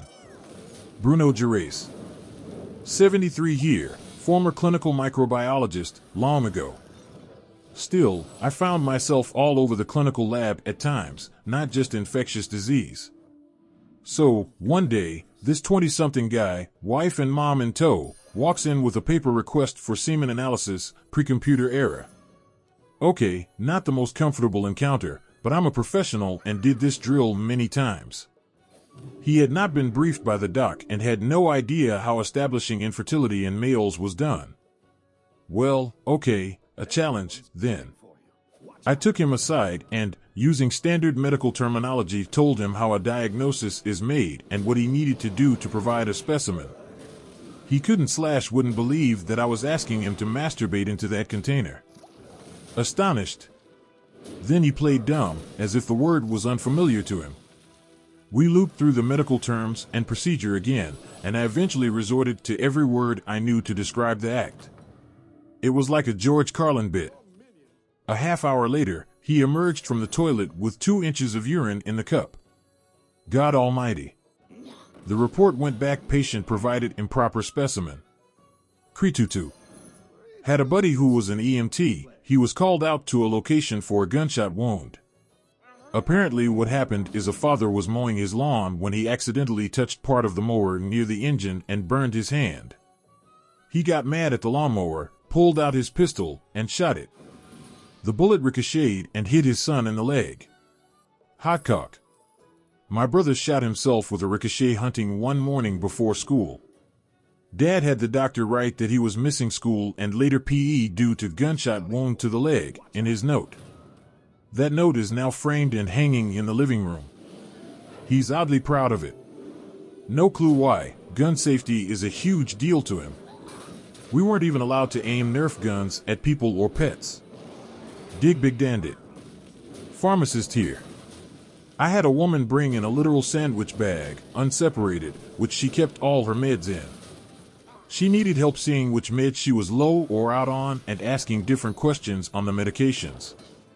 When she pointed to an apical stating it was her blood pressure medicine, I immediately became concerned as to why pet medicine was in her bag, also why she is mixing all her meds in a bag in the first place, only to find out that she had been throwing her pet's med inside her bag of medicine.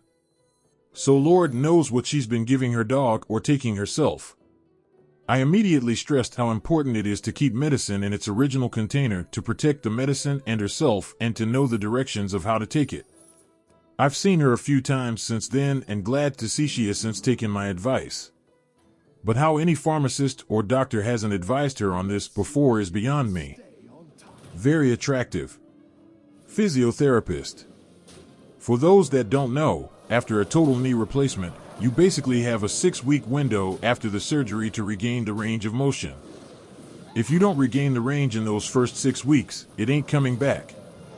Had a patient who was a farmer, who was very enthusiastic about regaining the range because he needed to be mobile for his work. Saw him the first time about 5 days after surgery, showed him all the basic exercises, told him to not do any farm work for at least 6 weeks, and told him to come back to see me once a week for the first 6 weeks. He disappeared and came back about 8 weeks later.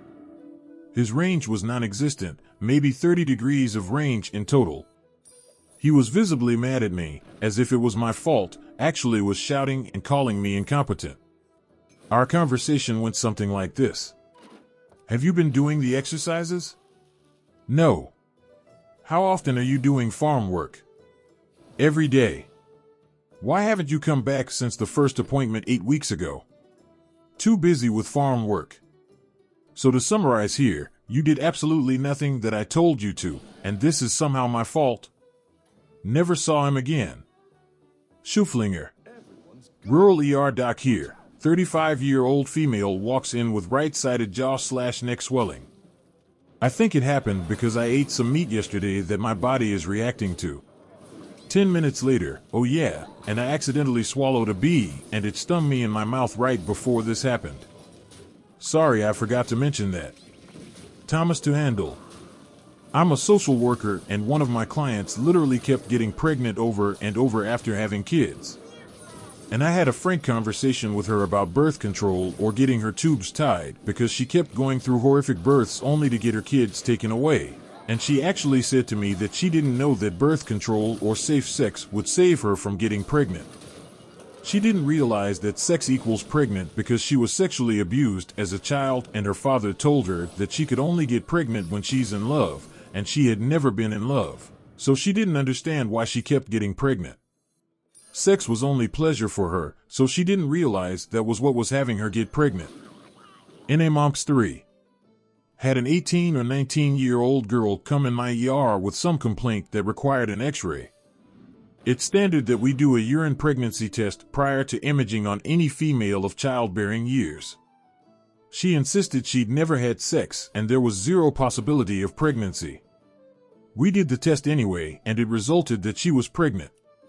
We did a blood pregnancy test to confirm the result since she insisted she couldn't possibly be pregnant because she'd never had sex. That was positive too. We gave her a few minutes to herself to figure out what the hell happened, and when I returned to check on her a short time later she asked me if she could get pregnant even though her boyfriend didn't go all the way in.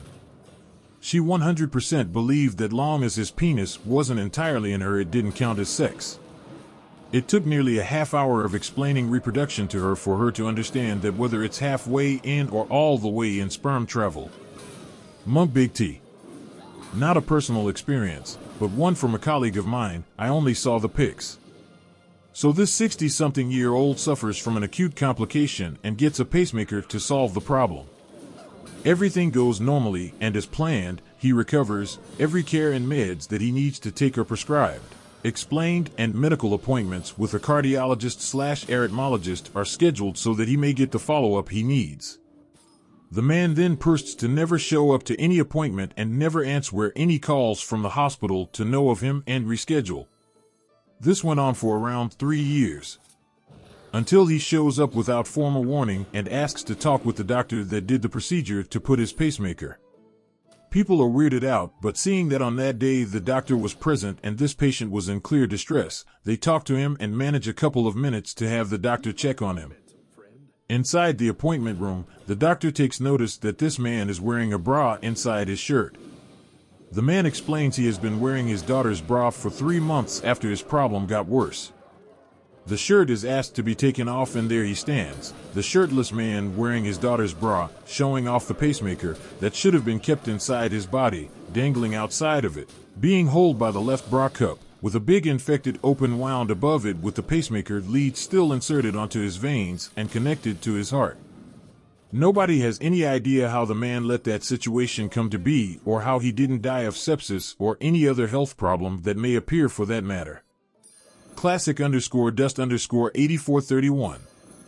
I am a dermatologist in India. As is the culture here, people eat with their hands, and almost all of our curries or even other dry side dishes have a lot of turmeric. It is common knowledge to anyone born and brought up in India that this means the nails of your dominant hand, statistically the right hand, are going to be yellow stained, because we have seen this happen since our childhood.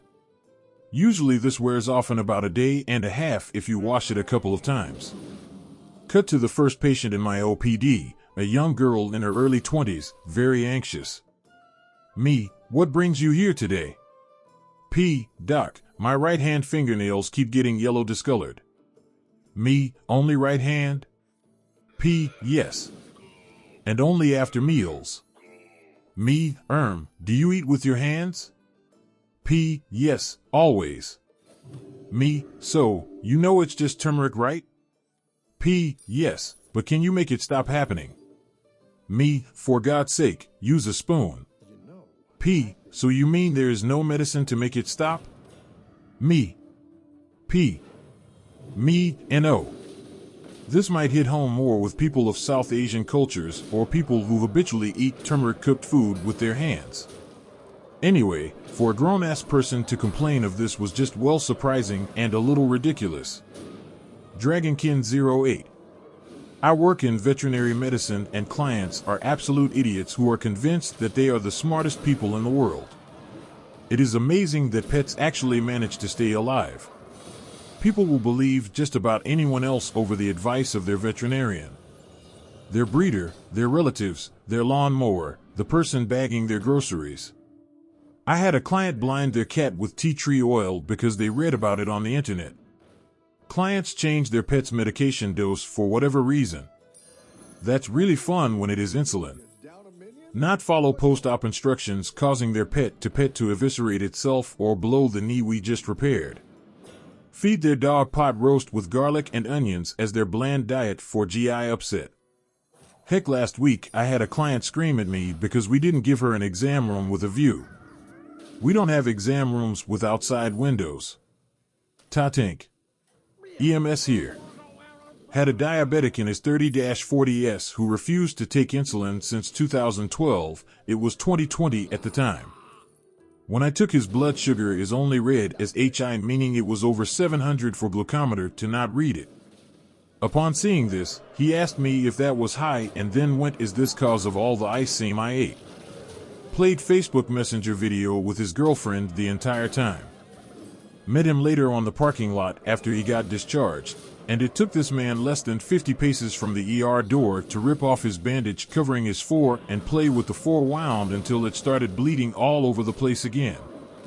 Knocked on our ambulance door and asked for a Band-Aid to fix it. We had to walk him back into the ER and bandaged his entire arm with gauze so that, hopefully, by the time he got it off it would have clotted enough for him to not end up exsanguinating himself. Have you some interesting story to share? Leave a comment while we continue. Kenobi_01. I have heard a story about a patient on whom it was impressed that she couldn't miss her fractions of radiotherapy if she was busy, and to inform us if she couldn't make the appointment. She couldn't make it. So she sent her twin sister to receive the radiation therapy in her place. She answered yes to all the ID questions. Had the same birthday, etc. It was noticed when radiographers had trouble matching her to the CT. Because the CT was of a person who had undergone a mastectomy, whilst the patient still had both breasts. This, many years later, is told to new staff during training about the importance of ensuring correct identification, because you would be stunned the number of people who try to skip the queue. The number isn't high, but it isn't zero. Chaplain Grill SGT. ER nurse with 7 years experience. The list is nearly endless. People with massive burns because they smoked in bed is not as rare as you'd think. But the one that got me the most was a guy who came in for chest pain and fatigue. EKG revealed he was having a really bad heart attack. Activated or cath lab for emergency stents to hopefully save the guy's life. They almost always access the patient through the groin for the procedure, so one of our jobs in the ER is to shave the patient's groin to prep them for cath lab. We get the clippers out, we don't use actual razors anymore, and informed the guy we needed to shave him. He refused. No problem, we will let cath lab do it once he's knocked out. Nope, guy refuses to sign the consent for the stents because he doesn't want his pubes shaved. After trying to educate him, pleading with him, and contacting every goddamn lawyer the hospital has, the guy signed himself out AMA and went home. He would rather die than have his curlies shaved. We looked up his address and we weren't the closest hospital, so if he died at home, medics would take him to a different hospital. Doubt he survived the day. The agent Loki. I used to be a medical oxygen tech, mostly doing in-home work. One guy was on such a high concentration that he would have drawn nearly zero oxygen from breathing regular atmosphere. This required 2 heavy-duty machines hooked up in tandem just to keep him barely alive. This was explained ad nauseum to him and his wife with full signed documentation of every conversation. They'd shut one machine off because they decided it was too loud. He'd take his mask off because he decided it was too cold. She would unplug the hose if she decided it was in the way. So on and so on, literally everything you could think of that would restrict or cut off his oxygen intake. Then they would panic and call our emergency service when he started to have a reaction to no oxygen intake. I lived not even 5 minutes away, right beside out EMS/fire station, and the call would always come to me to fix the machines at random times of the day and night, 3 to 7 days a week. They refused to call 911 because they didn't want to make a scene. This went on for ages, well over 18 months, until he was having trouble sleeping one night and shut the machines off before going back to bed. It's been years and I still see the wife around town. She always glares at me as if I'm the one who killed him. Apprehensive Emu 570. I don't know if cleaner in a hospital counts, but this one time I got to work early on a Saturday morning and we immediately received a request for help from the ER and got sent over by my boss. When I got there, the first thing I heard was yelling from this guy behind one of the curtains. He was shouting at the nurses, "Don't touch my penis," and I didn't use any drugs. Then I smelled iron in the air, and then I found out there was blood all over the hallway, handprints and blood against the wall. Almost the entire floor was covered in blood with actual puddles in some places. What happened? The guy pulled out his catheter, causing arterial bleeding, and decided to run away from the nurses who were trying to help him. It seems like he lived through that. I never seen that much blood before that day nor after. The underscore topiary. Optometrist here. Patient booked in for an emergency appointment with a raging red eye. Clearly very painful. Look under the microscope and the cornea is really not happy, wobbly reflexes, haziness, the works. Me, what happened? Patient, it's my niece's wedding this Saturday, and I wanted to tint my eyelashes to match my hair and the color scheme of the wedding, light blue, so I used the same dye for both to match the color. Me, does that hair dye contain ammonia, by any chance? Patient, I think so. Do you think my eye will be better by Saturday? Will it match the color scheme? Me, unless you can convince then to change the color scheme to red, no. Edited because I read a comment about healing crystals and now I remember a story from a colleague. Patient attends a routine test complaining of gradually reduced vision, which turns out to be due to cataract. My colleague offers referral for surgery. No need, exclaims the patient. I know what I need for this. I have lapis lazuli at home. 6 weeks later came back for the referral. Second edit for remembering the first story that made me question my sanity.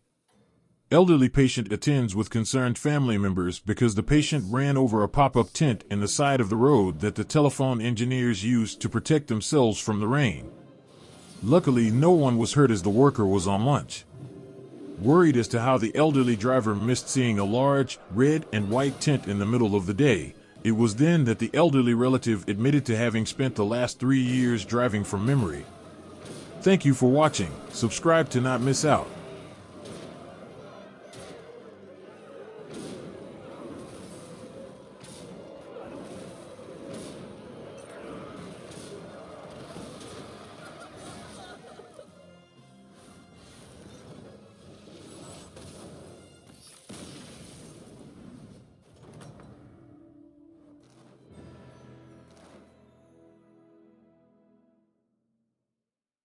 People who work in IT, what's the wildest thing you've discovered/had to do while at work?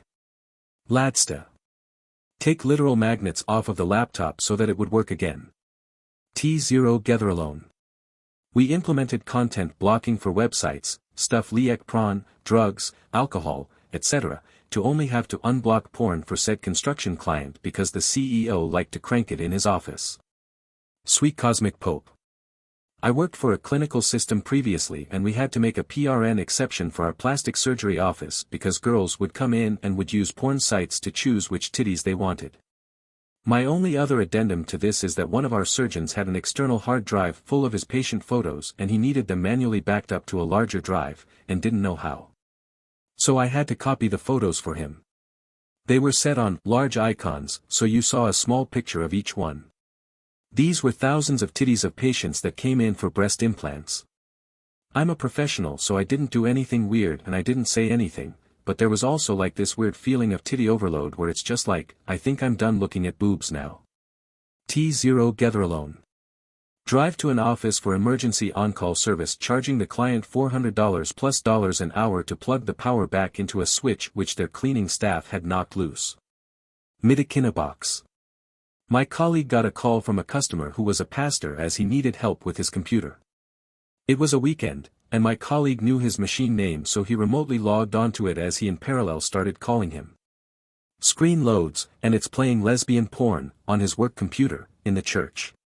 Needless to say it was awkward as the pastor answered the call a few seconds later. 86 RPT. At an old gig we were fixing a local pastor's PC. He seemed like a creepy dude, and we expected to find some fucked up shit in his PC. As it turns out he was an incredibly wholesome guy with a long browser history to prove it. A long history of Google searches reading about people's problems and how to help give advice, I'm assuming for people in his church. Numerous charities he interacted with. We were surprised lol. Cow's Element. Back when I first started ages ago, a woman called in and said, my mouse isn't working. I asked her if it was wired or wireless. I don't know. Why would I know that? What do you mean? Is it wired or not? Is there a wire on it? I said I don't know. This isn't my job to know, it's yours. So I asked her if she picked it up and walked away, how far would she get? I was the one that got in trouble. GAC 64K56.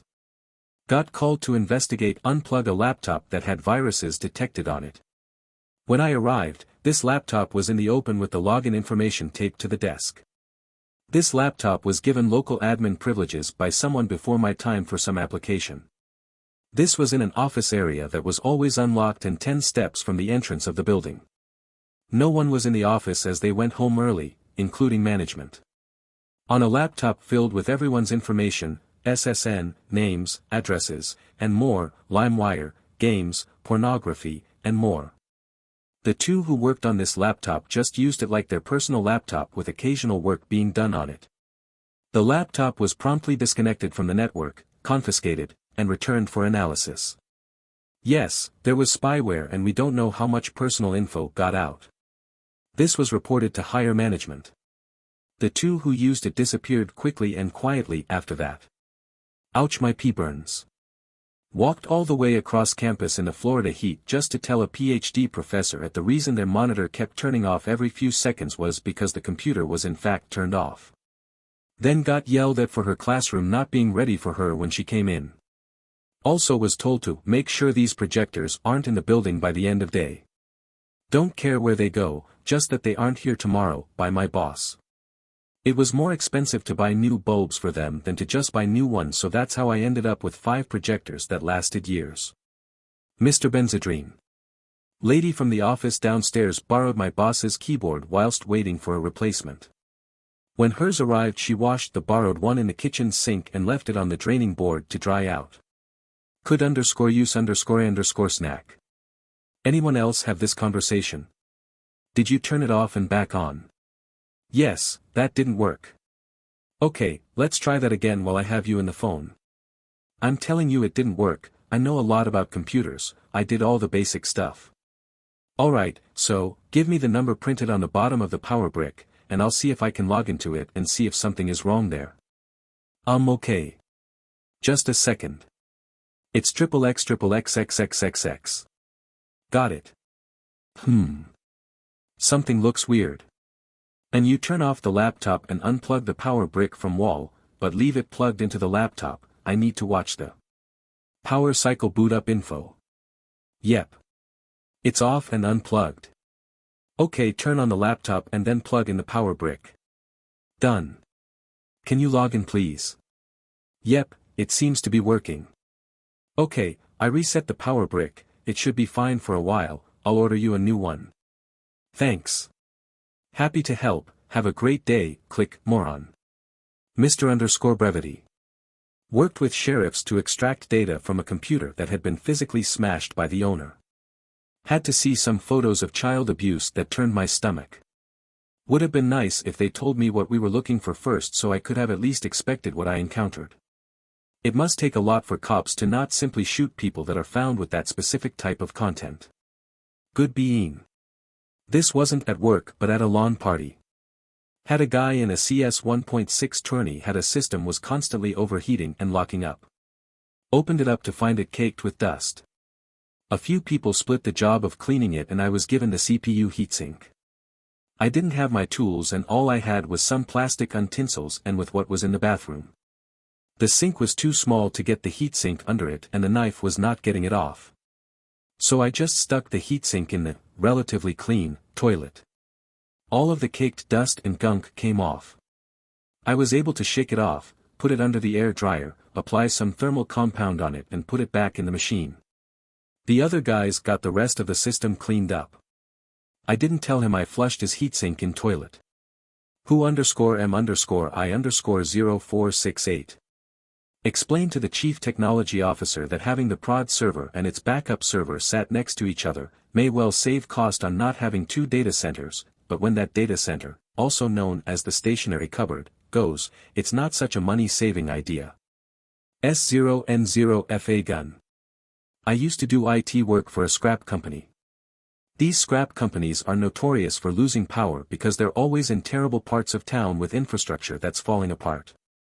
They rented a backup generator but it only put out a certain amount of power, and I had to do this Apollo 13 mission to get as much of the network as I could up, but if we plugged in too many things, the generator's breaker would flip and we'd have to restart.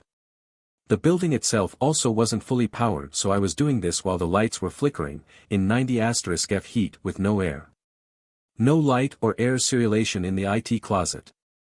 We had to prop the door open to get any semblance of cooling into the closet. Trast. Not me but a colleague had to sing a lullaby to a user because she said she needed to be calmed down. Had to might be the wrong word, but he did do it. She was insanely unstable when it came to service workers. She was the head economist at the specific company handling a lot of money. So she was basically babied no matter how many times we complained to her boss. She would call in screaming, refusing to let us do anything while expecting us to fix her problems telepathically. She had non-issues every day, so we basically existed so she could torture us. Dragon Rage 12343. Someone recently called my helpdesk requesting that we clear the road so she could get to work. The sky is falling and water's in the way. Meaning, it's raining really hard and the streets are flooded. As the IT helpdesk, of course there's nothing we can do about that. Lostroforce. I was a solo IT department for many years. Had to run manual backups on salespeople laptops. I run into a huge folder, check if it needs to be backed up. Turns out it was a shit ton of pics/videos of the married sales guy and the young receptionist getting it on at a company event the company used to get us all hotel rooms. I sat the guy down and said I found some shit that shouldn't be on company property. He turned white as a ghost. I said it's all good if he deletes it/doesn't do that again. So I never told anyone about it. I would have found a way to tell the wife if I hadn't run into screenshots of their texts. The wife had recently found out about the affair. It was really messy, kids involved. Edmanet. I had to remotely install a spyware program on a VP/CFO's laptop because loss prevention was trying to gather information on him. The software recorded keystrokes, program usage, web history, and videos of what he was doing on the laptop. He resigned the next day after they found that he had a girlfriend in one of the company's manufacturing plants in China. The guy lost $1 million job for that. Probably lost his wife and home too. New way back. I've been IT for 20+ years for military, government, and finance. IT security guy built a server and using the military network to host his child porn site. Virus hit the base, early 2000s, spreading like crazy, made the decision to shut off all network gear, patch and clean each segment. Same virus, got approval by base commander to run my untested code to remote connect, force patch, force reboot the entire environment, including the classified side. It worked great. Wrote it as I was tired of patching by hand. Federal agency requested tech help on a case. Found myself breaking into a military location with a team to clone a hard drive undetected. We were 100% authorized but wanted no witnesses. Got to drive across active runways with F-22s, when they were still brand new, blasting off, as I was working on an alert site, jets fully armed/fuel to intercept. Bonus story, local PD kept ruining their detectors by pointing them at the planes. Active defenses would burn out the radar gun. Before the current classified message system, the old one had all messages come into one location, then we would read and call who it was for. When 9/11 occurred, got to read all the classified messages shooting around to the air defense sector I was in. Pentesting traffic control systems, city Wi-Fi, and police cameras to see if we could compromise and commit crimes, hypothetically. IT has been awesome. Canadian 1546. I work with prosecuting attorneys, and investigators. I'd say it's the stuff I see that I didn't care to see in that office, crime scenes, evidence, screenshots, CSA, grooming, etc., victims' photos, DV bruising photos, and people laying on corner tables, unedited BWC/VDC, vehicle dashcam, video. I really don't know how they deal with that stuff on the daily and not go a bit nuts. I love my job though and I'm proud to be able to support the people putting monsters away. Huffing lavender. My husband does not work in IT but he should. He worked on a facilities team at an expensive private school, and one day got a ticket to remove/trash a 75-inch TV. He approached the head of the IT department asking why he needed to trash it when he had just installed it brand new. The head of IT told him it won't stop shutting off. My husband loaded it into the work van and dropped it at our house instead. Later he came home, plugged it in, and turned off the 10-minute automatic power off timer.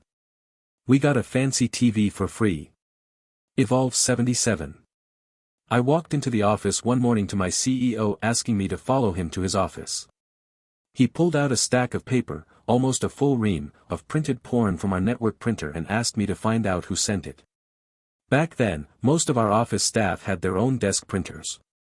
I assumed that this person had worked late and meant to print out these pics on his local printer. Our CEO only used the network printer near his office and gets to work well before everyone else. Obviously, dude was fired. Spites. I ran the pay-to-use wireless internet used at around 800 hotels. We had to implement a website tracking tool. Over 25% of internet usage was porn. Depending on the time of day, night time, that amount would jump up to over 50%. And some people would spend just hours looking at porn and going to dozens of websites. We're talking people spending 5+ hours just watching porn. Notorious REV. One of my team was fixing the laptop of one of the directors and he needed to clear some disk space. Upon looking in my documents he found some images, that he reported back to me as gay porn. So, I reported it quietly to the CTO, who in turn brought it up in a board meeting in front of the entire board, causing the directory to reply, "It's not gay porn, it's CFNM." Not long after, the CTO decided to spend more time with his family / take some time to peruse personal projects all of a sudden. Mother_idea_3182. I discovered that a coworker liked to watch porn. Not any porn. Porn in which the actress is a clone of his wife. It's not deepfakes or anything like that. This happened before such technology was invented. The guy liked his wife so much that he watched porn of his wife's doppelganger while working. We did nothing about it because the guy was virtually unfireable for some reason. Tattoos. I do CTI and have to monitor assets in a company. Found a guy actively watching furry and brony porn on his work laptop. Then found out he had inappropriate photos of his estranged relationship with someone else other than his wife. He was terminated on the spot, but it was weird. Surfer_Ryan. Taking over a new store, I'm moving all of them to a new domain, so like the nice IT man I told everyone that I'll grab all their files, bookmarks, and passwords. I start going through nothing out of the ordinary until I get into the sales department. Sales manager has a folder called Asians, now the industry this is in, and my dumbass is thinking something not bad at all. I'm thinking this is like just a southern man's way of saying a certain product. I mean the dude's office is covered in God stuff. Dude even had a Joel Osteen, no idea how to spell the dude's name. Radio on his desk that just played that preacher's podcast / sermons all day. Oh, and his wife worked literally in the same building. Anyways, I click on the folder to move it over. Out floods 100 GB of Asian porn. This is a new client. I really don't want to start this off with being in the middle of some shit. So I move everything but that. For him, he was actually getting a new computer too. So I just look at him, tell him, here is the password to get on your old computer. If there is anything that didn't get moved over, just log in and use a thumb drive to move it to your personal computer. I basically deleted everything except that folder. Over the course of the next several days the dude probably said thank you to me at least 50 times, "Hey man, thanks for everything you do." I knew, he knew that I knew, he knew not to move shit over to his new computer, and I wasn't getting in the middle of him and whatever his wife does or doesn't know about. Same store also had several sales guys who had their personal Google accounts signed in with all of their porn sites listed in it. Some of them even had bookmarks on the bookmark bars that were legit, just like the most deplorable tags on unlocked computers, before I took over. I mean, like, look, I don't care what you're into. Everyone is into their own thing, shit, even I am into some weird shit. Just like don't do it on work computers, I don't want to look at that shit, it's why I'm in corporate world of IT and not consumer. It just makes my job incredibly awkward as I decide what I'm going to do each time because it can be a massive security risk, so I probably will have to say something. Colonel_Mopington. I worked as a Mac genius and consultant in the NYC area. I have more stories than I can remember. A few of the greatest hits. A grown man screaming, crying and head-butting the steel wall in our Apple store because I asked him if he had an appointment. People showing up to Genius Bar appointments absolutely shit-faced drunk at 9:30 in the morning. Computers so dirty they are literally biohazards. Full-on screaming tantrums by adults who have damaged their stuff after being told they need to pay for repairs or get a new device altogether. Threats of physical violence for a variety of reasons. Devices that have been thoroughly destroyed by water damage from the shower, computer. Falling out of a 5th-floor window, iPad. Being bent completely in half, iPod. Tons and tons and tons of water damage. Liquid exposure that wasn't water. Maple syrup. Soy sauce. Red wine. Vodka. Soda. One time a customer sat at the Genius Bar while his photo library rebuilt, including tons of nude pictures of him with a variety of women. People who swore up and down that they have been hacked or are being hacked by governments. A customer accidentally deleted their entire macOS partition and all of the pictures of their 1-year-old along with it. He sat at the end of our Genius Bar for probably an hour after our appointment with his head in his hands. On my last day at the Genius Bar, my second-to-last customer wanted me to help them move songs off an iPod, something we were explicitly not allowed to do. I gave him all the requisite hints about how to do it, but that wasn't enough for him and he got mad. He then demanded that I do it for him. I don't respond well to demands. I told him that this was my last day, and that if he was nice I might have helped him the rest of the way, but now he could leave. Then, I waved over security and had him escorted out, the only occasion I'd done that in my time behind the bar. I helped one last customer since I didn't want to wrap my career with a negative interaction. I have more stories but figured this was enough. Rambos_Magnum_Dong. An outgoing software dev put an Easter egg in our ERP before he left. Anyone who typed the word raptor in any text field would have a raptor from Jurassic Park fly across their screen with a loud screech. Only 3 of us on the team knew about it. Little over a year later, during a demo of our asset management module, a manager asked about inputting vehicles. The trainer asked what kind of vehicle he drove, an F-150 Raptor. So the trainer, as a demo, input the vehicle description and BAM. RAAWWWWWRR comes screeching with this Raptor flying across the screen in a room of 50 to 60 people, including our CBO, and most of our upper managers. My wife is one of those upper managers, so she sees me in the back of the room trying so hard not to laugh. She gave me this look like, really? Our boss just calmly said, well, that's not a bug or a feature. Looks like we'll need to fix that. He had no idea. The next day her went back through the commits and saw where it originated. During an after-action meeting he kept it low-key and just assigned it to me and this other dev who knew about it to take it out. He finished by saying, and please don't put Easter eggs in our code.